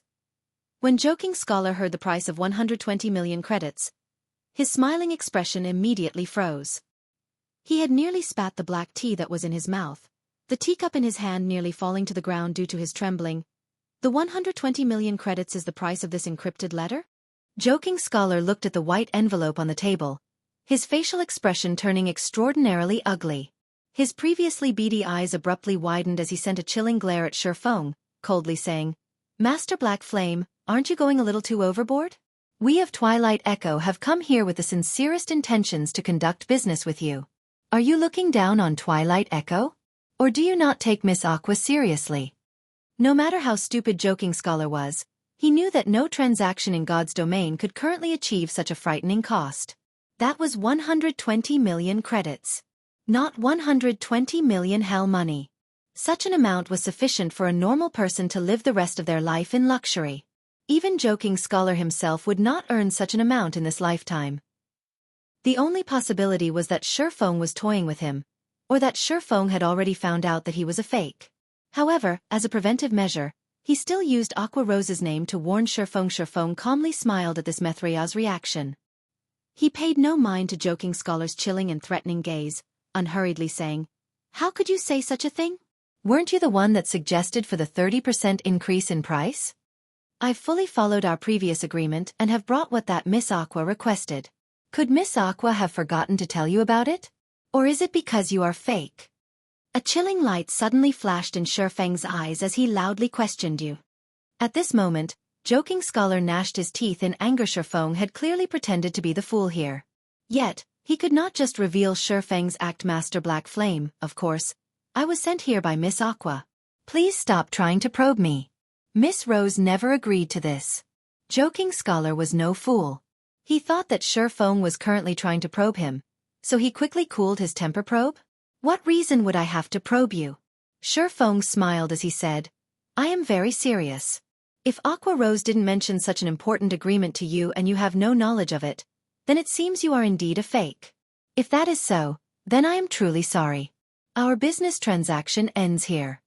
Saying so, Shifeng stood and prepared to leave. Joking Scholar immediately panicked. He could no longer discern whether Shifeng's words were true or not. In the beginning, he thought Shifeng was trying to swindle him. Now, however, it would seem that his previous preconception might be wrong. Have I really guessed wrong? Was this letter actually what they intended to trade? Joking Scholar felt that his brain was no longer sufficient to process this matter. He could not see through Shifeng at all. Previously, Shifeng had expressed immense interest in continuing the trade. Now, however, Shifeng was about to leave after scoffing. Just what was he supposed to do? Joking Scholar had personally witnessed the benefits Aqua Rose had obtained through her transactions with Shifeng. If Twilight Echo could periodically conduct similar trades with Shifeng and obtain such immense profits every time, the other first-rate guilds in their kingdom would have no chance to compete with them. They would become the tyrant of their kingdom just by becoming the lord of a city. The benefits that ensued were enough to attract the world-class corporation's investments. Not to mention receiving a few hundred million, they could even receive tens of billions of credits. If Twilight Echo could become the tyrant of a kingdom, they could receive investments from over 10 major corporations. The credits they could earn were unimaginable. In comparison, the 120 million credit transaction right now could be considered negligible. However, 120 million credits was not pocket change either. Moreover, their guild had only obtained the many ores before him through the painstaking work. If they gave them all to Shifeng, the losses would be mind-blowing. Of course. If such a powerful benefit were truly available, it could greatly assist Twilight Echo in elevating its current position, becoming the tyrant of the capital city. However, Joking Scholar could not see past Shifeng's thoughts at all. He did not know whether Shifeng had the sincerity to continue their current cooperation. With his status, he did not dare make this gamble. Master Black Flame, please wait a minute. Maybe Miss Aqua has forgotten to mention this to me. I'll have to ask Miss Aqua about this before making a decision.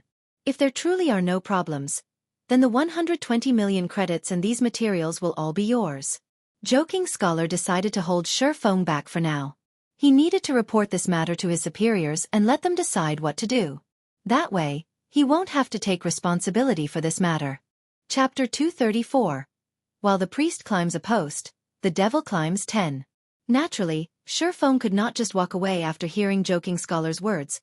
Although he did not know what had happened to Aqua Rose, if he could swindle so many materials and credits, he would make a huge profit. Fine. I'll give you 1 minute. I'm in a hurry. Shifeng swept a glance at the clock displayed on the system interface.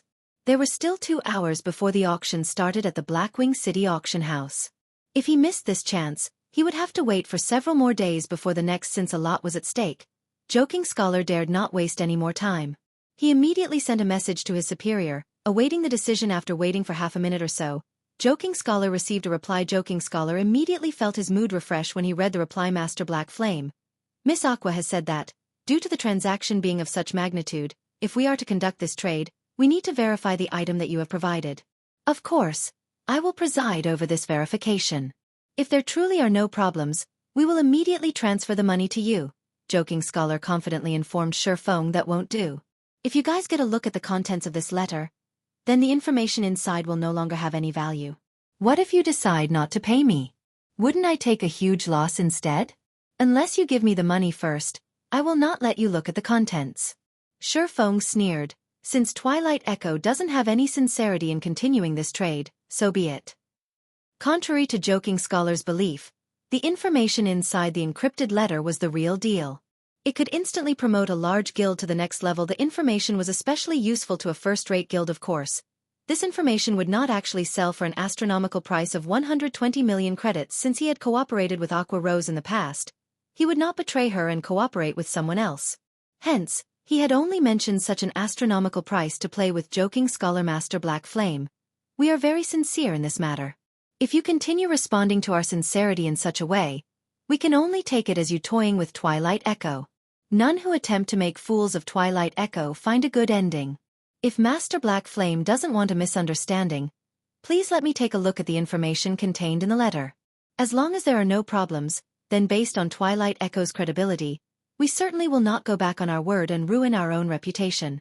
Although Joking Scholar spoke with an amicable tone, he did not try to hide the cold glint in his eyes in the least. Are you threatening me? Shifeng's tone turned cold as he said, although Twilight Echo is a first-rate guild, don't think that I, Black Flame, am someone you can easily mess around with.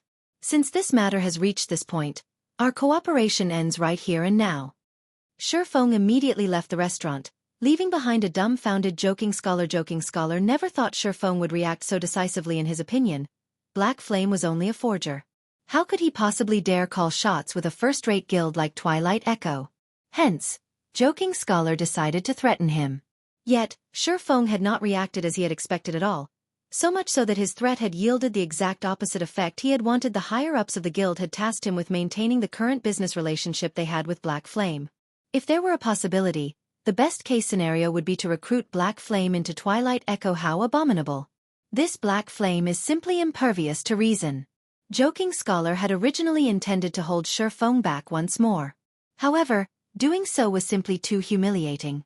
After speaking those decisive words, if he had to suddenly change his tone and try to ingratiate himself with Shifeng, he simply could not do it. He is definitely toying with me. That's the only plausible reason why he isn't willing to show me the contents of that letter. Immediately after, Joking Scholar contacted his superior scholar. How did it go? A dignified tone came through the communicator boss. that Black Flame rejected our proposal. He refused to let me take a look at the letter's contents. However, I am very sure that he is trying to play us for fools. There is nothing important in the letter, Scholar confidently assured. I understand. Although it is slightly unfortunate, Black Flame has also given us some enlightenment. Since Black Flame is unwilling to do business with us, we can just look for someone else.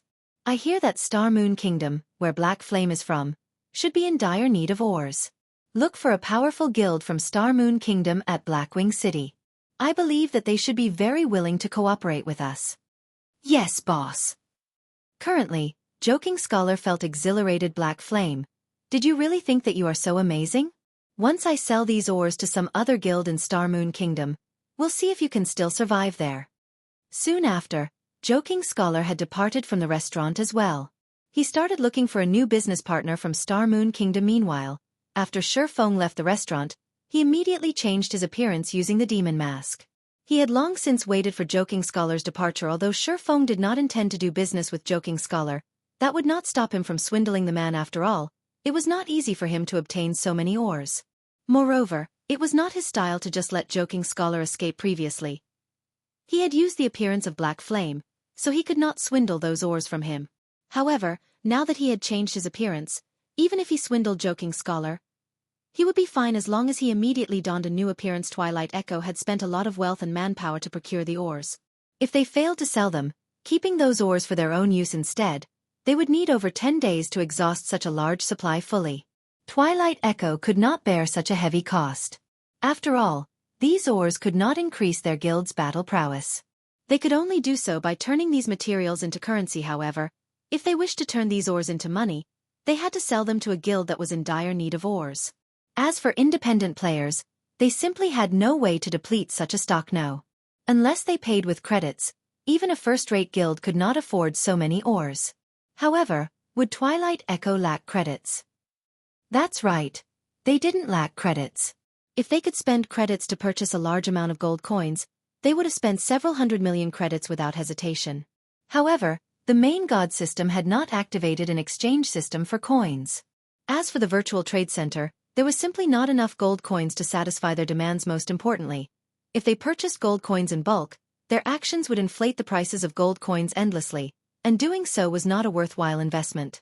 This was also one of the reasons why large guilds normally would not purchase gold coins in bulk. If Twilight Echo could not sell these ores quickly, it would wound the guild's development. However, it would not be an easy task to find a business partner willing to purchase so many ores. The only possibility they had was to look for a guild from Star Moon Kingdom. As long as Twilight Echo investigated, they would immediately discover that Black Flame was from Star Moon Kingdom. Meanwhile, the fact that Black Flame purchased so many forging materials proved that Star Moon Kingdom was in dire need. As long as the upper echelon of Twilight Echo had brains, they would naturally look for someone from Star Moon Kingdom to cooperate with. Unfortunately, Twilight Echo had miscalculated one point. It was not easy to obtain the pass required to enter Blackwing City. Even for a large guild, they would need to spend a lot of time and effort to obtain one. Not to mention, the majority of the guilds and players in Star Moon Kingdom didn't even know about the existence of Blackwing City. Quite some time had passed since the launch of God's Domain. However, the players from Star Moon Kingdom who could enter Blackwing City were among the extreme minority. It went without saying there were even fewer players who could afford so many ores. An hour quickly passed with Shifeng trailing Joking Scholar. Sure enough, Joking Scholar failed to find even a single player from Star Moon Kingdom. The majority of the players he met were independent players from other kingdoms and empires. Even when he met players belonging to guilds, these players were not part of their guild's backbone. Most importantly, none of these players had any interest in Twilight Echo's ores. This situation depressed Joking Scholar. He wondered just why he could not meet any players from Star Moon Kingdom. It would be fine even if it were even an independent player. At this moment, Shifeng took on Lone Tyrant's appearance using the demon mask, and he walked towards Joking Scholar casually. Chapter 235. Extreme Squeezing. Shifeng's disguise looked extremely similar to the real deal. Moreover, the equipment he wore had also changed appearance. He now wore a complete secret silver set equipment. On his back, he carried the fine gold-ranked blood-red longsword and blood-red cross shield. Not to mention the guild leader of a second-rate guild, even the guild leader of a first-rate guild would find it difficult to obtain equipment as dazzling as Shifeng's. In addition, Feng had completely replicated Lone Tyrant's arrogant air, creating a vivid image of the guild leader. Right now, even if someone familiar with Lone Tyrant stood before Feng, they could not tell whether he was the real Lone Tyrant or not. The players that walked past Feng involuntarily found their heads turning towards him. Both envy and admiration filled the gazes they sent his way. The glowing effect of a fine gold weapon had nearly blinded their eyes at this moment. Joking Scholar was still blindly searching the streets for his target, a gloomy expression portrayed on his face. However, when his eyes landed on Lone Tyrant, who was Feng in disguise, his eyes flashed with a glint of excitement. His equipment. Not even our guild leader compares to him. The guild he belongs to must be very powerful. I hope he is a player from Star Moon Kingdom. Joking Scholar made a silent prayer as he walked towards Feng. Hello. I am Joking Scholar of Twilight Echo. May I ask if your excellency comes from Star Moon Kingdom? Joking Scholar asked in anticipation. Are your eyes a decoration? Of course, I am from Star Moon Kingdom. If you don't even know who I am, why are you even playing God's domain? Feng arrogantly scoffed contrary to expectations. Not only did Feng's scolding fail to anger Joking Scholar, but it had also made him rejoice. Immediately, Joking Scholar used an identification skill on Feng. Lone Tyrant. Affiliated Guild. Dark Star. After reading Feng's basic information, Joking Scholarly immediately started a search through the official forums for information. Very quickly, Joking Scholar uncovered most of the information available about Lone Tyrant, and his mood instantly lifted higher than before. How careless of me. I did not expect to meet the well-renowned guild leader Lone Tyrant of Star Moon Kingdom. I wonder if your excellency would be interested in purchasing some ores? Joking Scholar spoke unhurriedly. However, Feng inwardly smiled at Joking Scholar's words. Just as he had guessed, Joking Scholar was in a hurry to get rid of the ores in his hands. Ores? Are you looking down on our guild? Feng angrily demanded. Guild leader Tyrant has misunderstood me. Of course, I know that your excellency does not lack materials. Joking Scholar calmly said. However, what about the other guilds in Star Moon Kingdom? If guild leader Tyrant can sell a large number of ores to those guilds at a low price, wouldn't your excellency make a huge profit? At this moment, Feng faked an interested expression. Guild leader Tyrant. After the recent update of God's domain, fighting monsters places a huge toll on a weapon's durability. Hence, I believe that every guild would be very interested in whetstones. Meanwhile, the main material needed to produce whetstones is hard stones. I just happen to have plenty of hard stones with me right now, and I can sell all of them to your excellency at a very low price.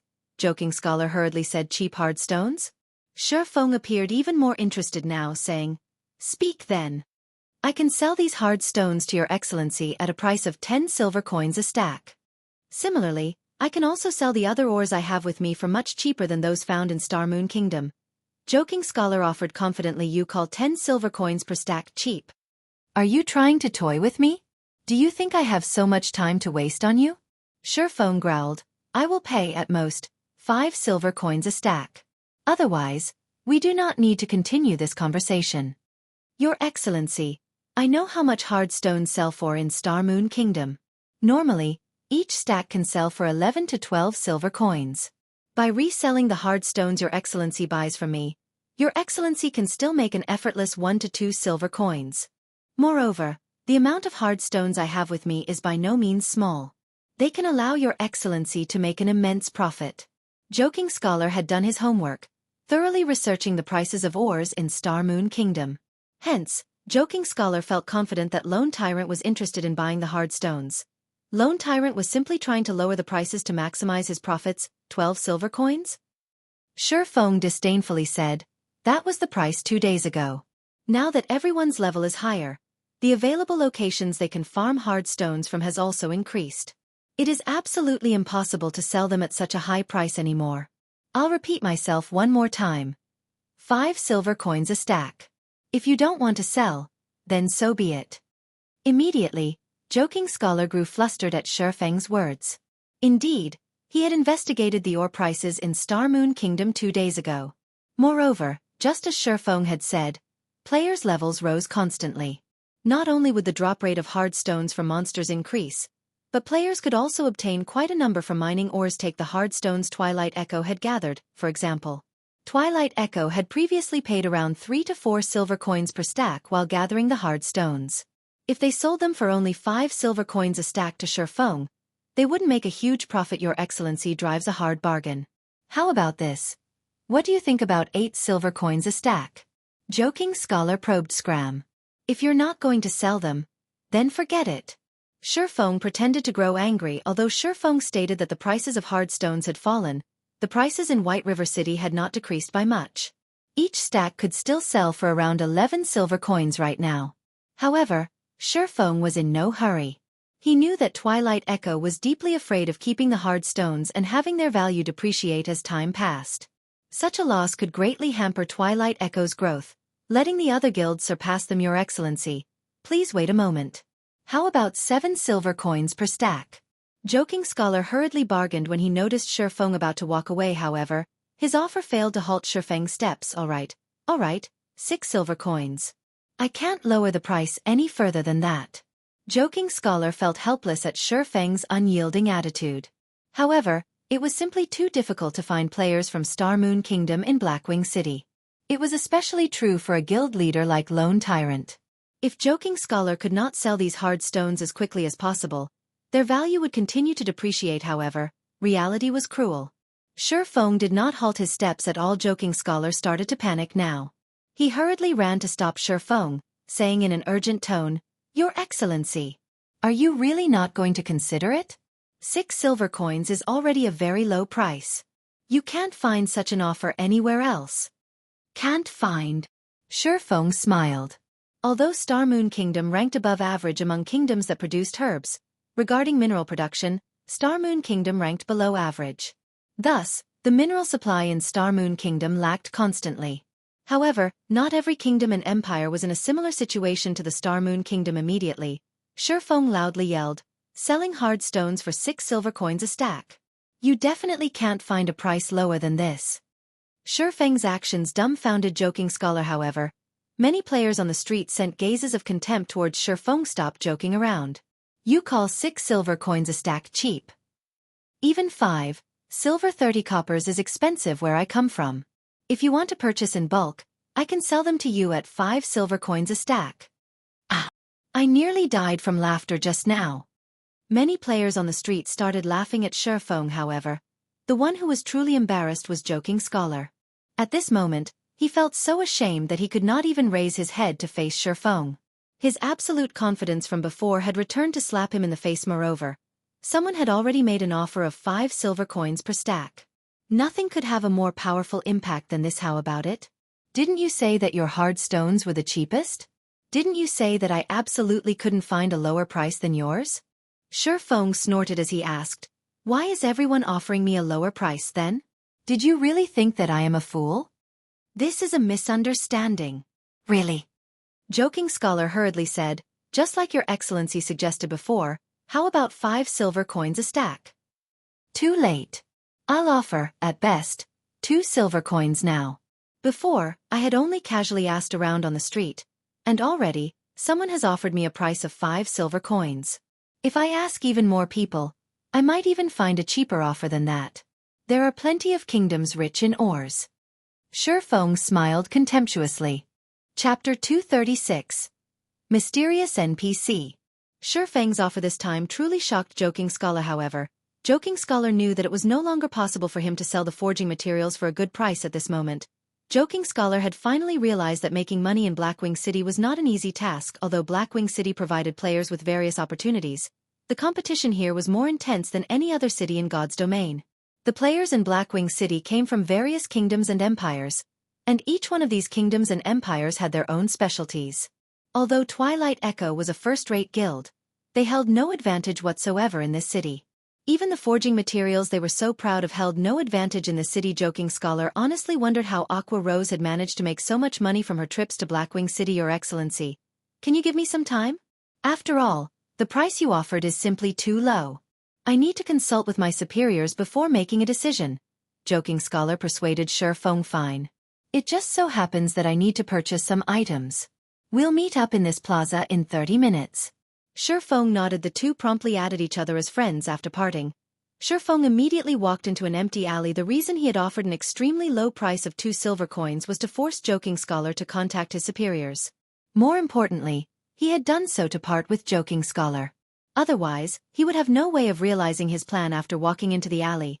Shifeng immediately used the 7 Luminaries crystal and returned to White River City. He then rushed to the bank, retrieving several hundred stacks of hard stones and other ores. Before using the 7 Luminaries crystal again to travel to Blackwing City afterward, Shifeng looked for a dark narrow alley. Glancing at his surroundings and making sure that he had not been followed, Shifeng changed into a new appearance again. This time, he disguised himself as an old man with white hair. He then donned a black hooded cloak and changed his name to Carlos. Aside from his name, he had concealed his information that should be about it. Shifeng examined his disguise. Regarding outward appearance or temperament, both looked extremely mysterious. Moreover, his body also exuded a frightening aura. He did not look like a player at all. After confirming that there were no problems with his disguise, Shifeng walked towards a relatively populated street. In the street, he discovered a relatively well-equipped guardian knight, and without hesitation, he walked towards this guardian knight. While he walked past this man, Shifeng pretended to accidentally bump into him, knocking the man down to the ground. Originally, the guardian knight was enraged from being knocked down.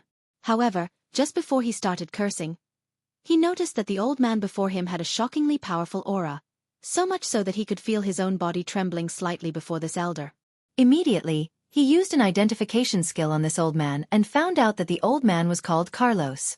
Meanwhile, any remaining information about the old man displayed as unknown. In God's domain, there were only 2 scenarios that resulted in an unknown return from an identification skill.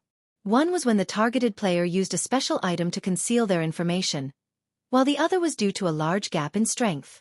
In both cases, a normal identification skill would not suffice to determine the target's information. Meanwhile, the old man before him was clearly not a player, but an NPC. Hence, the Guardian Knight determined that the old man named Carlos was very powerful. Afraid that he would earn the ire of this mysterious NPC and get himself killed, the Guardian Knight immediately swallowed his words. "Young man, are you all right?" Shifeng spoke in a dignified tone, casting an overlooking gaze at the Guardian Knight. "No, there are no problems at all," the Guardian Knight hurriedly said. "It's good that you're all right. However, it is still my fault for bumping into you. As compensation, you can come to my place to purchase items in the future. I will sell them to you at a discount," Shifeng said. Immediately, he started walking towards a nearby alleyway. Could my luck have come? The Guardian Knight reacted quickly as he immediately followed Shifeng into the alleyway. Shifeng was shrouded in mystery, and the aura he exuded was extremely frightening. Coupling that with the fact that he had bumped into a player, he would naturally attract the attention of many players on the street. Although Shifeng's words had not been loud, many of the surrounding players had clearly heard him. There were countless fortuitous encounters in God's domain. It was especially so for a place like Blackwing City. It was not strange for players to purchase some rare items from a hidden NPC. The elderly man before them was such a powerful NPC. It would not be odd for him to sell some powerful rare item. So, how could they possibly miss out on such a good opportunity? Hence, every player on the street followed Shifeng and the Guardian Knight. Damn, why are there so many people following us? The Guardian Knight felt depressed when he noticed the crowd of players trailing behind him and the old man. However, his feet did not stop as he continued after Shifeng. Meanwhile, when Shifeng noticed the large number of players following him, his lips curled into a smile. He had already achieved his goal. Soon after, Shifeng led the crowd of players past the street where Joking Scholar was. As Joking Scholar had only needed to notify his superiors about the current situation. He had not wandered too far from his original location. Naturally, he also noticed the strange sight of a crowd of players following a mysterious old man. Hence, he hurried after one of the players trailing Shifeng. After making a short inquiry, Joking Scholar learned the reason for this strange situation. His face lit up with joy as he, too, joined this army of players. Seeing that Joking Scholar had taken the bait, Shifeng located an unoccupied gazebo and took a seat there.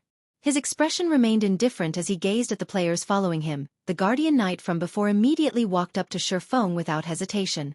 He intended to find out what items he could purchase from the old man. In response to the Guardian Knight's actions, Shifeng revealed a faint smile as he retrieved hard stones and many other types of rare ores. He then quoted extremely low prices for all these ores. Shifeng quoted 1 stack of hard stones for 40 copper coins, a stack of 200 iron ore for 4 silver coins, a stack of 200 fine iron ore for 6 silver coins, 200 silver ore for 10 silver coins, and 200 mithril ore for 12 silver coins. The Guardian Knight was immediately dumbfounded when he heard these prices. the prices Shurfeng quoted were far lower than the current market prices. It was especially true for the hard stones that were currently in high demand. Your Excellency Carlos, I wish to purchase 30 stacks of hard stones, the Guardian Knight said, excitement clear in his voice. After all, if he returned to his own country and resold these hard stones at 5 silver coins, he would make an immense profit. Anyone would grow excited over such a situation. Hence, the Guardian Knight spent all of the money he had on him to purchase hard stones from Shurfeng. Meanwhile, the players that arrived a tad bit later were immediately stunned by the Guardian Knight's transaction. Immediately, they rushed forward to purchase hard stones from Shurfeng. A majority of the players currently in Blackwing City were independent players. The money they carried did not amount to much, so the number of hard stones they could buy was limited. Most of the players only bought a dozen or so stacks of hard stones from Shurfeng. In the blink of an eye, Shurfeng had already sold over 200 stacks. The players who managed to purchase hard stones from Shurfeng left with wide smiles. Some had even purchased gold coins using credits, shouting their offer on the streets. If they were to purchase coins through the virtual trade center, the coins would need at least 2 hours to arrive in their accounts. If it were a private transaction between players, however, they could immediately pay and receive the coins. Hence, these players immediately started yelling on the streets, going so far as to offer double the market price. Joking Scholar immediately panicked. This mysterious NPC was actually selling these items and at such a low price. There were even so many players purchasing coins on the streets. If news of this matter reached Dark Star's guild leader, Lone Tyrant's ears. If that happened, he would never get rid of the forging materials in his hands. Immediately, Joking Scholar sent this information back to his superior, and just as quickly, he received a reply. They ordered him to sell as many of the materials as he could at a low price. Following which, Joking Scholar immediately rushed towards the meeting location he had agreed upon with Shurfeng. He then sent Shurfeng a message, stating that they could conduct their trade immediately. Joking Scholar was deeply afraid of Shurfeng discovering the matter with the mysterious NPC. If Shurfeng found out about it, he wouldn't even be able to sell his hard stones for 2 silver coins a stack. Shurfeng revealed a faint smile after receiving Joking Scholar's message.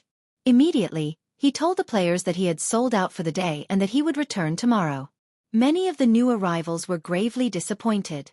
They lamented over the fact that they had been so slow, and they had no choice but to return tomorrow. Soon after, Shurfeng vanished from the players' sight. He searched for a secluded location and donned the appearance of Lone Tyrant once more, before hurrying over to the meeting location. Chapter 237. If you don't do stupid things, they won't come back and bite you in the ass. In the central plaza of Blackwing City, many players wandered, sightseeing. Blackwing City was a must-see destination as it had been built atop the peak of a mountain. Meanwhile, the stargazing tower loomed in the central plaza of the city.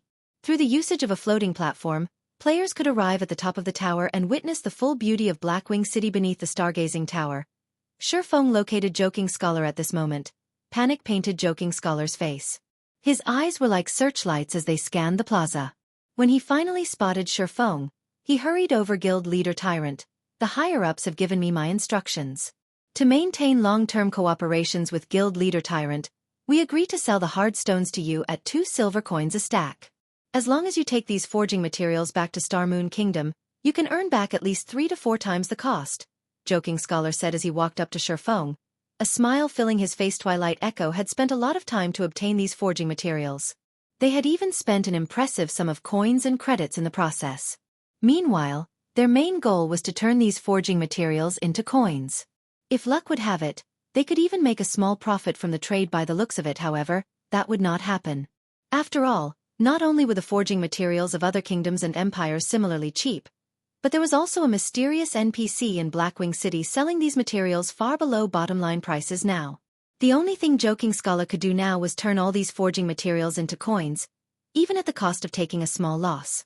He could then head to the Blackwing City auction and purchase some items that would benefit the guild's development. However, although ideals were wonderful, reality was very cruel. It was clearly impossible for Shurfeng to spend hundreds of gold to purchase these materials.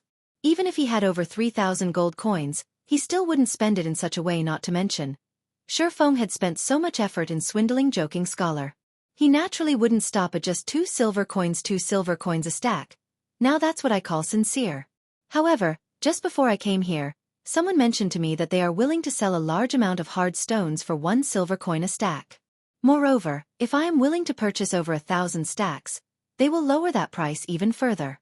Feng shook his head, feigning disinterest. What? 1 silver coin a stack? Who said that?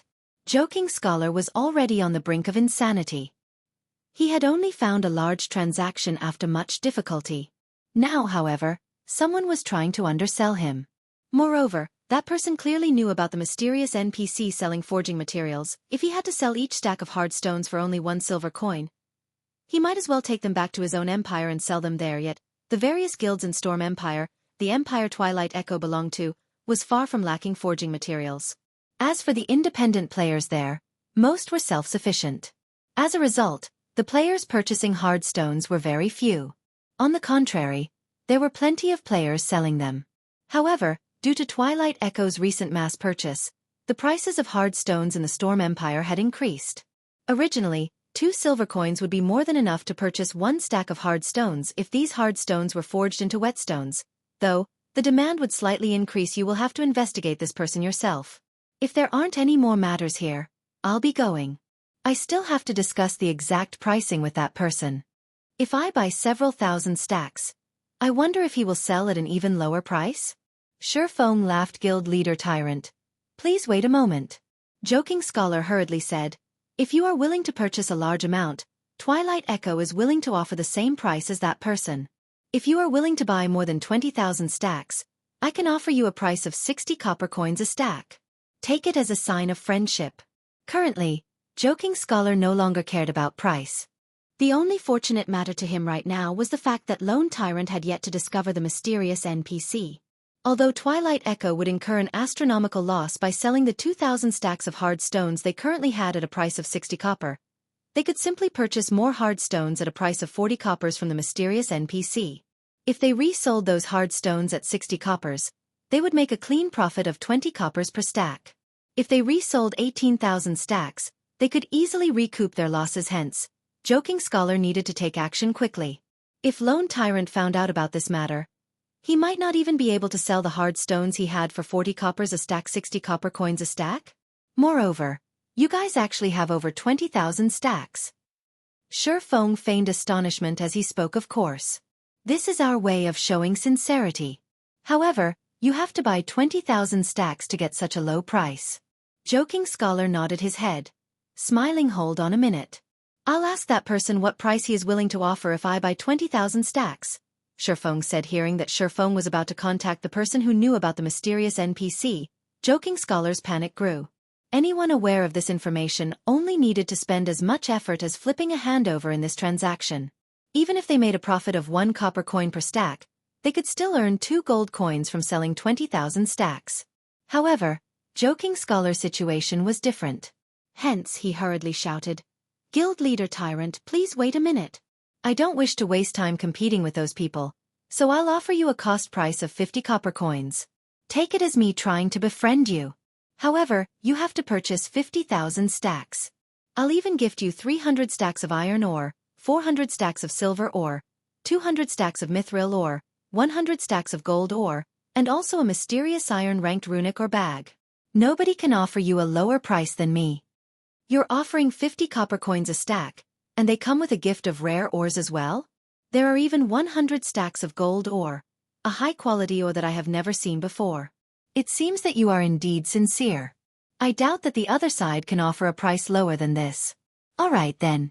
I'll buy 50,000 stacks of hard stones from you. Feng smiled contently. He was already quite satisfied that he could purchase 2,000 stacks of hard stones for only 50 copper coins a stack at the expense of selling over 200 stacks of hard stones at a price of 40 copper coins a stack. He could purchase over 2,000 stacks at a price of 50 copper coins in return. He had made a huge profit out of this transaction. As for the remaining 48,000 stacks of hard stones, if Joking Scholar uncovered the truth, he would never sell him hard stones for such a low price again. Basically, there wouldn't be another business transaction between him and Twilight Echo. However, Feng paid no mind to this with this batch of forging materials. He would not run out of hard stones anytime soon. Let's sign a contract then, Guild leader Tyrant. Joking Scholar took out an electronic contract. With the main god system bearing testimony to this contract, neither party involved was allowed to violate the conditions set. What is the meaning of this? Feng wrinkled his brows slightly. Guild leader Tyrant. This is a large transaction that involves 50,000 stacks of hard stones. If Guild Leader Tyrant suddenly decides not to buy the hard stones, wouldn't I suffer the loss? Of course, I am not trying to question Guild Leader Tyrant's credibility. However, to avoid any future disputes, let us be villains before nobles, Joking Scholar explained still. Isn't there a problem with this agreement? I don't mind that the trade has to be done within 10 days, but why do I have to compensate you 5,000 gold coins or 50 million credits, with gold coins as priority, if I renege on the contract, while you guys don't have to pay anything if you renege on your commitment? Shi Feng angrily said. You call this not questioning my reputation? From the way I see it, maybe we should forget about this business transaction altogether. Although Shi Feng appeared angry, inwardly, he couldn't be any happier. Originally, he had no hopes of getting the remaining 48,000 stacks of hard stones. He would never have thought that Joking Scholar would take such an action. Contrary to being furious, Shi Feng couldn't help but eagerly agree to this contract. The evil one brought upon themselves truly was the hardest to bear. Please wait, Guild Leader Tyrant. I simply forgot to write it in. If Twilight Echo reneges on the agreement, we will similarly compensate you with 5,000 gold coins or 50 million credits.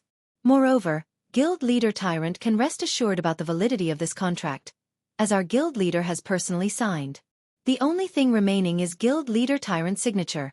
Joking Scholar hurriedly amended the agreement. He had indeed forgotten about this matter out of panic.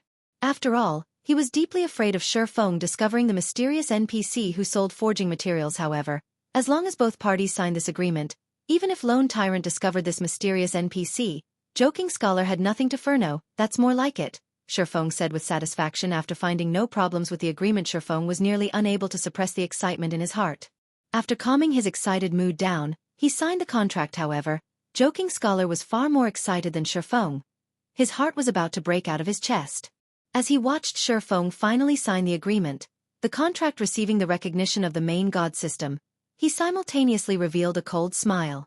Chapter 238. Perfect Substitute. Let's first trade the 2,000 stacks that I have with me then. Joking Scholar felt fully relieved now. Sure. Shi Feng revealed a faint smile. Nodding, Joking Scholar then called up the trade interface, initiating the trade with the agreement in effect now. Even if Lone Tyrant discovered the secret, he would not dare renege on the deal. If he did so, he had to pay 5,000 gold coins or 50 million credits, with gold coins set the priority. Hence, he could only gnash his teeth as he purchased 50,000 stacks of hard stones for 50 copper coins a stack. The full transaction would total to 250 gold coins. Meanwhile, by reselling the 48,000 stacks of hard stones he would obtain from the mysterious NPC, Joking Scholar could make a clean profit of 48 gold. In addition to the 10 gold he just obtained, he would have a total profit of 58 gold. Such an amount could allow him to purchase quite a lot of items at the Blackwing City auction. He could also use the leftovers to increase the guild's fluid funds. Joking Scholar nearly roared with excitement. This feeling is great. However, Joking Scholar suppressed his excitement. He still needed to maintain a proper outward appearance. Now that Twilight Echo had such fluid funds, they could develop at a much faster rate. Also, since his contribution in this matter was so great, Joking Scholar wondered just what sort of reward the guild leader would give him currently. Shi Feng also felt exhilarated at the sight of so many forging materials. Most importantly, he had only spent 10 gold coins for all of them. Nothing could feel better than these. As long as he resold them in White River City, he could earn 200 gold coins from the 2,000 stacks of hard stones alone. If he forged all of them into whetstones, he could make 800 gold. If he turned them into advanced whetstones, that would be a 2,000 gold profit. Although he could not make whetstones and advanced whetstones at a 100% success rate, after deducting costs, he could still easily earn over 1,000 gold. Moreover, this was only in the case for 2,000 stacks. If he received the full 50,000 stacks of hard stones from Twilight Echo, he could easily achieve the 30,000 gold needed for his epic quest. Guild Leader Tyrant, please hold on a moment. I'll go and retrieve the remaining hard stones. Joking Scholar was satisfied after receiving the money. He would immediately use this money to purchase even more hard stones from that mysterious NPC. Fine. Let's meet up at the bank then. Shi Feng couldn't help but smile as well when he saw Joking Scholar's smile. Although players could not retrieve their personal belongings from the bank of Blackwing City, they were still allowed to store items. Right now, Shi Feng's bag was full to the brim. It would be inconvenient for him to attend the Blackwing City auction in such a state. Hence, he planned to store his items first. As for the remaining forging materials he had been promised, Shifeng no longer held any hopes of receiving them. After all, he could already envision the end result. Shifeng wondered just what sort of expression Joking Scholar would make when he found out that not only was the NPC that sold the forging materials no longer there, but the NPC would also never return very quickly. Joking Scholar ran over to the gazebo the mysterious NPC had previously occupied. Where is he? Joking Scholar looked at the scarcely populated alley. Aside from a few players, the mysterious NPC was nowhere to be found. Are you referring to that NPC that sold the forging materials? You came late.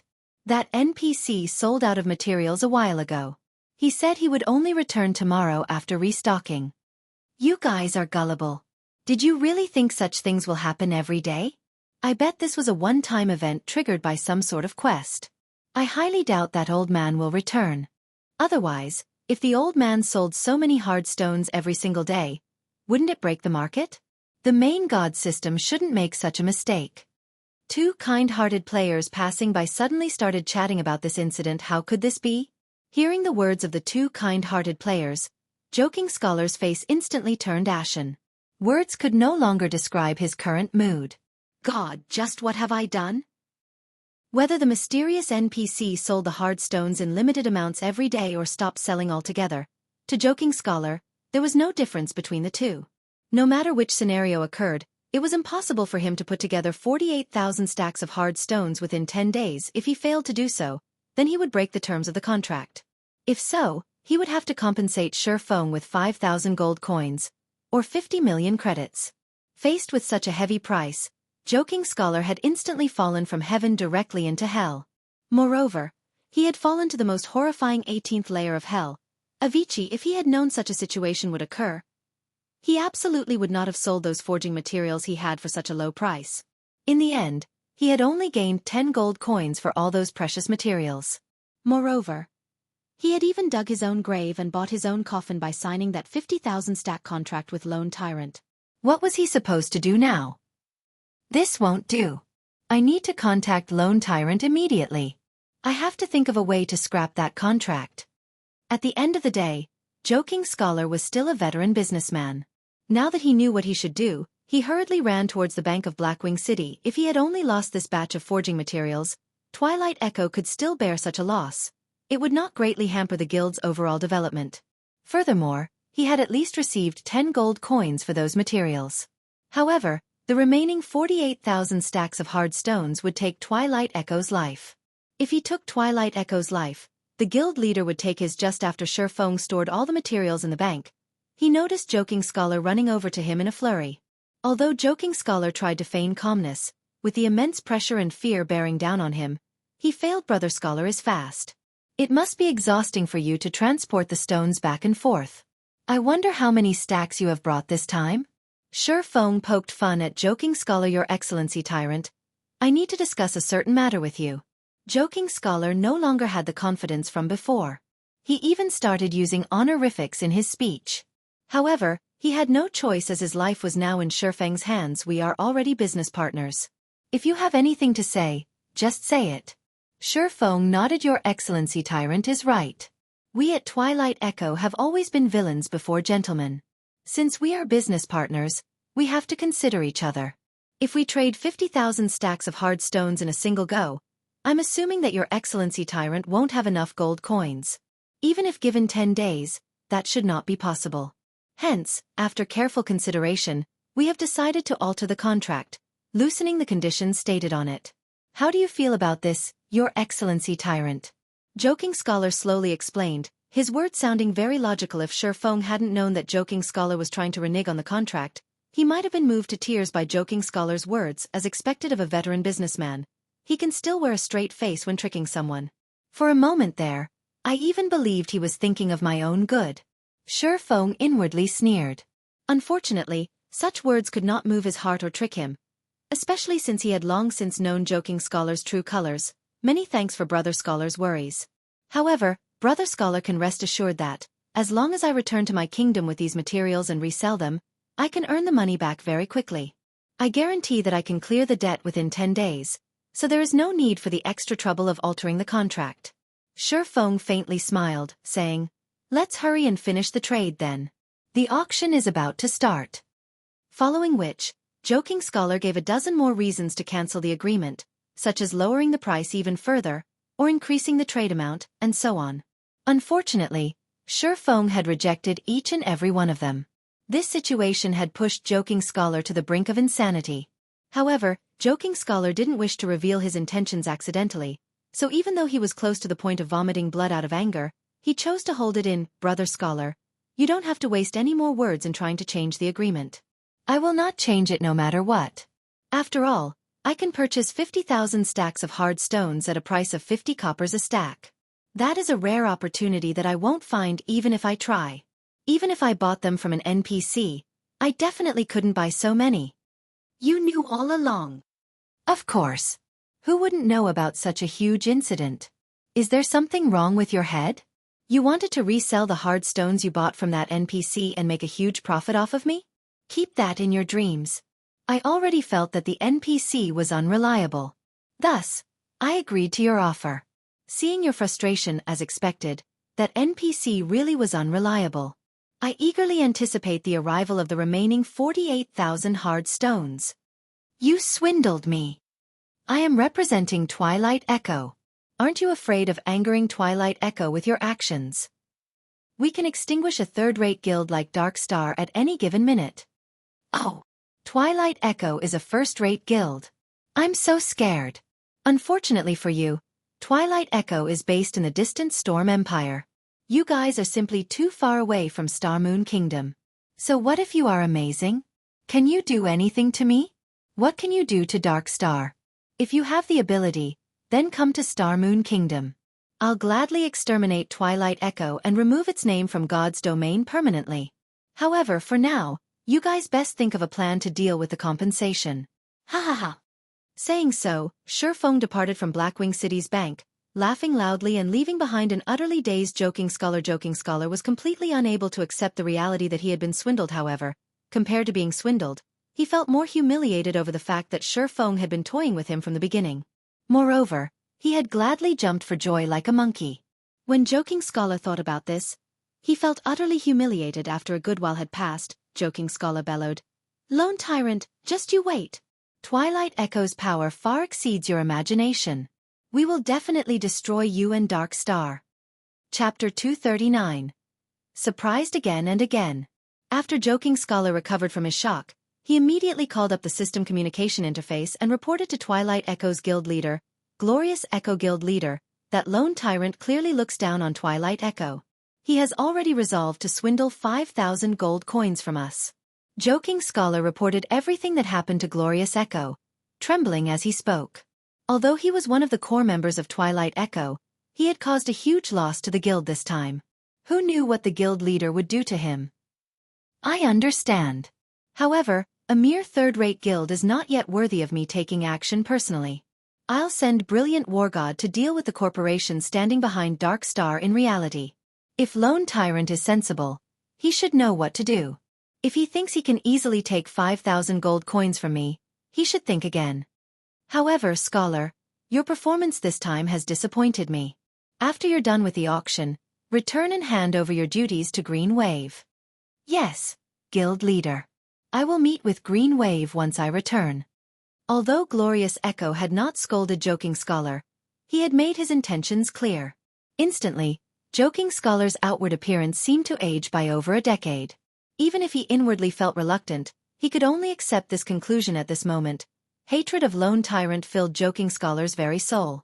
If it weren't for Lone Tyrant, he would not have fallen to such a fate, unless he could perform astonishingly, bringing a huge benefit to the guild. The guild would no longer regard him with any importance. No. I can't just give up. As long as I can buy an item at the Blackwing auction that will surprise the guild leader, he might even decide to rescind my punishment. A final trace of hope ignited in Joking Scholar with the 8 gold he had brought from the guild, in addition to the 10 gold he previously obtained. He currently had 18 gold on him. With so much money, not even a first-rate guild could contest him in the auction. Elsewhere, Shifeng had already arrived at the Blackwing auction house under the guise of Black Flame. Shifeng's plan had succeeded magnificently. Not only had he earned a large sum of coins and credits, but he also helped Dark Star make a powerful enemy. Twilight Echo was a first-rate guild. Meanwhile, as the guild leader of this first-rate guild, Glorious Echo possessed over 20 years of experience playing virtual reality games. Furthermore, he had led Twilight Echo in campaigns in the virtual world for over a decade, so he had a wealth of experience, and his strength and techniques were also extremely powerful. Aside from such an impressive guild leader, Twilight Echo also possessed tens of top-tier experts. In the past, every one of these experts had become Tier 4 or above powerhouses. In addition, Twilight Echo also had 3 members who had achieved a Tier 6 class in the past, becoming God-ranked powerhouses. Among those 3, one was none other than Twilight Echo's guild leader, Glorious Echo himself. Meanwhile, Aqua Rose and one of her good friends took up the other 2 spots. This was the reason Twilight Echo stood out amongst the many tyrants surrounding them, becoming one of the few super guilds in God's domain. In the past, Twilight Echo had far surpassed Ouroboros in every aspect, and they had even established a gigantic virtual empire for themselves. Back then, Twilight Echo was an existence that Surfong could only admire from afar. Of course, Surfong could not take the current Twilight Echo lightly. After all, Twilight Echo was still a first-rate guild. It had an extraordinary background, and there were countless corporations supporting them financially. They similarly had a large influence in the real world. To deal with a third-rate guild like Darkstar, they could simply put some pressure on Darkstar economically in reality, and Darkstar would suffer. Hence the reason Surfong had chosen to disguise himself as Lone Tyrant when toying with Twilight Echo. Right now, Surfong still did not know who supported Darkstar from behind the scenes. However, with a first-rate guild like Twilight Echo placing financial pressure on them in the real world, Surfong could, at least, glimpse the powerful organization standing behind Darkstar. That way, Surfong could take appropriate measures to deal with them in the future. Just as Surfong was about to take a seat in the auction hall, Surfeng's system communicator rang out. The person contacting him was none other than Aqua Rose, who had been out of reach all this time. Miss Aqua, you sure are a busy person. You actually sent a representative for such an important business transaction. Surfong teased. Surfong was very clear that Aqua Rose's absence had something to do with Glorious Echo. After all, Aqua Rose's recent performance had been too impressive. The nail that stuck out would be hammered down. Glorious Echo must have felt Aqua Rose was a threat to his position. Master Black Flame, you must be joking. I've only managed to log into God's domain after much difficulty. However, it seems that I am still too late. Aqua Rose's tone was helpless as she spoke. What happened? Surfong asked curiously. Based on Aqua Rose's tone, Surfong could tell that this matter was not as simple as it seemed. Otherwise, why would a strong woman like Aqua Rose reveal a trace of depression and helplessness? At the end of the day, Aqua Rose was still an honorary elder of Twilight Echo. Her position in the guild was extremely high. Moreover, Aqua Rose's family in the real world had a powerful background. Her family was also one of the corporations supporting Twilight Echo financially, so they possessed significant shares of the guild. Thus, unless Glorious Echo had gone insane, he should not have taken any vicious actions against Aqua Rose. The current situation was merely a business competition, and both were still doing it to develop Twilight Echo. At worst, both parties would only feel dissatisfied with each other. They would not break off all relations with and start an all-out war. It's nothing much. I only left Twilight Echo, that's all, Aqua Rose casually replied. What? You left Twilight Echo? Did your family not say anything about this? Surfong nearly thought his ears had played a trick on him. Although Aqua Rose sounded relaxed, Surfong could feel the aggrieved feelings hidden behind her words.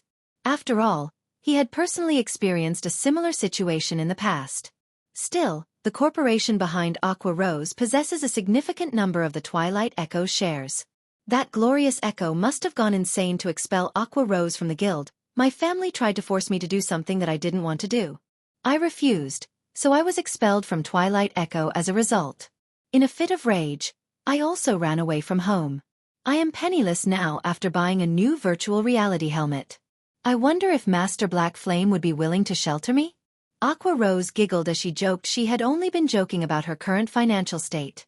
After all, it was a fact that she was the princess of a major corporation. It was inevitable that she would have some money saved up. Even if she ran away from home and did not rely on her parents, the money she had in her bank account could allow her to live the rest of her life in peace without working. Sure, I would gladly welcome a powerful helper like Miss Rose.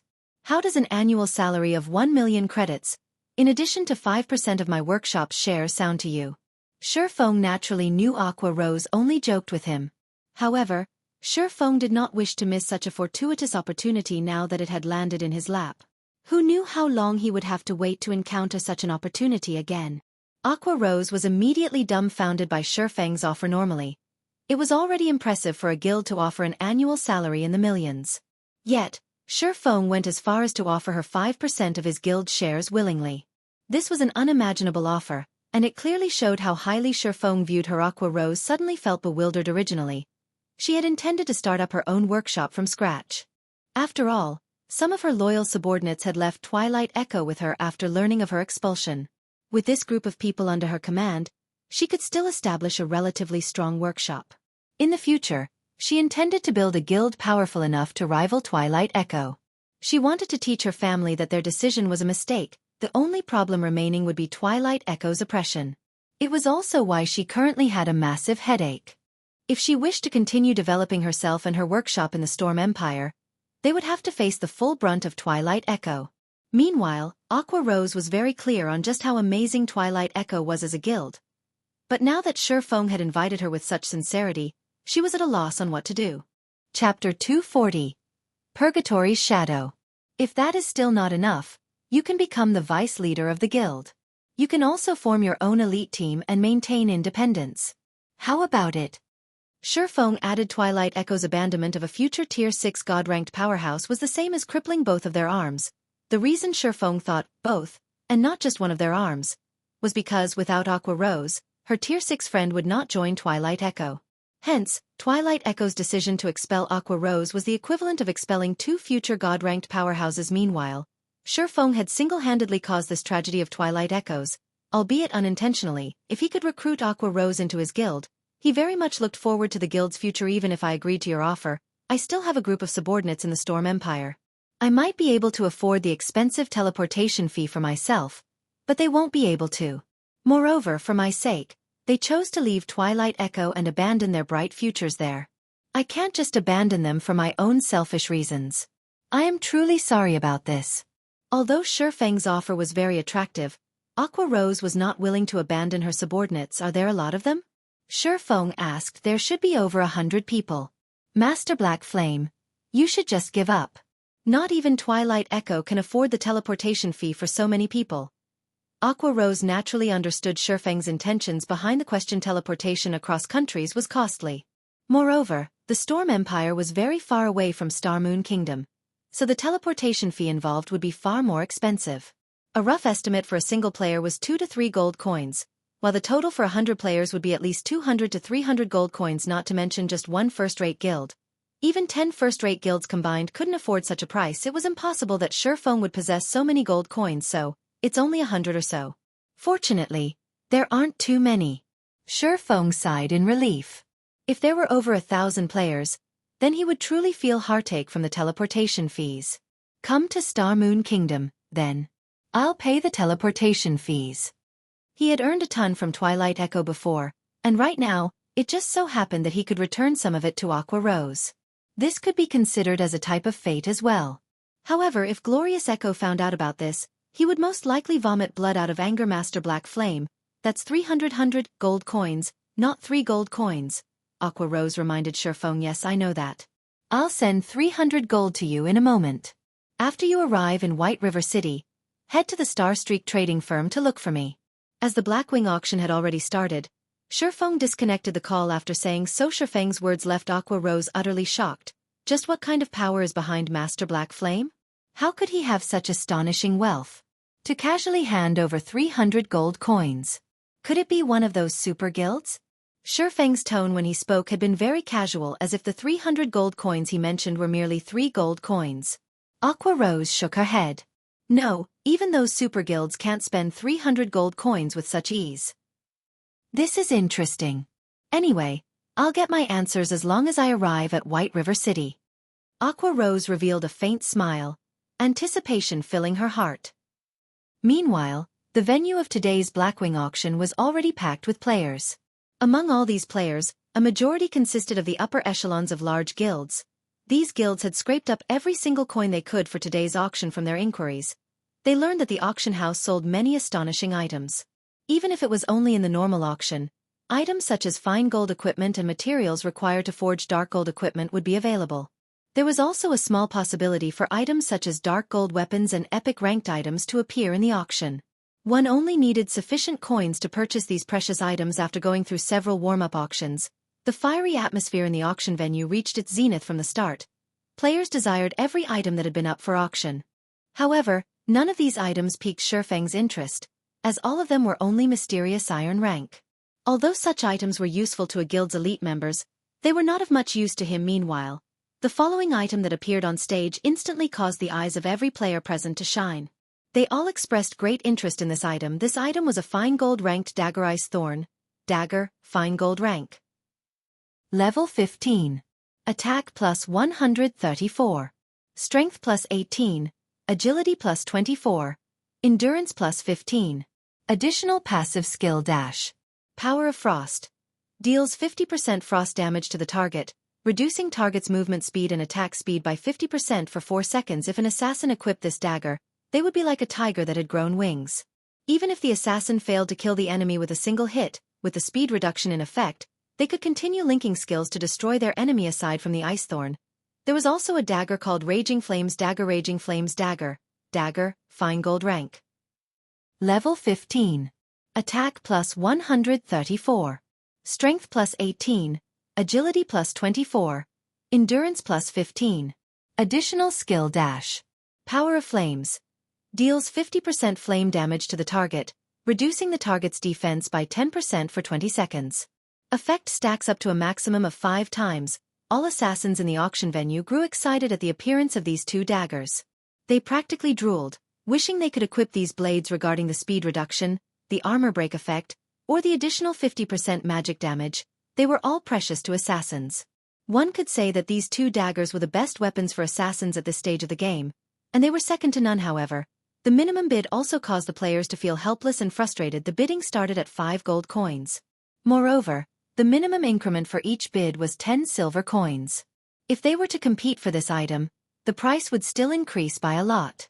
If one of the large guilds present bid on these daggers, that guild would lose the ability to compete for the following items to show up in the auction.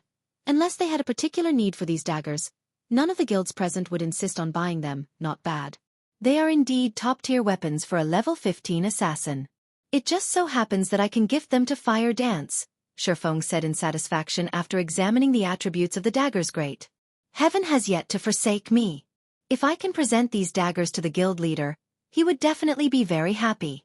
He might even decide to my repeal punishment. Sitting at the forefront of the auction hall, Joking Scholar's eyes turned crimson as he looked at the Ice Thorn and Raging Flames dagger displayed on the stage. If level 200 guards were not present, he might have rushed onto the stage to snatch the weapons. After the auctioneer announced the start of the bidding, the entire auction hall exploded. 5 gold. 5 gold, 50 silvers. 6 gold. Before a minute had passed, the price of the daggers had reached 7 gold 20 silvers. When the majority of the guilds saw such a price, they quickly gave up on the daggers. Ha ha ha. You all can compete with each other all you want, but don't even think that you can win against me. Joking Scholar was completely confident at the moment. He was not afraid that someone could bid higher than he could. Moreover, this was only the start of the auction. Many more items would appear later on, and no one knew how powerful the following items would be. Everyone would hold back their bids. Hence, Joking Scholar was not afraid of someone competing with him over the daggers. Seeing that the bids had stopped, Shifeng opened his mouth and said, 10 gold coins. The auction venue instantly fell silent. Although these daggers were top-tier weapons for an assassin, that price was simply too high. However, that was not to say that these daggers were worth such a price tag. Rather, not many players currently present could afford such a price. They had not brought that many coins with them to the auction. If the auction were conducted using credits, many players would be more than willing to spend 500,000 credits to buy these daggers. Black Flame? Shit. He is actually trying to compete with me. How could he have so much money? Joking Scholar was on the brink of insanity. If he offered an even higher price for the daggers, then he could not afford to bid on later items. Yet if he did not buy these daggers, his future would be bleak in the end. Joking Scholar made a decision, loudly shouting, 10 gold 20 silvers. In response, Shifeng merely smiled as he casually said, 12 gold. 12 gold 10 silvers. Joking Scholar gripped his chest in pain as he shouted, his hatred for Shifeng growing intensely annoying little pest. 20 gold. Shifeng did not wish to waste his time with joking scholar, so he abruptly raised the bid by a huge margin. He did not mind spending such a small amount of money. After all, he had made a huge profit off Twilight Echo today Black Flame. Joking scholar glared at Shifeng, a hint of despair hidden within his eyes. He only had 18 gold on him right now, so he had no way to compete for the daggers at all. He never imagined that, in the very end, the black flame he had looked down on would give him the final blow, sending him into the abyss of despair. On the other hand, Shifeng felt it troublesome to pay attention to joking scholar. He did not even glance at the Mithraea as he focused on the next auctioned item, Purgatory's Shadow. This was one of the 3 treasures one could only find in the Blackwing auction house. Chapter 241. Envious Wealth. All the players present at the auction venue were awestruck by Shifeng's bid of 20 gold coins. Players who could attend the Blackwing auction all had extraordinary backgrounds. Even so, none of them could afford such a price, although plenty of the players present were provided funding by their own guilds, that only amounted to 10 gold or so. Even the wealthiest guild present had brought only a little more than 20 gold. Hence, nobody present would be willing to go all out just for a pair of level 15 daggers, even if they were weapons of supreme quality. Although these daggers could instantly turn an expert assassin into an apex assassin, they would not be of much help to the guild in the long run. Even if the players present could afford to buy these daggers, they would not spend 20 gold to do so. After the auctioneer slammed his hammer for the 3rd time, everyone in the audience started laughing maniacally. What a stupid guy. He actually spent 20 gold for those 2 daggers. I wonder who he is trying to impress, for him to willingly part with so much money? Ha ha ha. At least I have one less competitor now. 20 gold. What a rich tycoon. While ignoring everyone's mockery, Shifeng paid 20 gold to the auction house and received the 2 daggers. He then shifted his focus to the next item up for bid, Purgatory's Shadow, one-handed sword, dark gold rank. Level 20, can be upgraded twice. Attack plus 273. Strength plus 30. Agility plus 25. Endurance plus 22. Attack speed plus 2. 20% chance to cause 300% damage, 10% chance to reduce damage dealt by target by 20%. Effect not stackable. Additional skill dash. Purgatory power. When activated, increases attack speed by 100% and damage dealt by 30% for 15 seconds. Cooldown 2 minutes.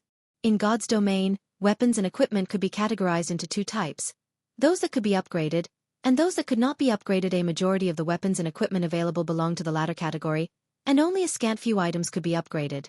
Normally, only items of epic rank or above could grow along with a player's level, and very rarely would any item below epic rank possess such a capability. It can be upgraded twice, as expected of one of the treasures of the Blackwing auction house.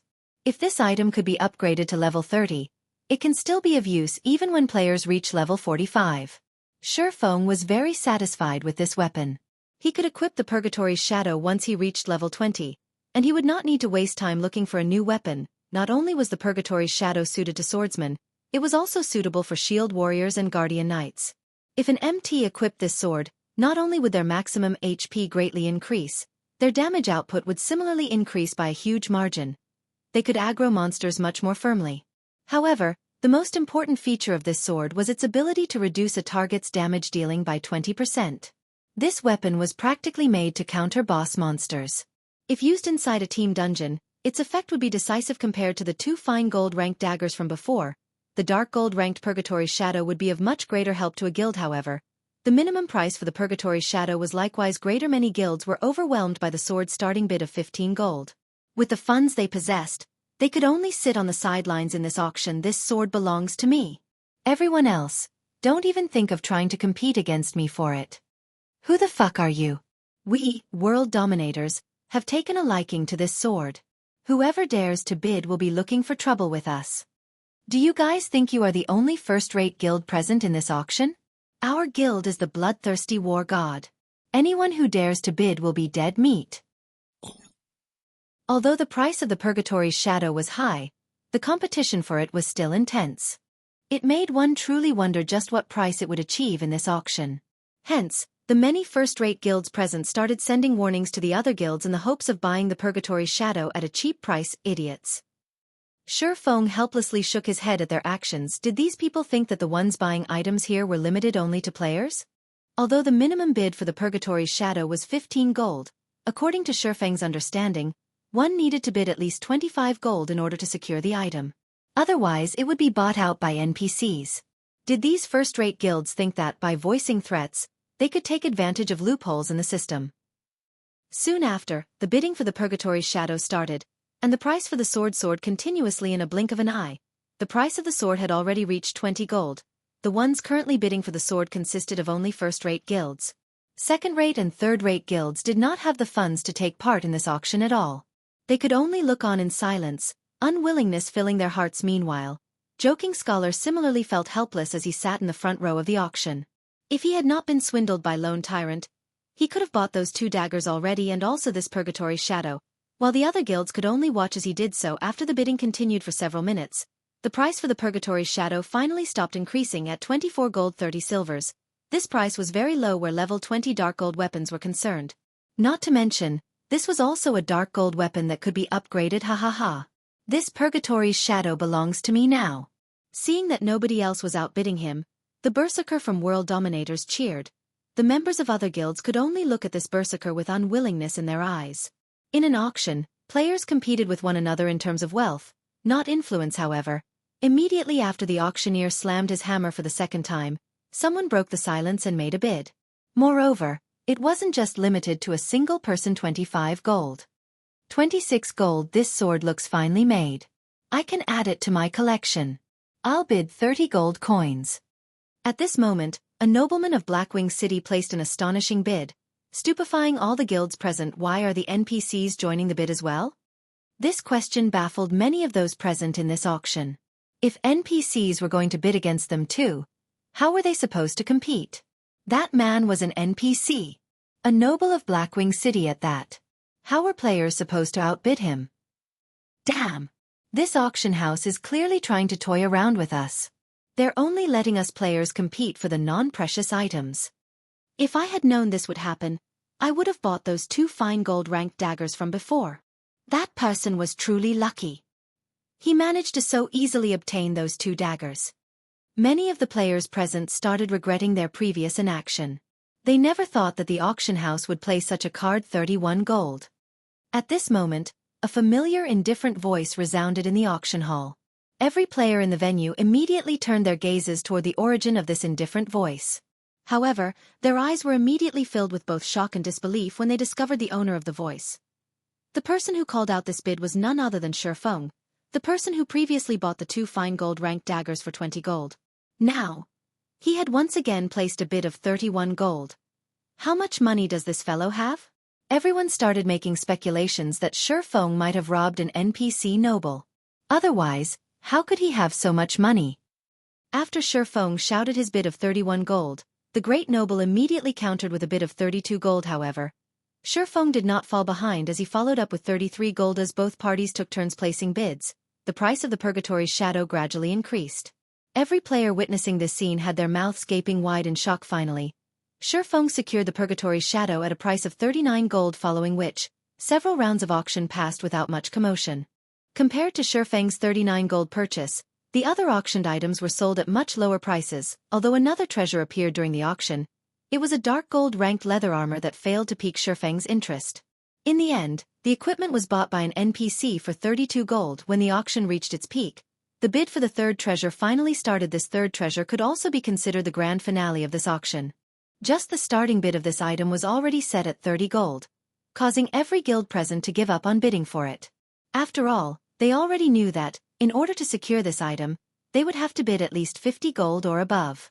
Unless several first-rate guilds pooled their funds together, it would be an impossible feat. However, the notion of forming such an alliance was simply unimaginable for the many first-rate guilds present. Lending money to other guilds at this point in time would be no different from lending money to an enemy. Even if they did join together and purchase the item, there would only be one copy of the item. How were they supposed to split it? Hence, it was impossible for any of the guilds present to form an alliance. Chapter 242. Arclight Shield. Originally, the guilds attending the Blackwing auction had already given up on bidding for the final item. They merely stayed to take a look at how high the price of the final item would reach. The minimum price for the item was 30 gold. None of the guilds present were that flush with fluid funds, however. The moment their sights landed on the final item, they instantly had a change of heart, the reason being, the item displayed on stage was simply too important to a guild. The final item was neither weapon nor equipment. Instead, it was a forging design. If the forging design was for a normal weapon or equipment, nobody would have paid any attention to it. However, the forging design being auctioned was for the Arclight shield, a level 15 fine gold ranked shield.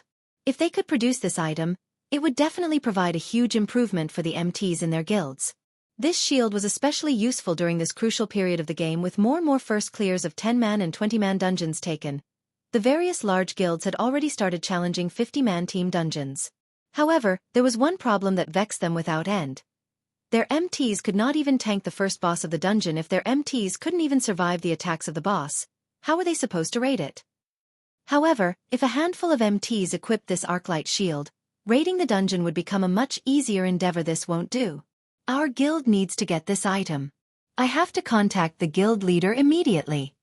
This shield is simply too good. I must have it. The representatives of the first-rate guilds present had, at the first moment, contacted their respective guild leaders and reported this matter to them. The answer these representatives received was also one of confirmation. They were told to obtain the forging design at all costs. These representatives were also told to contact the other second-rate and third-rate guilds present at the auction venue, to seek their cooperation. In return, the first-rate guilds would produce the appropriate amount of Arclight shields for them based on the amount of money they contributed originally. The second-rate and third-rate guilds present had long since given up on bidding for the Arclight shield forging design. After all, they could not even afford the minimum price of the item. Now that they were given new hope, they would naturally be more than willing to lend their help. 1, 2, 3. More and more second-rate and third-rate guilds started allying themselves with first-rate guilds. They pooled together all the funds they had, and very quickly, plenty of first-rate guilds had managed to collect a total sum of around 50 gold. They then proceeded to place bids one after another. The price of the Arclight shield forging design consistently rose, starting from the minimum bid of 30 gold. Its price quickly increased to 51 gold. The guilds strived very hard to outbid each other. As soon as they received the funds of another guild, they would immediately call out the highest bid they could afford. They were deeply afraid that, if they gave the other guilds too much time, the other guilds would be able to obtain even more funds. Just as these guilds were competing against one another with a fiery passion. 60 gold. Shurfeng immediately raised the bid by 9 gold. Shurfeng did not wish to waste too much time on this auction. In any case, it was a must for him to obtain this Arclight shield forging design. Why do you have so much money? Just who is this brat? Previously, they had already been shocked by Shurfeng's wealth. Now, however, they started feeling frightened after spending 59 gold to purchase 3 weapons. Shurfeng was still able to place a bid of 60 gold. If they had not been aware of the fact that players were not allowed to place a bid without having the corresponding amount of money, they would definitely have thought that Shurfeng was just joking around. Faced with the pressure of 60 gold, 2 first-rate guilds immediately joined hands to place a new bid. Meanwhile, the guild to take the lead in this alliance was World Dominators. The representative for this guild yelled out his bid of 61 gold right away. 70 gold. Shurfeng no longer wished to play around in these muddied waters. Otherwise, he would have to pointlessly waste a lot of money. 71 gold. 80 gold. 81 gold. 90 gold. Before even a minute had passed, the price of the Arclight shield forging design had already reached a staggering 106 gold. If such an amount was converted into credits, that would be more than 1 million credits. If one took into account the inflation that would occur due to the volume purchase of coins, then the value of 106 gold coins might even reach 2 million credits. 2 million credits just for a forging design. If a normal player were to learn about this, they would definitely consider Shurfeng insane, a spendthrift that had nowhere to spend his money. However, Shurfeng felt that the Arclight shield forging design was worth such an amount of money. After all, the value of this forging design would only grow higher once it entered his hands. Damn.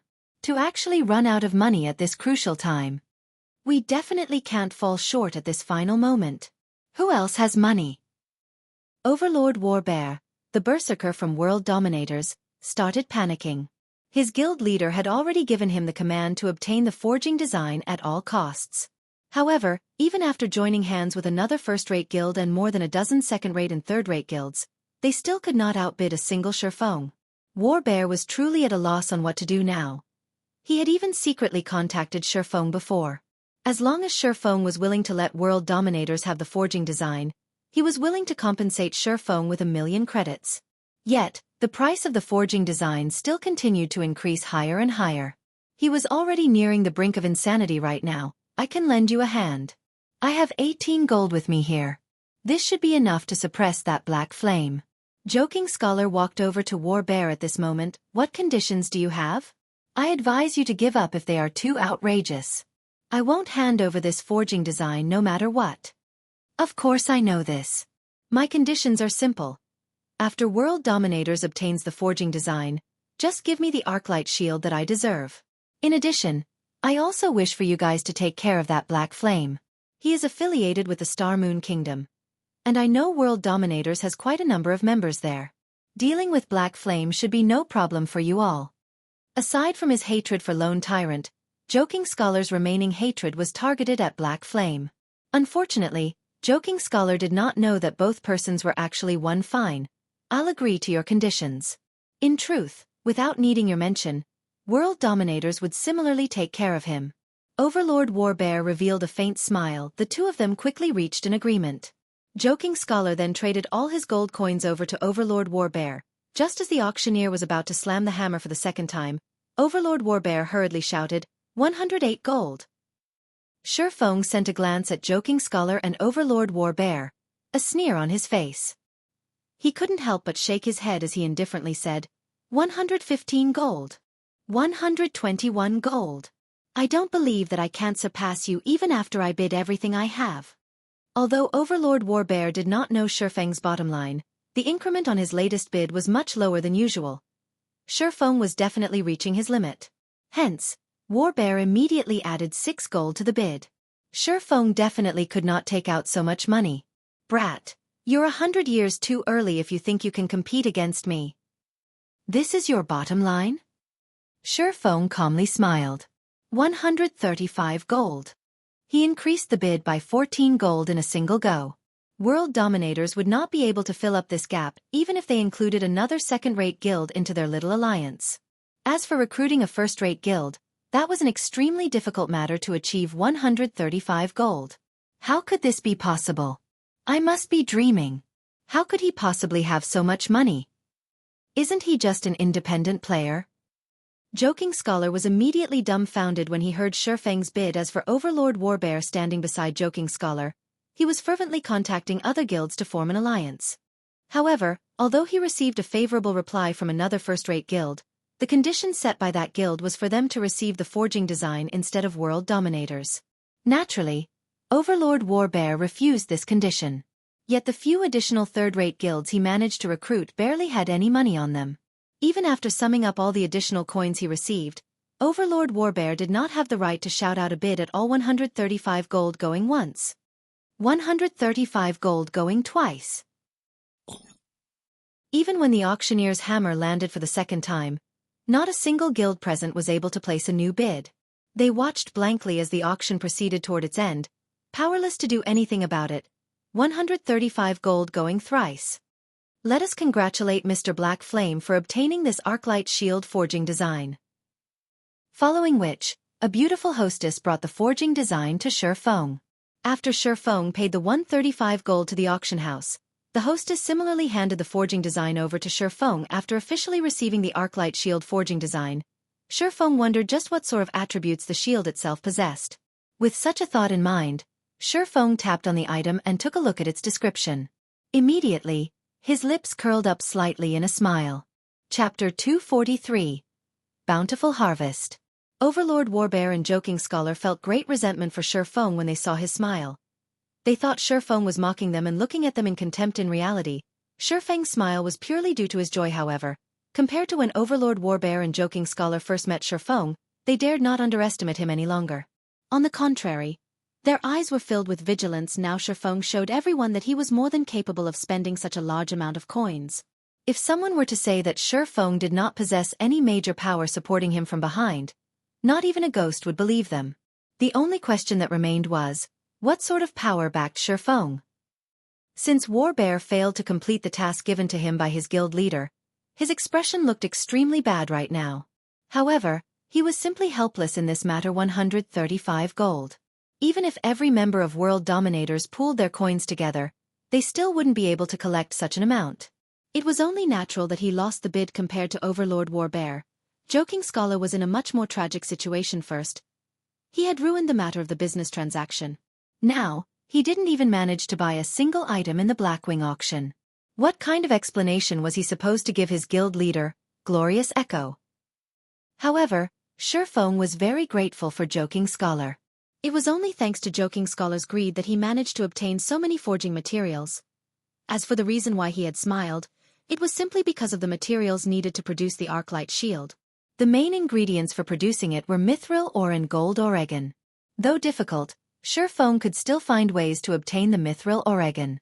For gold ore, however, it was simply too rare in the Star Moon Kingdom, not to mention White River City. However, Twilight Echo had given him quite an amount of them, enough for him to make plenty of Arclight shields. As for the other material needed, it was the magic crystals that were dropped by the bosses of Team Dungeons with a 100% drop rate.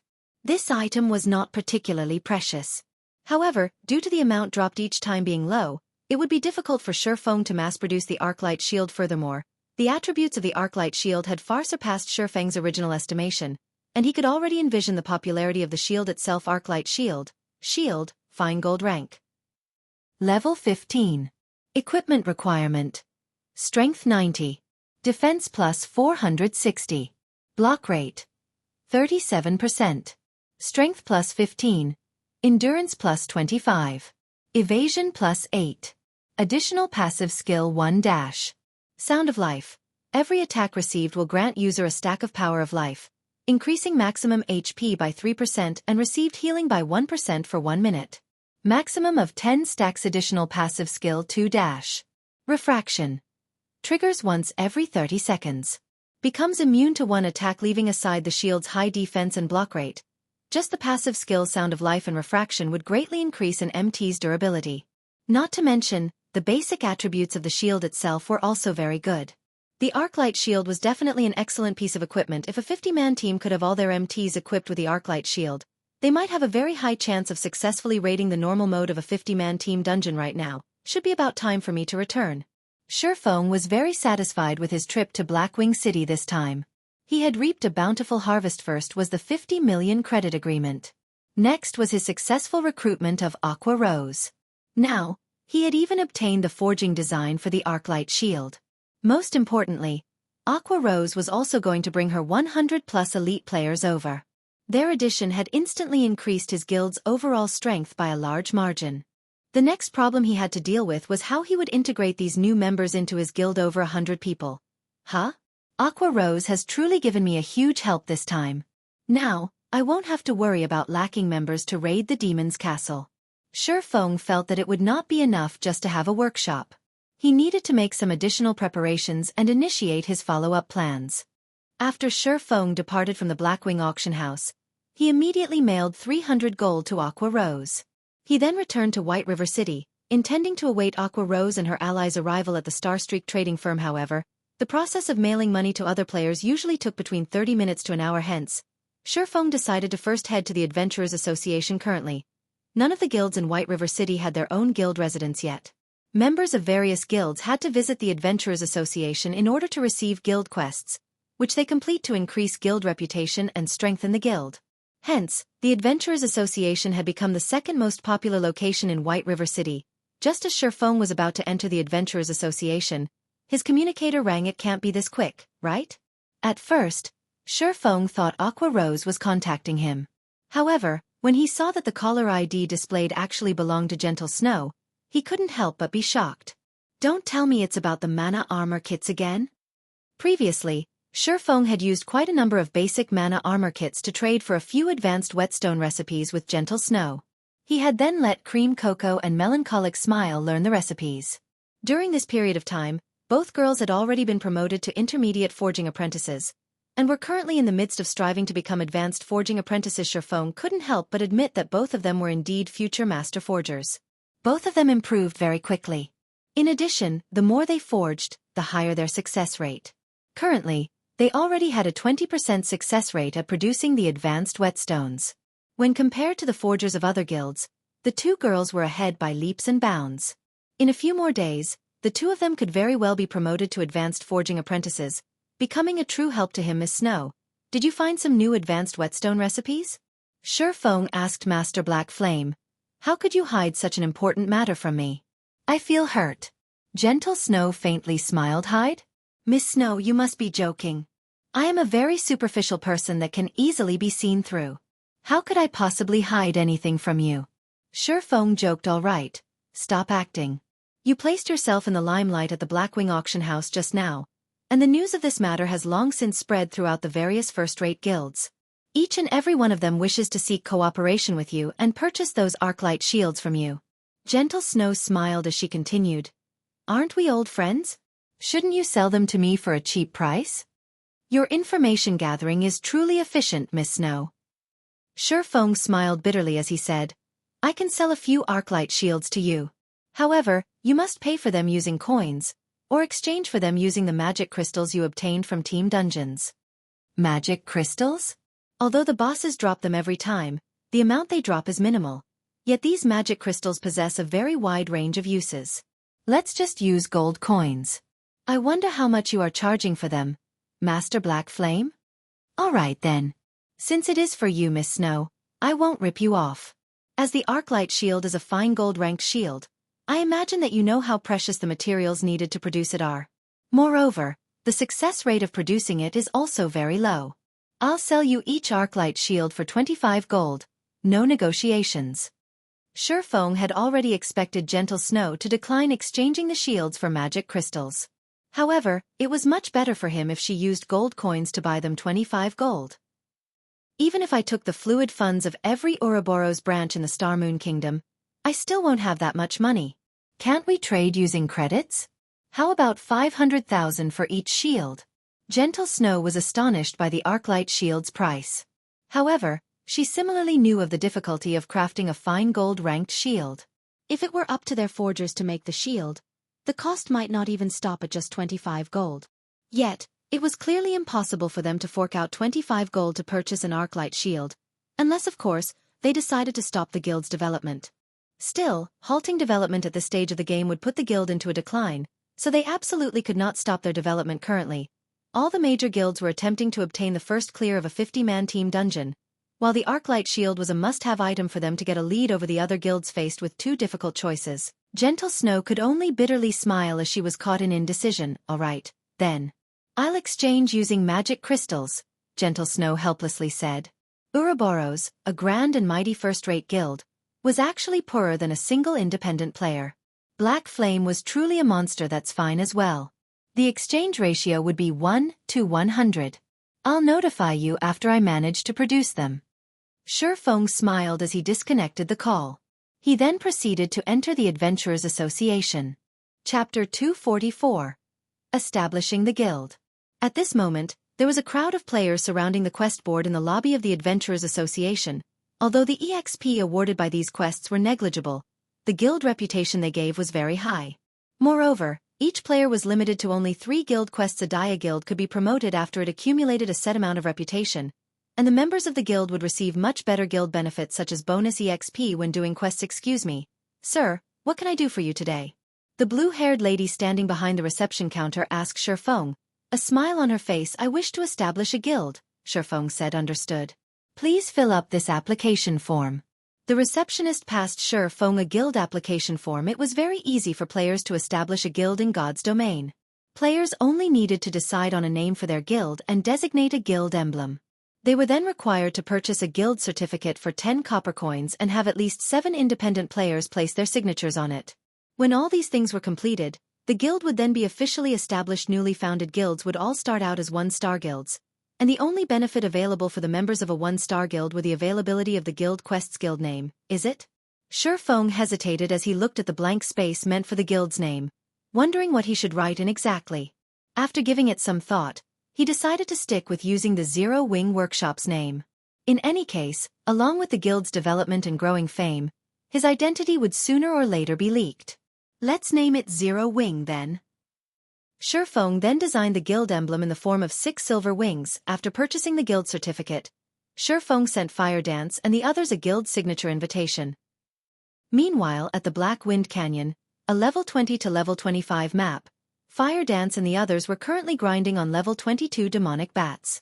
They had come to this place under the suggestion of Feng.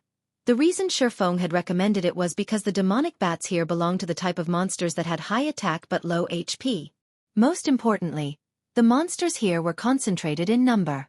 Normally, the demonic bats would appear in groups of 7 or 8, and any solo independent player would easily find themselves losing their lives here. However, to a party that had amazing AoE damage, this place was a holy land for leveling up in the case of Fire Dance's party. Fire Dance herself was responsible for luring the monsters, as she had the highest movement speed out of everyone in the party. She would lure over 100 monsters every time, and afterward, the Guardian Knight, Kola, would activate Protection Blessing and cast Devotion, a group aggro skill, to gather the monsters into one location.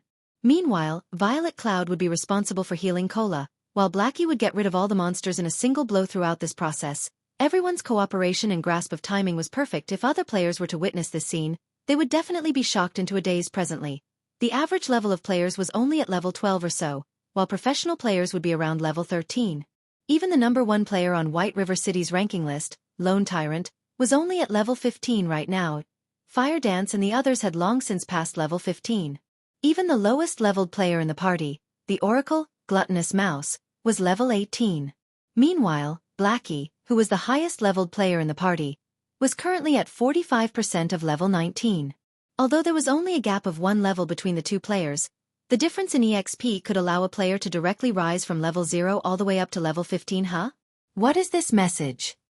While taking a break, Fire Dance and the others simultaneously received a guild signature invitation. As long as they agreed to the invitation, they would immediately become official members of the guild after the guild was established originally.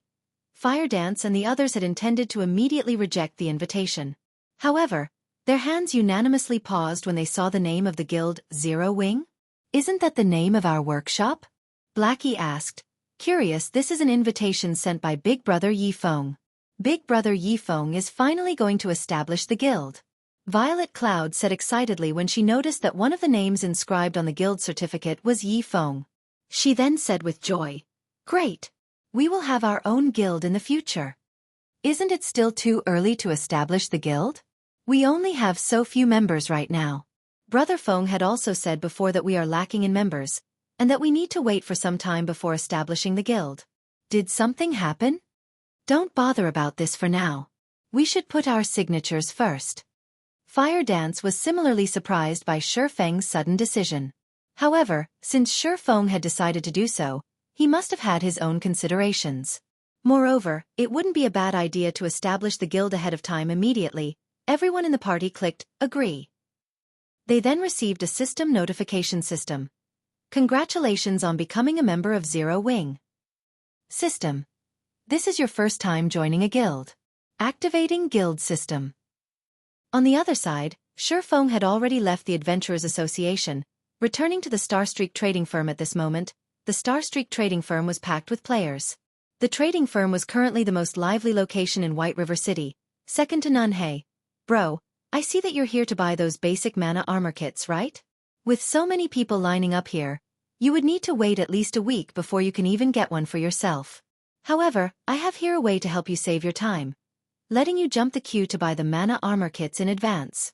A thinly built swordsman walked around the entrance of the Starstreak trading firm, chatting up the players lined up outside the building. Really? A player clearly grew interested. Of course. A basic mana armor kit costs 20 silver coins, while you only need to pay 2 silver coins to skip the long wait to buy it, the thin swordsman said with a smile. All right, bring me there. It's just an extra 2 silver coins. Our party won't miss this little amount of money.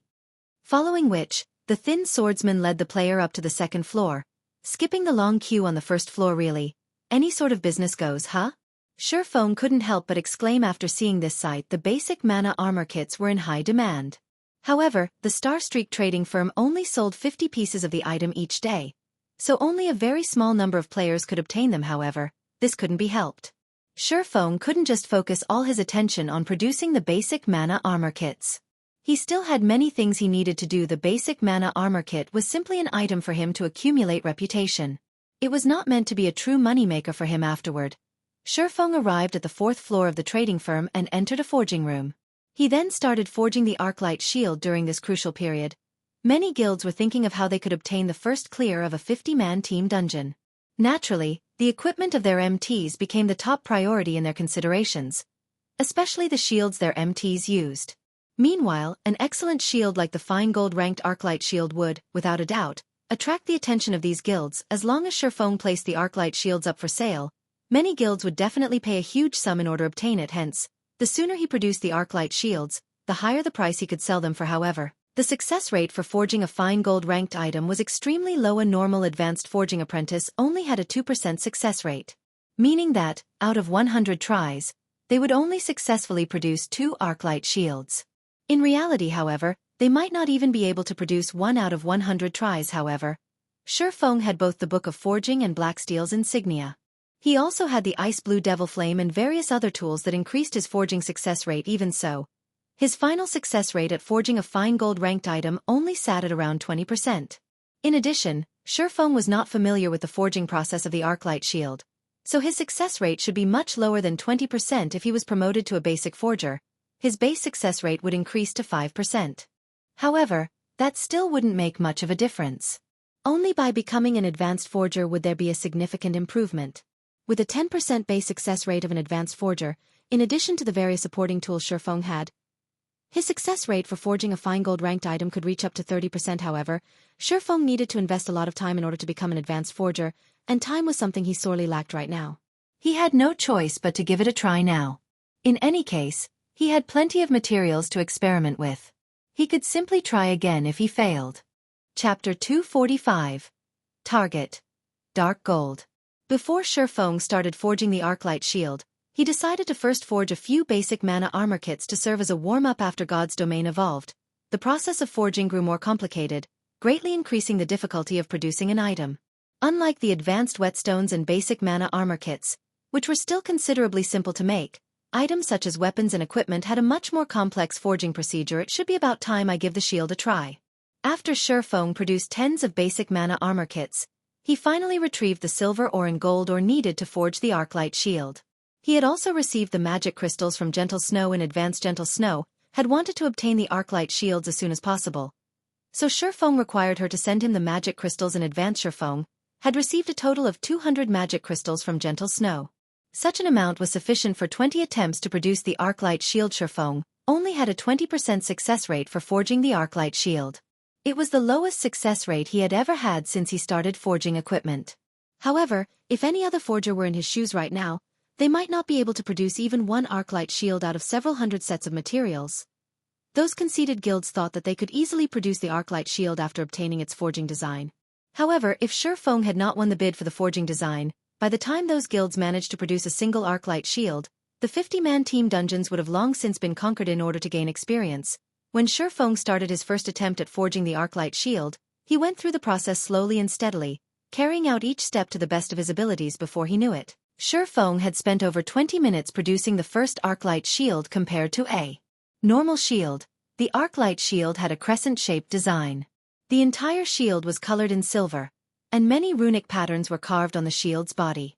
Although the shield looked mighty and powerful at first glance, it was still unknown whether it was a failed or successful product. Shifeng then chose to generate the shield's data. After 10 seconds of waiting, the identification process for the shield was completed as expected.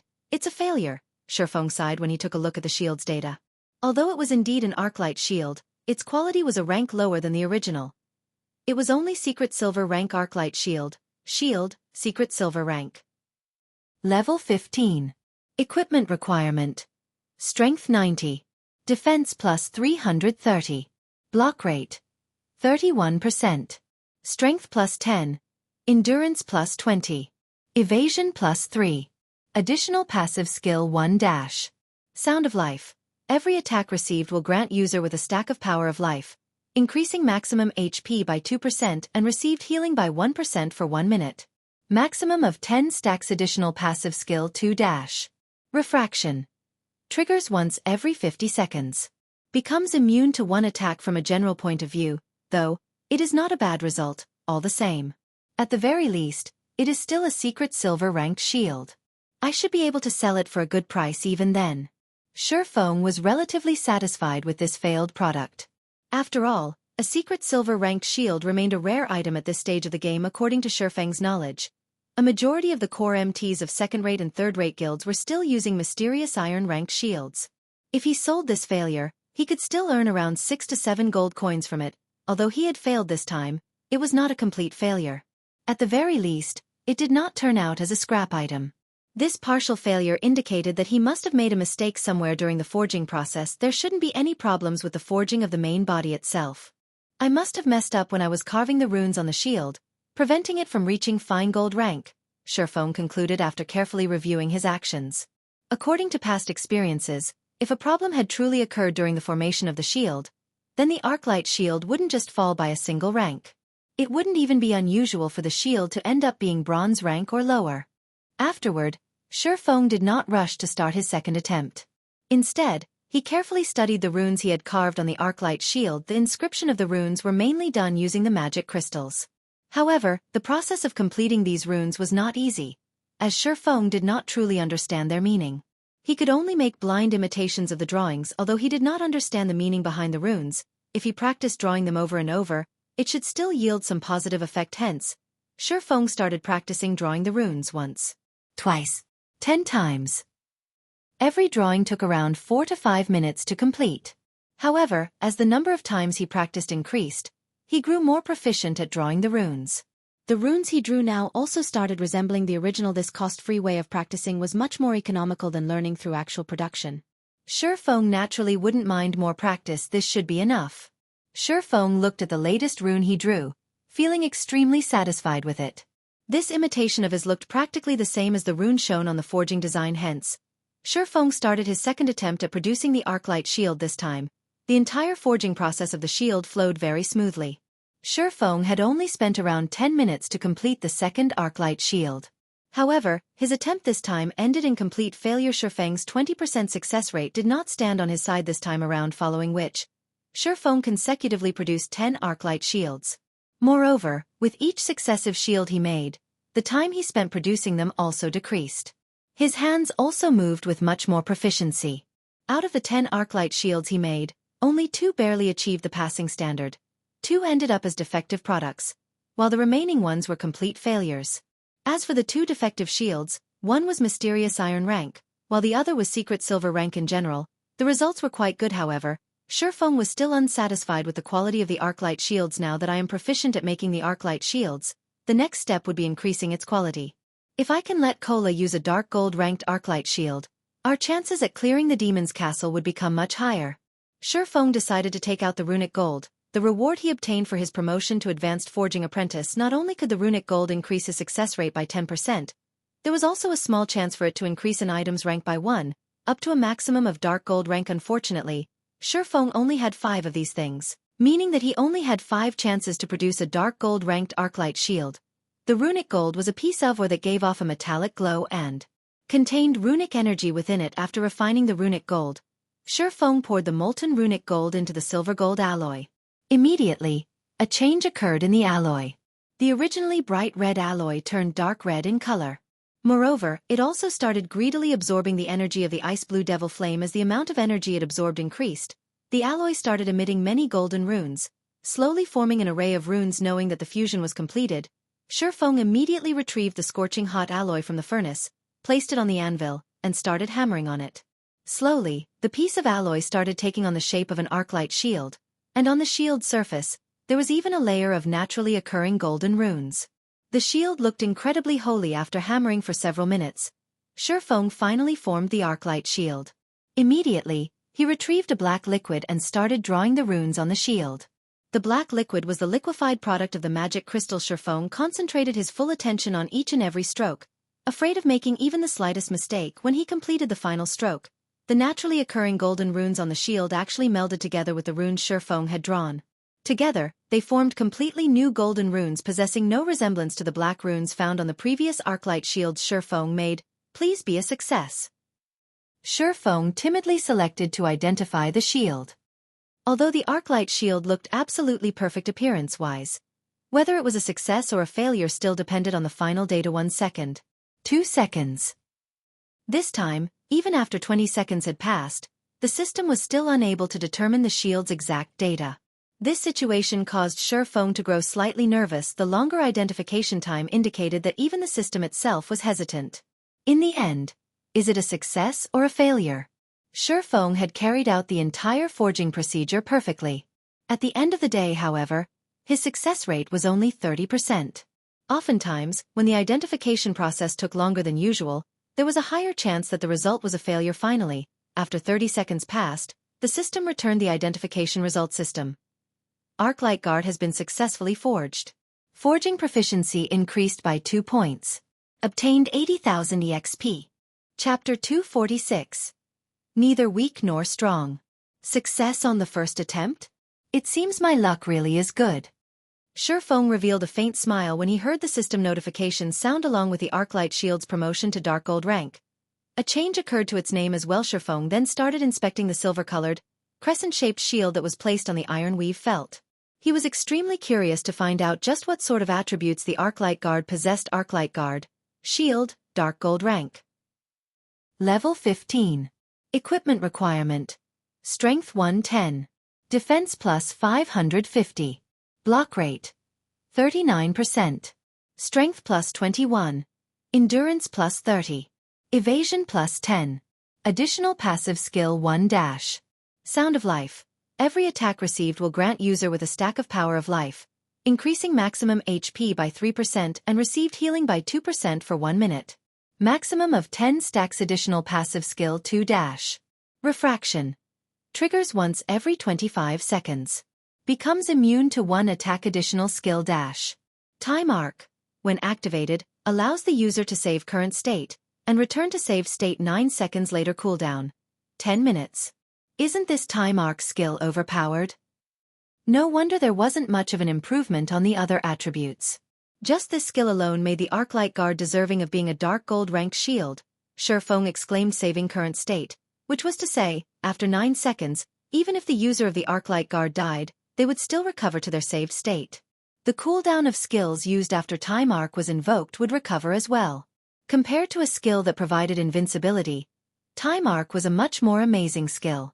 The only downside to this skill was its long cooldown. However, when taking into consideration the heaven-defying effect of this skill, a 10-minute cooldown was considerably short. If the cooldown of this skill was any shorter, then the Arclight guard would no longer be just a Dark Gold rank shield, but an epic rank shield instead. Although Surfeng had already made 1 Arclight guard, he was still not satisfied. He wished to make even more Arclight guards. Deciding so, he used up the remaining 4 pieces of Runic gold when forging the Arclight shields. However, the results were horrible. Out of his 4 attempts, 2 were complete failures. They did not even achieve bronze rank. As for the remaining 2 Arclight shields, one achieved secret silver rank, while the other achieved fine gold rank. However, such a success rate was already very good. He had used a total of 5 Runic gold to forge the Arclight shields. Among them, 1 had achieved Dark Gold rank, 1 had achieved fine gold rank, and 1 had achieved secret silver rank. Out of the 3 shields, Surfeng would naturally save the Dark Gold ranked Arclight guard for Cola's use. With the Arclight guard, they would have no problems raiding the level 15, 20-man team dungeon, the Demon's Castle. Just as Surfeng thought of carrying on with forging Arclight shields, someone knocked on the door of the forging room. Come in. When the door to the forging room opened, a golden-haired beauty walked in. This person was none other than Surfeng's assistant, Anna. Your Excellency, an adventurer named Aqua Rose wishes to meet you. She says she has an appointment with you, and she is currently waiting in the meeting room on the 3rd floor, Anna said respectfully. All right, I'll be there in a minute. Surfeng nodded his head. Surfeng had similarly guessed that Aqua Rose should arrive right about now. After all, teleportation occurred instantaneously. Aqua Rose only needed to gather her subordinates, explain to them the situation, and make some future plans. Inside the meeting room on the 3rd floor, Aqua Rose and her 100+ subordinates were seated around the room, having a small discussion about matters relating to Surfeng. These players all had relatively high levels. The lowest out of all of them was level 13, while the others were level 14. Even if placed inside a first-rate guild, all these players would be considered elite members. These players were all Aqua Rose's most trusted aides before they had arrived here. They hadn't dared to imagine that there would actually be someone willing to spend 300 gold coins to bring them to this place. If the organization this person belonged to wasn't extremely rich, then this person was just insane. However, after they discovered that Shifeng actually had a connection with such a large trading firm, their thoughts immediately changed. Not only did Shifeng manage to achieve something that no other guild had achieved, his fame in the entire Star Moon Kingdom could already be described as the sun in midday. It was especially true for the recently popular basic mana armor kit. This was an item that plenty of guilds could only dream of having. If they could be a part of the power Shifeng belonged to, then couldn't every one of them obtain their very own basic mana armor kit? This was definitely a treatment that no other first-rate guild could provide. Big Sis Aqua. Just who is that Black Flame? Is he in the upper management of a super guild? A female swordsman curiously asked. Aqua Rose shook her head, a bitter smile on her face as she replied, I don't know either. He has always been very mysterious. However, I believe that we will be able to find out his true identity today. In truth, Aqua Rose was also interested in finding out the truth. However, now that they were going to join the power Black Flame belonged to, Black Flame would have no need to hide the truth from them. They could finally take a look at the giant hidden behind Shifeng. Sorry to keep all of you waiting. The moment Shifeng walked into the meeting room, everyone inside immediately fell silent. Everyone present stood up as they looked at Shifeng, deep veneration in their eyes. They were like interviewees standing up to welcome their interviewer. Some were nervous, while some were excited. After leaving Twilight Echo, they were like homeless little birds.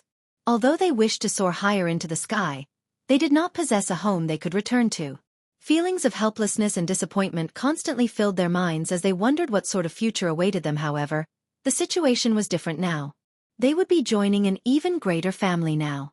At this moment, these ex-members of Twilight Echo rejoiced over the fact that they had chosen to leave Twilight Echo together with Aqua Rose, praising themselves for making a wise decision. After all, a bright future had already opened its doors to them. I am the one who should be sorry for making Master Black Flame wait for us for so long, Aqua Rose apologized. Since we will be companions in the future, stop referring me as Master this or Master that. Just call me Black Flame. Shifeng could sense the cautiousness behind Aqua Rose and everyone else's actions. However, this was to be expected. I have only asked you all to come here so that I can invite everyone into the guild first. Later on, Miss Aqua can freely decide how you all wish to develop yourselves. I won't set any restrictions for you. Right. Here's a copy of the White River City Guidebook. After you are done reading it, you should be able to familiarize yourself with White River City, Miss Aqua. Saying so, Shifeng sent a copy of the luxury version White River City Guidebook to Aqua Rose. Simultaneously, he had sent everyone present a guild invitation. Zero Wing? What is this guild? Why is it only a one-star guild? Wasn't it supposed to be some sort of hidden power? Everyone entered a daze for a long time after they received Shifeng's guild invitation. Ignoring the fact that they had never even heard of such a guild, just having status of a one-star guild showed how weak Zero Wing was. The reason being, even third-rate guilds at this stage of the game were three-star guilds, not to mention first-rate guilds. After taking a look at the member count of the guild, everyone was further dumbfounded. Before they had joined, this guild only had 9 members? What kind of guild was this? Zero Wing was the weakest guild they had seen so far. Second to none. Even Aqua Rose herself was shocked by this revelation. The current situation was completely different from what she had imagined it to be. She had thought Shifeng would be bringing her to meet the many great characters of this guild, allowing her to get a grasp on the frightening background of the guild. Yet, the truth that Shifeng revealed had far exceeded her expectations. The reason being, the influence of this guild could literally be determined in a single glance. You all must be very disappointed to find out that my guild is actually so weak, right? Shifeng looked at everyone's crestfallen expressions. Suddenly, he said in a cold voice, "Let me give it to you straight. This is Zero Wing. It is neither weak nor strong. It is merely a home that you can stay in. As for how others are going to view us, it will depend on your own performances." Chapter 247. Seizing the Ranking List. Although they felt that what Shifeng said was logical, their disappointment still did not decrease by the slightest out of everyone present. Only Aqua Rose's fighting spirit truly ignited. She was the only one who truly understood the meaning of Shifeng's word strength that depended on oneself rather than others. The best example for this was Shifeng, who stood right before them. His guild was clearly very weak. Yet, he managed to achieve many things that not even many first-rate guilds and even super guilds could. As a result, he made everyone believe that there was a mysterious power secretly supporting him from behind. However, what was the reality of the matter? By depending on only himself, Shifeng had created a miracle. He had even overwhelmed everyone back at the Blackwing auction, causing a sensation. Since Shifeng was capable of such feats, why couldn't she do so as well? At this moment, Aqua Rose truly found it laughable when she recalled how she had intended to utilize the mysterious power behind Shifeng to prove herself to her parents and everyone back at Twilight Echo. Black Flame is right. How powerful a guild is not important. How powerful we are ourselves is the crucial point. Since we have joined Zero Wing, let us be the ones to change how others view Zero Wing, Aqua Rose explained loudly. In complete agreement with Shifeng's opinion, everyone fell silent at Aqua Rose's words, but a fiery fighting spirit could be seen growing in their eyes. That was right. They had originally intended to start from the very beginning. Now that they had a wealthy tycoon like Shifeng supporting them, what more should they be afraid of? A guild's development mainly relied on financial resources. The remaining factors would be the presence of experts to lead the guild in raiding team dungeons and completing epic quests that were impossible to complete. They would definitely turn Zero Wing into the #1 guild in White River City at this moment. Shifeng sent Fire Dance and the others a message. You can start now. Immediately, Shifeng received a reply. Understood. After seeing this message, Shifeng's gaze shifted towards everyone present in the meeting room. He then announced loudly, I know that some of you still have some worries, so I'll give you all a little surprise. I'll let you all get a better understanding of just what Zero Wing is. A better understanding of Zero Wing? Does this guild still have any secrets? Everyone grew confused at Shifeng's words. Everything about this guild was clear in one glance, so what secrets could there possibly be? The only thing that could possibly be a secret was the guild's frightening financial resources. With such a large fortune, they should have no problems getting their hands on the various welfare benefits that players would receive upon joining a guild. Moreover, Black Flame was the publicly acknowledged chief forger of Star Moon Kingdom. In the future, guild members would have no lack of weapons and equipment to use. However, this shouldn't count as a secret, right? Everyone can take a look at White River City's ranking list now, Shifeng said softly. Ranking list? Everyone promptly called out the ranking list to take a look. Is there something wrong with the ranking list? I remember that when I came to White River City, the top player on the ranking list was Lone Tyrant. At that time, he was only at level 15. How did he suddenly become level 19? Did the system make a mistake? No, that's not right. Look at the player ID. It's not Lone Tyrant. It might not be a mistake by the system. Look, the top 8 players have all been switched out. Even the player at 8th place is level 18 now. Lone Tyrant is still level 15, and he's placed 9th now. How is this possible? Level 18.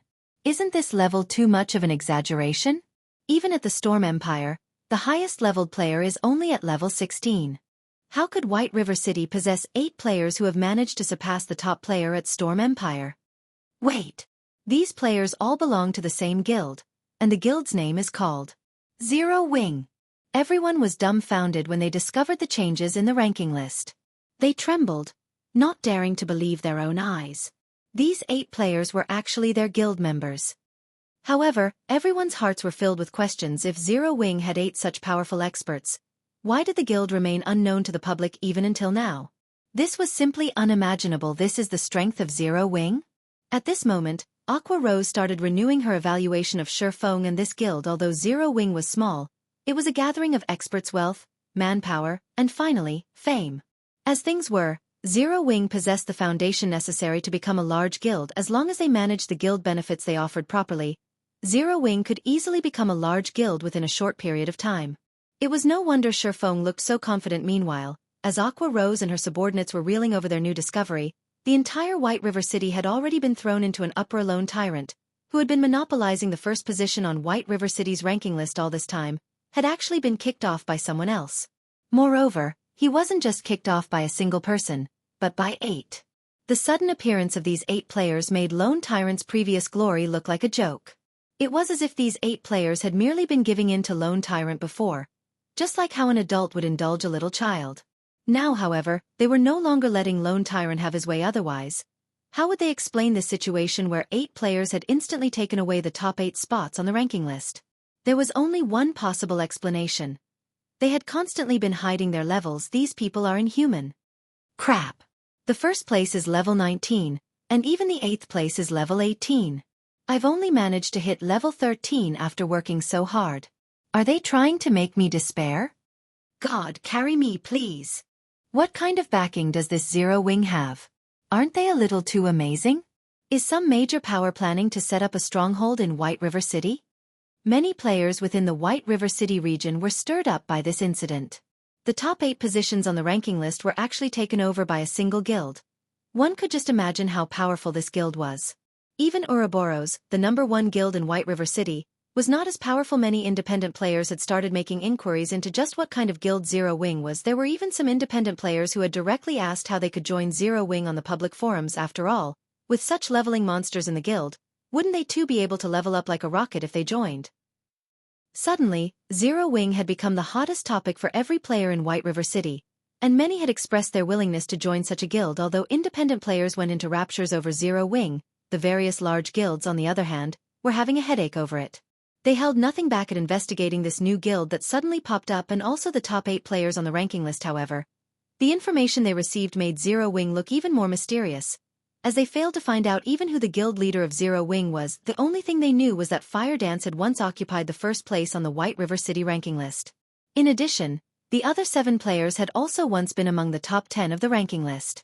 Meanwhile, all 8 of these players shared a common point. All 8 of these players had vanished from the public eye for quite some time now. Previously, everyone had assumed that they had gone silent because they were overtaken on the list. However, the reality of the matter was that these players had intentionally hidden themselves simply to avoid discovery until now.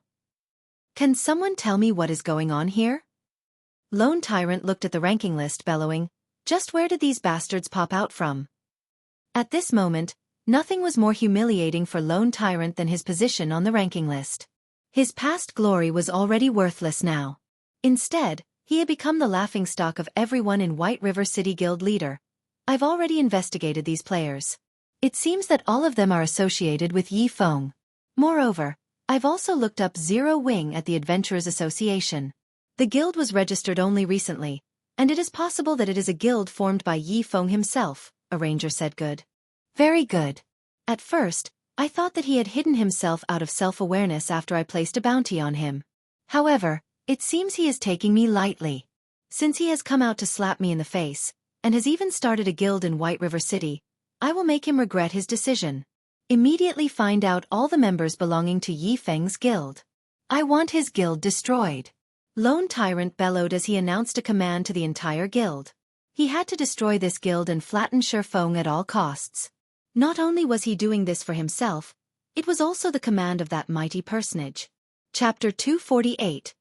Extraordinary starts out from ordinary. Lone Tyrant wasn't the only person who was enraged by the matter of the ranking list. The other guilds in White River City were similarly furious. The ranking list was a place for guilds like them to increase their reputation. Although such a method of advertising was not as effective as obtaining the first clear of a dungeon, if they could occupy the ranking list for extended periods of time, it would still bring about significant effects now. However, Zero Wing occupied 8 of the top 10 positions, and many guilds were disgruntled over Zero Wing's monopoly of the ranking list. These guilds couldn't help but wish they could invite Zero Wing's guild leader and give him a piece of their mind to relieve their dissatisfaction. At the level 18 map Pyroxene Mountain, a 20-man elite team was currently clearing out the level 18 6-armed stone monkeys. Here, the 6-armed stone monkeys were monsters with large bodies. Although they were 2 meters in height, their movements were extremely agile. Their physical defense was very high, and their only weakness was their low magical resistance. Hence, using large-scale magic attacks against these monsters would be very effective. Moreover, the 6-armed stone monkeys lived in groups on this mountain, and players could very easily lure a group and promptly kill them. The ranking list has been occupied by Zero Wing. Moreover, their levels are all very high. It would be very difficult for us to catch up to them. It really makes you wonder how they managed to level up so quickly. Zhao Yueru currently sat on a rock, resting as she replenished her mana. After receiving a report from her subordinate and promptly taking a look at the ranking list, she was immediately shocked by what she discovered. As a player who had originally ranked within the top 10 of the ranking list, Zhao Yueru knew very clearly just how large a gap there was between level 15 and level 18. At the very least, she would need to spend another week grinding before she could even reach level 18. This was equivalent to saying that these 8 players would remain on the ranking list for another week at the very minimum. However, this was assuming they did absolutely nothing during the entire week. If they were to continue grinding and leveling up at their current pace, Who knew when there would be a change to the top 8 positions? As expected, they are very strong. That Yi Feng has quite the ambition as well, even though he usually maintains a low profile. It seems that he has finally decided to take action now.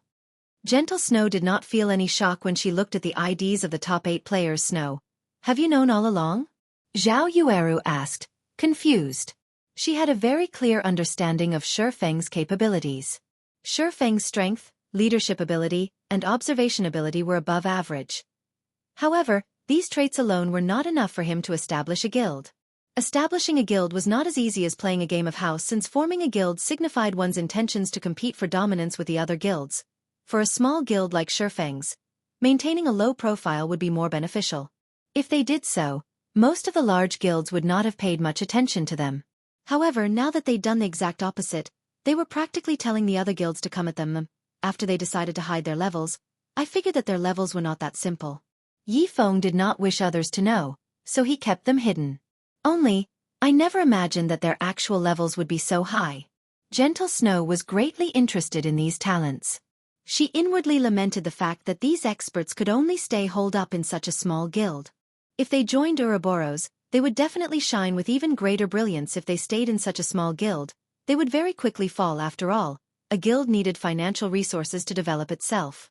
Gentle Snow firmly believed that Shi Feng did not possess a frightening amount of financial resources, especially gold coins. There was also the lack of manpower. It would be impossible to develop a guild in God's domain just by relying on several players. In addition, they would also have to suffer the oppression of other large guilds.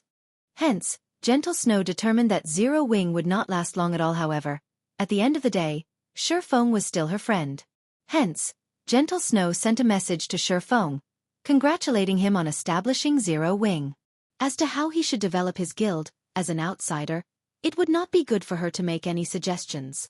On the 3rd floor of the Starstreak trading firm, the situation was not as grim as Gentle Snow believed it to be. If Gentle Snow could see this scene right now, she would definitely be shocked. After all, not only did Shi Feng possess enough funding, he had also managed to recruit a group of players who had recently left a first-rate guild, Twilight Echo. He had also managed to recruit Aqua Rose, who was once an honorary elder of Twilight Echo. As someone who had once managed a first-rate guild with over 10,000 subordinates, Aqua Rose possessed a wealth of experience. Hence, when placed in a situation where she had a large amount of financial resources but only a small guild of slightly more than 100 players to manage, she could carry out her tasks with little to no effort. Guild leader, I have received your intentions. I will increase our member count up to 5,000 to the best of my abilities. As for the matter relating to the guild perk system, for the moment, I will implement Twilight Echo's guild perk system as a temporary replacement. However, I hope that you can draft it as soon as possible. Otherwise, once some time passes, it would not be as easy to make changes to it. Aqua Rose now had a good grasp of Zero Wing's situation, and she felt very optimistic about Zero Wing's future prospects: wealth, manpower, and fame. With all 3 things together, it would be very easy for them to recruit a large batch of new members. Then, I'll have to trouble Miss Aqua with this matter. Plans could never keep up with change. Based on his original estimates, it would still have been a long time before he established his own guild. However, with the sudden addition of Aqua Rose, Shi Feng could not afford to wait any longer. Even if his preparations were currently lacking, he still needed to establish the guild. Moreover, he had intended all along to deal with these guild matters as soon as possible. It was just that he still had other things he needed to handle. Now that there was a professional standing right before him, why wouldn't he make use of her? Guild Leader Black Flame, I am already the Vice Leader of Zero Wing. Please just call me Aqua from now on. If Guild Leader doesn't have any other orders, then I will start making the necessary arrangements now, Aqua Rose said in a professional tone. Maybe because she had received a new position, Aqua Rose had very quickly entered a superwoman mode. Shi Feng could only take a step back in this matter. He then returned to producing the Arclight shields and basic mana armor kits. Later on, the members of the guild continuously increased. The reason being, Shi Feng had set the exchange of basic mana armor kits as one of the perks available to guild members. This item held a fatal attraction to independent players, and if new members wished to obtain them, they needed to exchange for them using guild contribution points. Meanwhile, there were many methods for them to obtain guild contribution points. 1. Dungeon diving. 2. Exchanging bronze-ranked equipment or above. 3. Making a contribution to the guild. the upper management of the guild would reward players who made a contribution with contribution points for carrying out guild quests. Contribution points would be awarded by the system, in this case 5. Personal guild reputation received reaching a certain amount. Hence, with so many methods available, guild members would have no need to worry about not being able to earn sufficient guild contribution points. However, to prevent abuse by opportunistic players, further restrictions were added to increase the difficulty for guild members to obtain the basic mana armor kits. Above all, one had to contribute a set amount of reputation points to the guild before being allowed to exchange for the armor kits. Secondly, one needed a large number of guild contribution points to exchange for the armor kits. Meanwhile, the total value of these guild contribution points was no lesser than 20 silver coins. With these two safeguards present, there would be no opportunity for guild members to abuse the guild perk system implemented. Meanwhile, during the time Surpassing was producing the Arclight shields and basic mana armor kits, Aqua Rose had also arranged for her subordinates to recruit players at the Trade Area and Adventurers Association. After half a day of recruitment, Zero Wing's member count increased explosively. From the original 100 or so members, there were now over 3,000 players in the guild. Moreover, the tide of players wanting to join the guild showed no signs of stopping anytime soon. Big Sis Aqua, the number of players wanting to join the guild hasn't decreased at all. If this situation continues, we can easily recruit double the target of 5,000 members. Should we increase the number of players we recruit? Follow the original plan. We won't be able to handle so many players right now.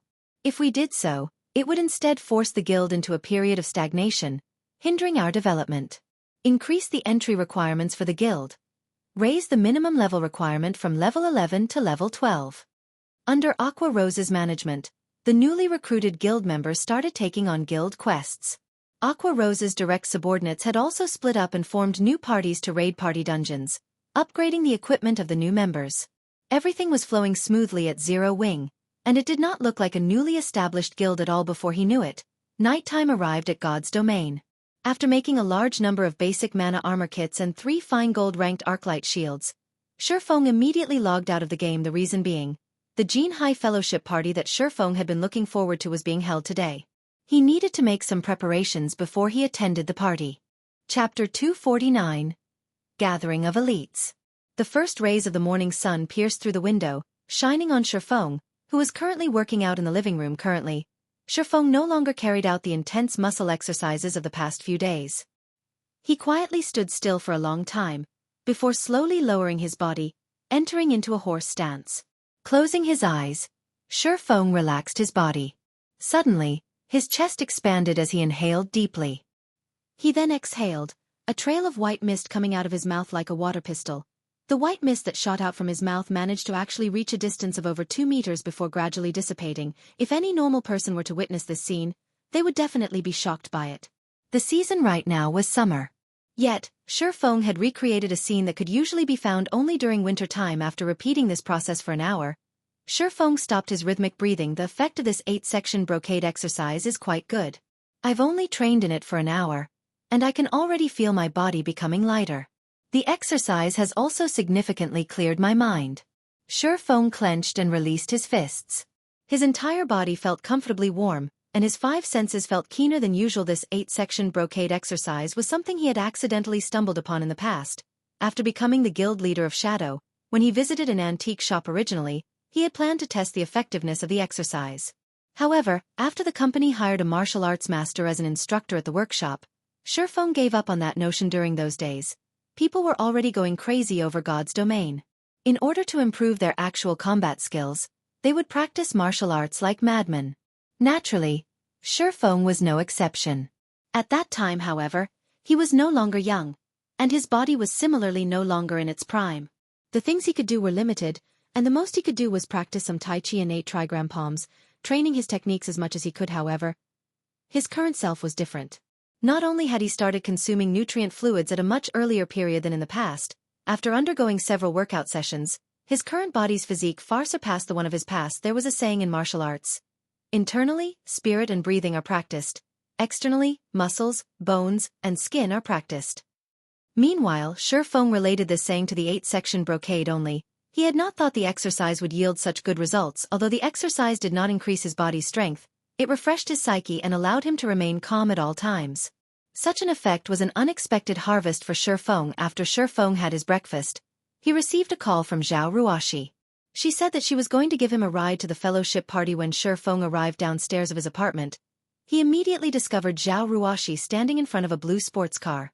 She wore a pure white dress today, while her hair was tied up into a double ponytail. Her pure and beautiful appearance attracted the attention of every man that walked past her, sending them into a daze as drool leaked out of their mouths. Let's go. Zhao Ruoshi smiled sweetly when she noticed Shifeng walking over. Is this your car? Shifeng looked at the blue sports car before him, feeling somewhat surprised. Suspicion of Zhao Ruoshi's identity started growing within him. This blue sports car was a limited edition maglev Ferrari Z75, and it had a selling price of 6 million credits. One would not be able to find one even in the entire Jianghu city. Yet Zhao Ruoshi actually owned one herself, of course. What? Surprised? It's just that, normally, I don't like driving it to school. However, we are going to a formal occasion today, so I need to make an impression. Zhao Ruoshi nodded her head slightly in reply. Hurry up and get on. The venue of the fellowship party is quite a distance away. Although Shifeng was mildly astonished by this new revelation, he didn't attempt to delve further into the matter. After all, everyone had their own secrets. Hence, he slid into the passenger seat. Soon after, Zhao Ruoshi stepped on the accelerator, and with a whoosh, the Ferrari Z75 sped along the road of the neighborhood. Envy filled the eyes of the many pedestrians walking on the street as they watched the Ferrari Z75 speed down the road. They inwardly wished that they too could drive such a sports car one day. The trip, which should have taken over an hour by car, was reduced to just slightly over 30 minutes by Zhao Ruoshi. Are you carsick? Zhao Ruoshi asked curiously, looking at Shifeng's pale complexion after she alighted from the car. Shifeng was a fighting expert within the school, and he was a person capable of knocking down a powerhouse like Zhou Yuhu in a single move. Yet he had actually gotten carsick. If others heard about this, probably nobody would believe it. It's nothing. My body just feels slightly uncomfortable. It might be due to the breakfast I had this morning. Shifeng casually made an excuse. In truth, however, Shifeng really wanted to say, you call that driving? That's practically attempted murder. However, since Zhao Ruoshi had brought him here out of goodwill, he naturally would not say such words. Then, have you taken some medicine? Zhao Ruoshi asked in worry, blinking her eyes. Shifeng turned speechless. The Jianghu Fellowship Party was being held at a 5-star hotel. Although the event was organized by Jianghu University, the participants were not limited to the students and staff of the university. Other universities and elites of society would also be participating in this event, and it would not be an exaggeration to call this fellowship party a gathering of elites. The Jianghu Fellowship Party was an annual event held in Jianghu City. Even though plenty of people wished to participate in this event, not everyone received the chance to actually do so. Moreover, the fellowship party held today was unlike any other before it. Aside from having invited personages that participated in Jianghu City's fighting competition, the event organizers had also invited many experts from gaming workshops this time around. As to why they would decide to invite such gaming experts, it was mainly due to the growing popularity of God's domain. People could already see the limitless potential of God's domain. Hence, many wished to form a good relationship in advance with these gaming experts. The decision of the event organizers was undeniably the correct one to make, because several years from now, every single gaming expert that participated in this fellowship party would grow to become a famous celebrity in Jianghu City. Just as Zhao Ruoshi and Shifeng were about to enter the hotel, Shifeng was unexpectedly blocked by the security guard at the door. I'm sorry, sir, but your name is not on the list of invited guests. You cannot enter this place, the tall and robust security guard leader said in a cold voice. Looking at Shifeng with a sharp gaze, this security guard leader was a former member of the Special Forces, and he had experienced multiple battlefields before.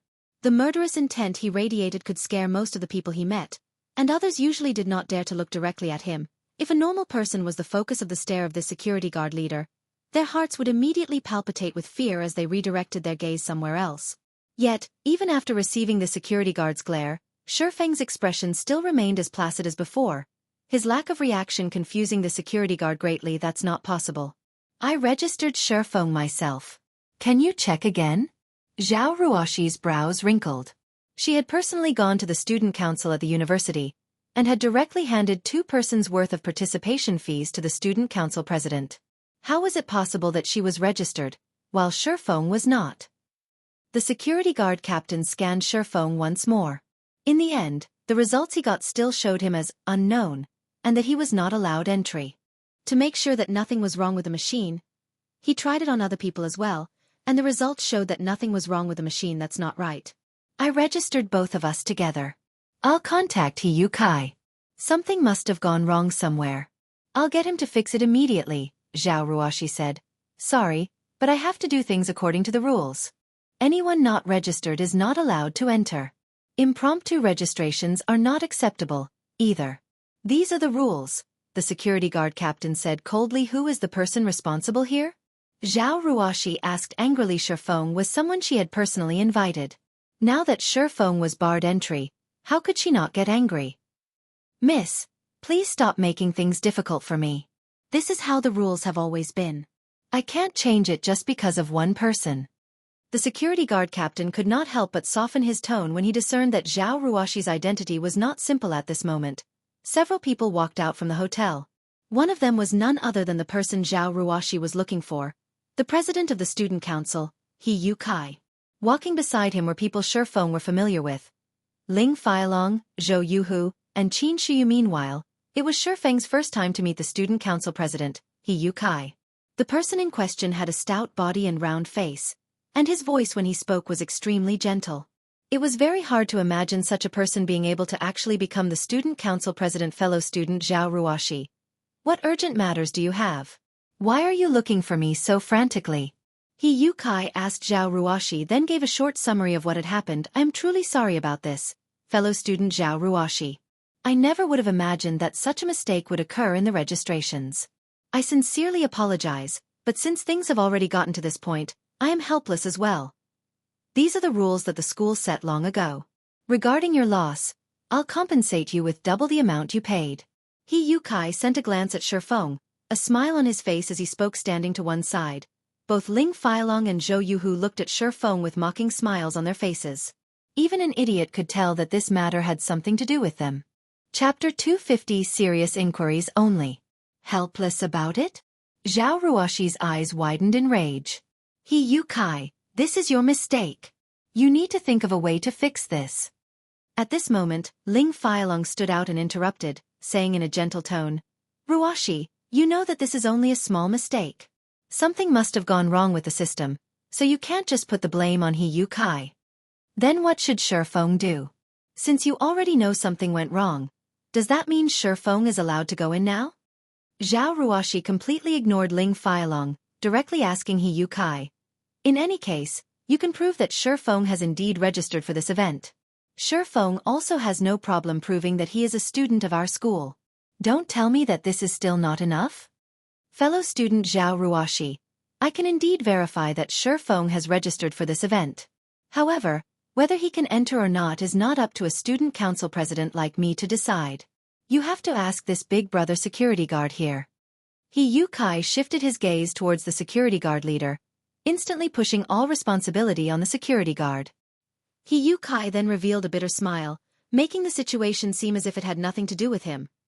The security guard's mouth clearly twitched when he listened to Hiyotsu's words. Hiyu Kai obviously did not help Shifeng register for this event to begin with, yet Hiyu Kai was pushing everything on him now? If Hiyu Kai insisted that Shifeng be allowed into the hotel, what could a mere security guard captain like him do? Hiyu Kai had already made his intentions very clear. Absolutely not allowed. That was Hiyotsu's answer. However, looking at Zhao Ruoshi, she too did not seem like someone he could provoke.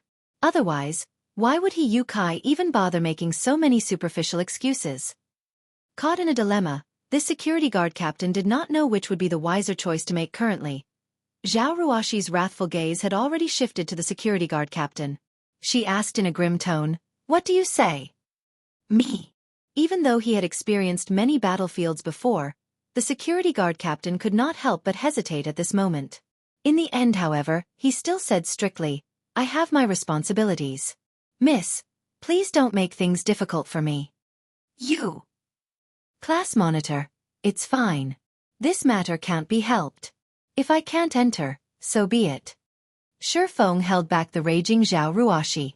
He then beamed a smile towards Hiyu Kai and the others who were really good at spoiling his good fortune. It is great that fellow student Shifeng can understand my troubles. This was truly an accident. I guarantee that there will not be a similar situation like this the next time, He Yukai sneered. Right. A situation like this won't happen the next time. Zhou Yuhu laughed loudly. Ling Feilong sent a contemptuous smile at Shifeng, before saying in a gentle tone to Zhao Ruoshi, Ruoshi, let's go. Uncle Jianhua has been anxiously waiting for you for a while now. Why is Uncle Jianhua here? Zhao Ruoshi was clearly surprised when she heard this name. However, when she thought about how Shifeng's problem still remained unsolved, a sudden inspiration flashed across her mind. That's right. Uncle Jianhua is one of the sponsors for the fellowship party. He should be able to get you in. Shifeng, wait here. I'll ask Uncle Jianhua to come immediately. That way, you'll definitely be able to enter. Shifeng nodded his head in reply. He then watched as Zhao Ruoshi frantically walked into the hotel. In the next instant, however, Shifeng noticed Ling Feilong sending a cold smile his way. Shifeng felt a bad premonition at the sight, seeing that Zhao Ruoshi had left. He Yukai revealed a mocking smile as he said, Fellow student Shifeng, please return from whence you came. This fellowship party is not fit for someone like you. He then told the security guard leader, remember, he is not allowed to set even a foot in this building. Otherwise, you can just pack up and leave. Understood. Finished speaking, He Yukai and the others walked back into the hotel, their laughter filling the air as they left. The security guard then fixed his gaze at Shifeng. As long as Shifeng dared come near this building, he would personally chase him out. However, Shifeng did not react in anger. On the contrary, he was feeling extraordinarily calm right now. If you don't want me to go in, then so be it. In any case, I don't have to actually be in the party to do what I came to do. Shifeng turned around and left, the corner of his lips raised slightly. The Jianghu Fellowship party held at this time was the perfect chance for him to recruit new members for his guild. If he were to miss it, who knew how long he would have to wait before another such chance arrived? The reason why a small guild like Shadow could survive in God's domain was mainly due to the group of people they had recruited at this event. This group of people had helped Shadow endure its hardest times. Otherwise, with the little manpower Shadow possessed, there was no way they could avoid annexation by a large guild. Although Zero Wing already had a powerhouse like Aqua Rose and also a group of elite players in its midst, a guild could never have an excess of powerhouses and elite players since he was not allowed to recruit inside the event venue. It should be fine if he did it outside, right? Hence, Shifeng visited a nearby printing shop. Soon after, he set up a large sign a short distance away from the venue of the Fellowship Party. Zero Wing Guild recruiting new members. Serious inquiries only. Although the color of the words on the sign was monochrome and looked somewhat shabby, it still clearly conveyed the meaning Shifeng wanted. As to whether or not others would recognize the sign for what it was, Shifeng was not worried about that one little bit. After all, Zero Wing's fame was not limited to just White River City, but the entire Star Moon Kingdom. On the official forums of the Star Moon Kingdom, Zero Wing's popularity had long since gone off the charts, not to mention having 8 players occupying the top positions on the ranking list. The levels of these players had even exceeded everyone's imaginations. The lowest leveled player among them was level 18. This was a level that elicited awe in others. Even when ranked throughout the entire Star Moon Kingdom, these 8 players would still be the top 8 players. Not to mention a first-rate guild. Even an Apex first-rate guild could not achieve such a feat. How could people not yearn to join such a guild? Hence, many independent players wished they could join Zero Wing. There were even thousands of threads posted on the forums by independent players, all of them expressing their intentions to join Zero Wing. However, Zero Wing only recruited members at White River City, so not everyone could actually join the guild. Shortly after the sign was raised, it had already started attracting attention. Little how, look at that sign. It's actually Zero Wing recruiting members. Zero Wing Guild? How is that possible? That guild is very mysterious. I heard that the strength of the 8 great experts of that guild is several times more amazing than even the experts of first-rate guilds. How could they be recruiting members at this place? If it really is Zero Wing recruiting, I will definitely be the first one to apply. The passers-by who noticed this sign immediately started a discussion among themselves. After all, Zero Wing was simply too famous right now. They could only be described with words such as mysterious and strong. Meanwhile, in one of the lounges on the 10th floor of the hotel was an old man dressed in luxurious clothing. Although the man was already in his 50s, he had a keenness that belied his age. His sharp gaze capable of seeing through people's hearts. This person was none other than Zhao Zhenhua's second uncle. Why have you come here today? Zhao Ruoxi smiled sweetly at this old man after entering the room. Zhao Jianhua was the younger brother of Zhao Ruoxi's father. He was also one of the board members of the Zhao group. However, Zhao Jianhua did not have any children of his own, so he had always loved Zhao Ruoxi dearly as if she were his own daughter, treating her like the most delicate flower in the world. Of course I am here to take a look at you.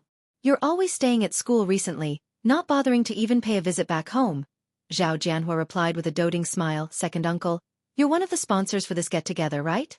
I have a friend who wishes to join this event as well. Could you let him in? Zhao Ruoxi said sweetly, grabbing and shaking Zhao Jianhua's arm. Are you referring to that Surpassing? Zhao Jianhua's brows wrinkled, his expression sinking immediately. How did you know, second uncle? Zhao Ruoxi asked curiously. I was the one who arranged for him to be barred from entering. He is merely a mediocre person that came from an ordinary family.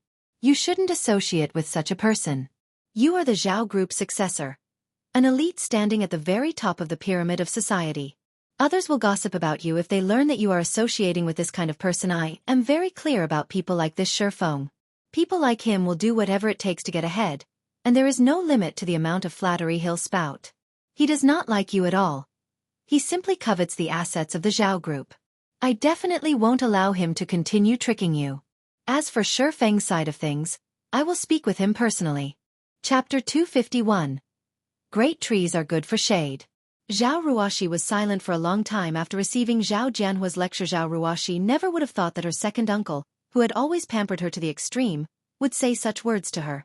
Moreover, he had described Surpassing as such an ugly person.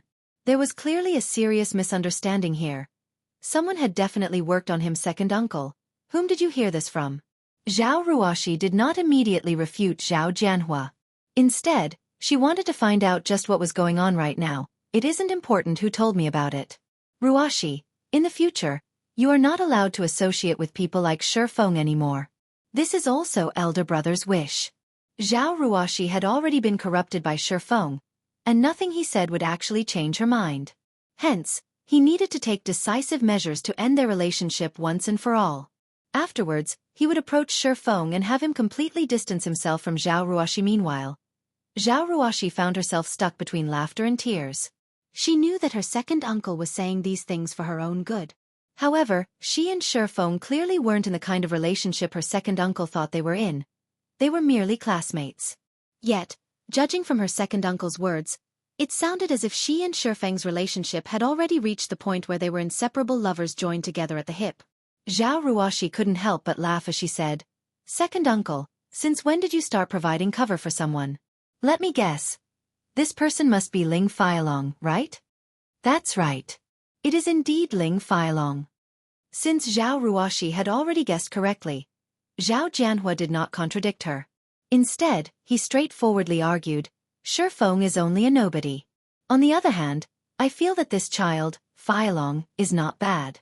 Not only does he look good, he is also ambitious and possesses great skills in fighting. Nowadays, the popularity of God's domain has already reached never-before-seen heights, and I hear that Feilong Brat is even in the upper echelon of the Shadow Guild. He also has a very good insight towards the future. Yet, instead of choosing a youth with good potential like him, you chose to go with an incompetent person. I am sure elder brother would stand together with me on this matter as well. Second uncle, you're really misunderstanding things here. There isn't anything between me and Surpassing. Zhao Ruoxi was utterly at a loss for words. Rather, she felt furious about Ling Feilong's actions. However, she was inwardly rejoicing as well right now. Thanks to Surpassing's appearance, she could finally see Ling Feilong's true colors clearly. Misunderstand? Your second uncle possesses discerning eyes, and I very much understand your situation.